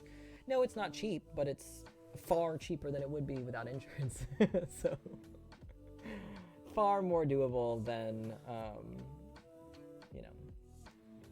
plus the way medical bills and stuff work, I would imagine they'll be able to we'll set up like a payment plan system. So I'll just set up a payment plan and pay it off over the next year or something. Unless I'm able to, depending on how much money I make during peak, I might just, throw that money at it. It really just depends on where I'm at financially, how I decide to pay for it.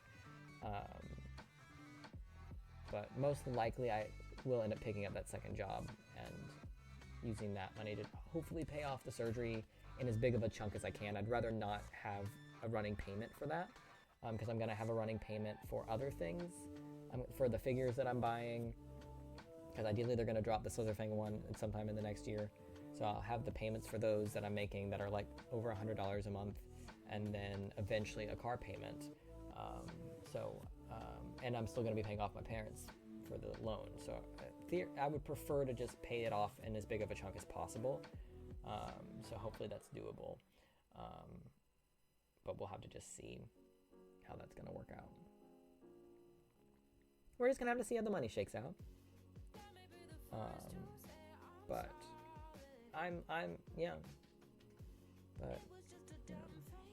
Yeah, less debt interest, exactly. It'll save me a lot of money to just drop the $2,000 then and just kind of scramble around with money for a little bit. So that'll most likely be what my goal is going to be. Like I said, I'm trying to sign up for DoorDash because I would love to go door dashing on days where I don't have work, especially because I can go at I can DoorDash from like midnight to 2 a.m., which is when money tends to be best because there's not as many drivers at those hours. But that's when I'll be awake, so it'll make the most sense. But it won't let me sign up right now. I think maybe there's just too many dashers right now. Because I'd like to do that as my second job until next year. Because I don't want to sign up for a second job right now. I like not having to pick up hours when I don't want to. So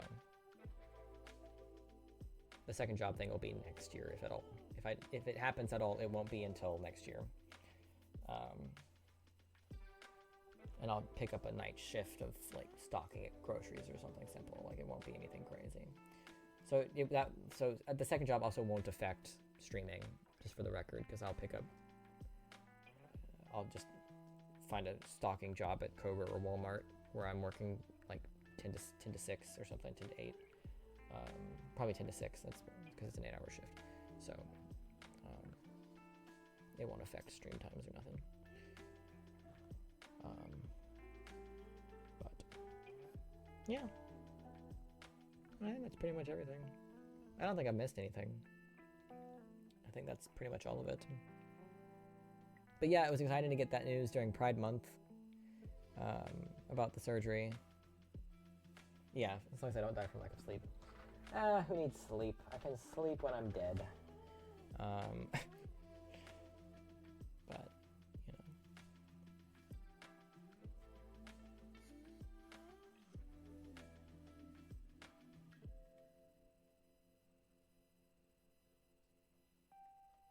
yeah, I just really hope I'm able to get this DoorDash thing figured out.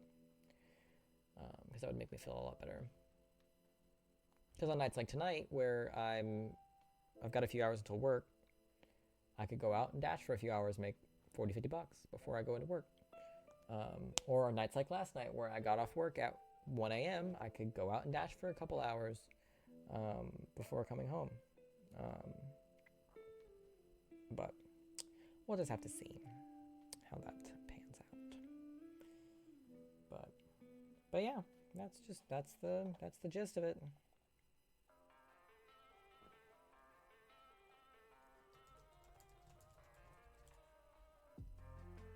Well, yeah, that'll do it, I think. Oh, I think I want to say something about this movie. So the funniest thing about this movie to me was they kept calling this a Mako shark.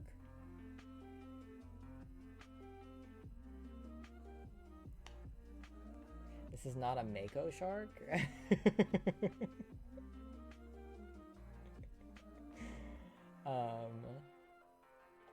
It's like a weird cross between a great white and a Mako shark. This is what a Mako shark looks like. Right. And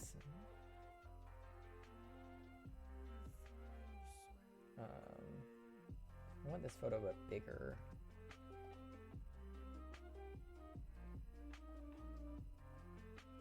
That's not bigger, motherfucker. There we go. And this is the shark from the movie. And this is a Mako shark. This is the shark from... That's a great white shark. That's what that shark is. It's like, y'all couldn't even CG in the right breed of shark? Or you could have just made it a great white shark. You could have just said, hey, this is a great white shark, instead of saying, oh, it's a Mako. No, that's not a Mako shark. That's just a great white shark with a pointy nose. What do you mean? It did move fast like a Mako shark, so if they wanted it to move really fast, they could have just used a model for a Mako shark, instead of using a great white shark model.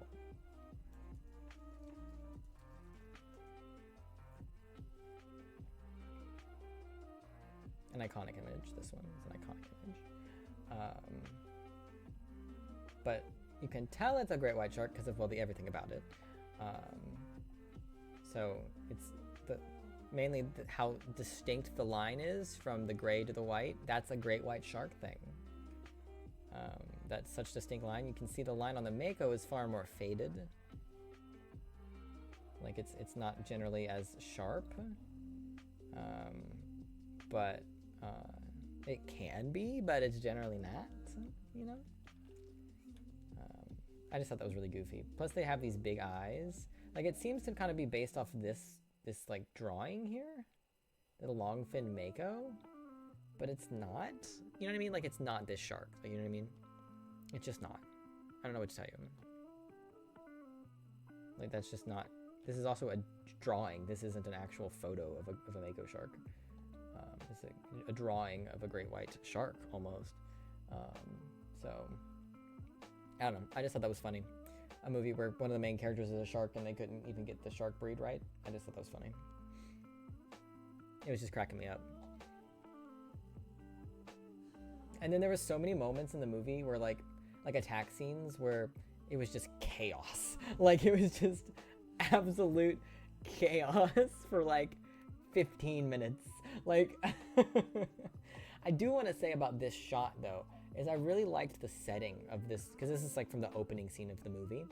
I really liked the setting of it taking place underneath the big trash island out in the middle of the Pacific Ocean, because it's a real thing, it's a real place, and I just thought it was a really interesting setting, because it's not really one you ever see,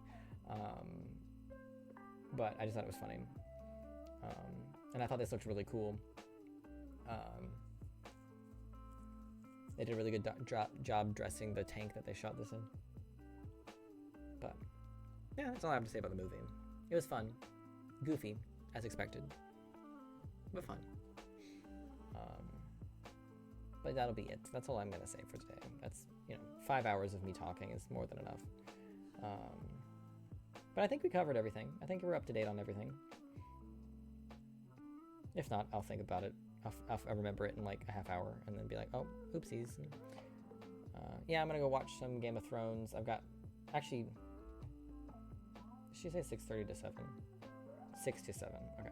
I've got my pickup to do sometime in the next hour. I don't know what time specifically, and then I've got work at 9:30, so in a few hours. So I'm gonna watch Game of Thrones, make some dinner, because I'm fucking hungry. But yeah, good night, Jimmy. Sleep good. I'll see you tomorrow, around the same time as today, most likely, for Alan Wake 2, that I'll have to basically relearn how to play, because it's been, 3 weeks? 2 weeks? All right, bye-bye.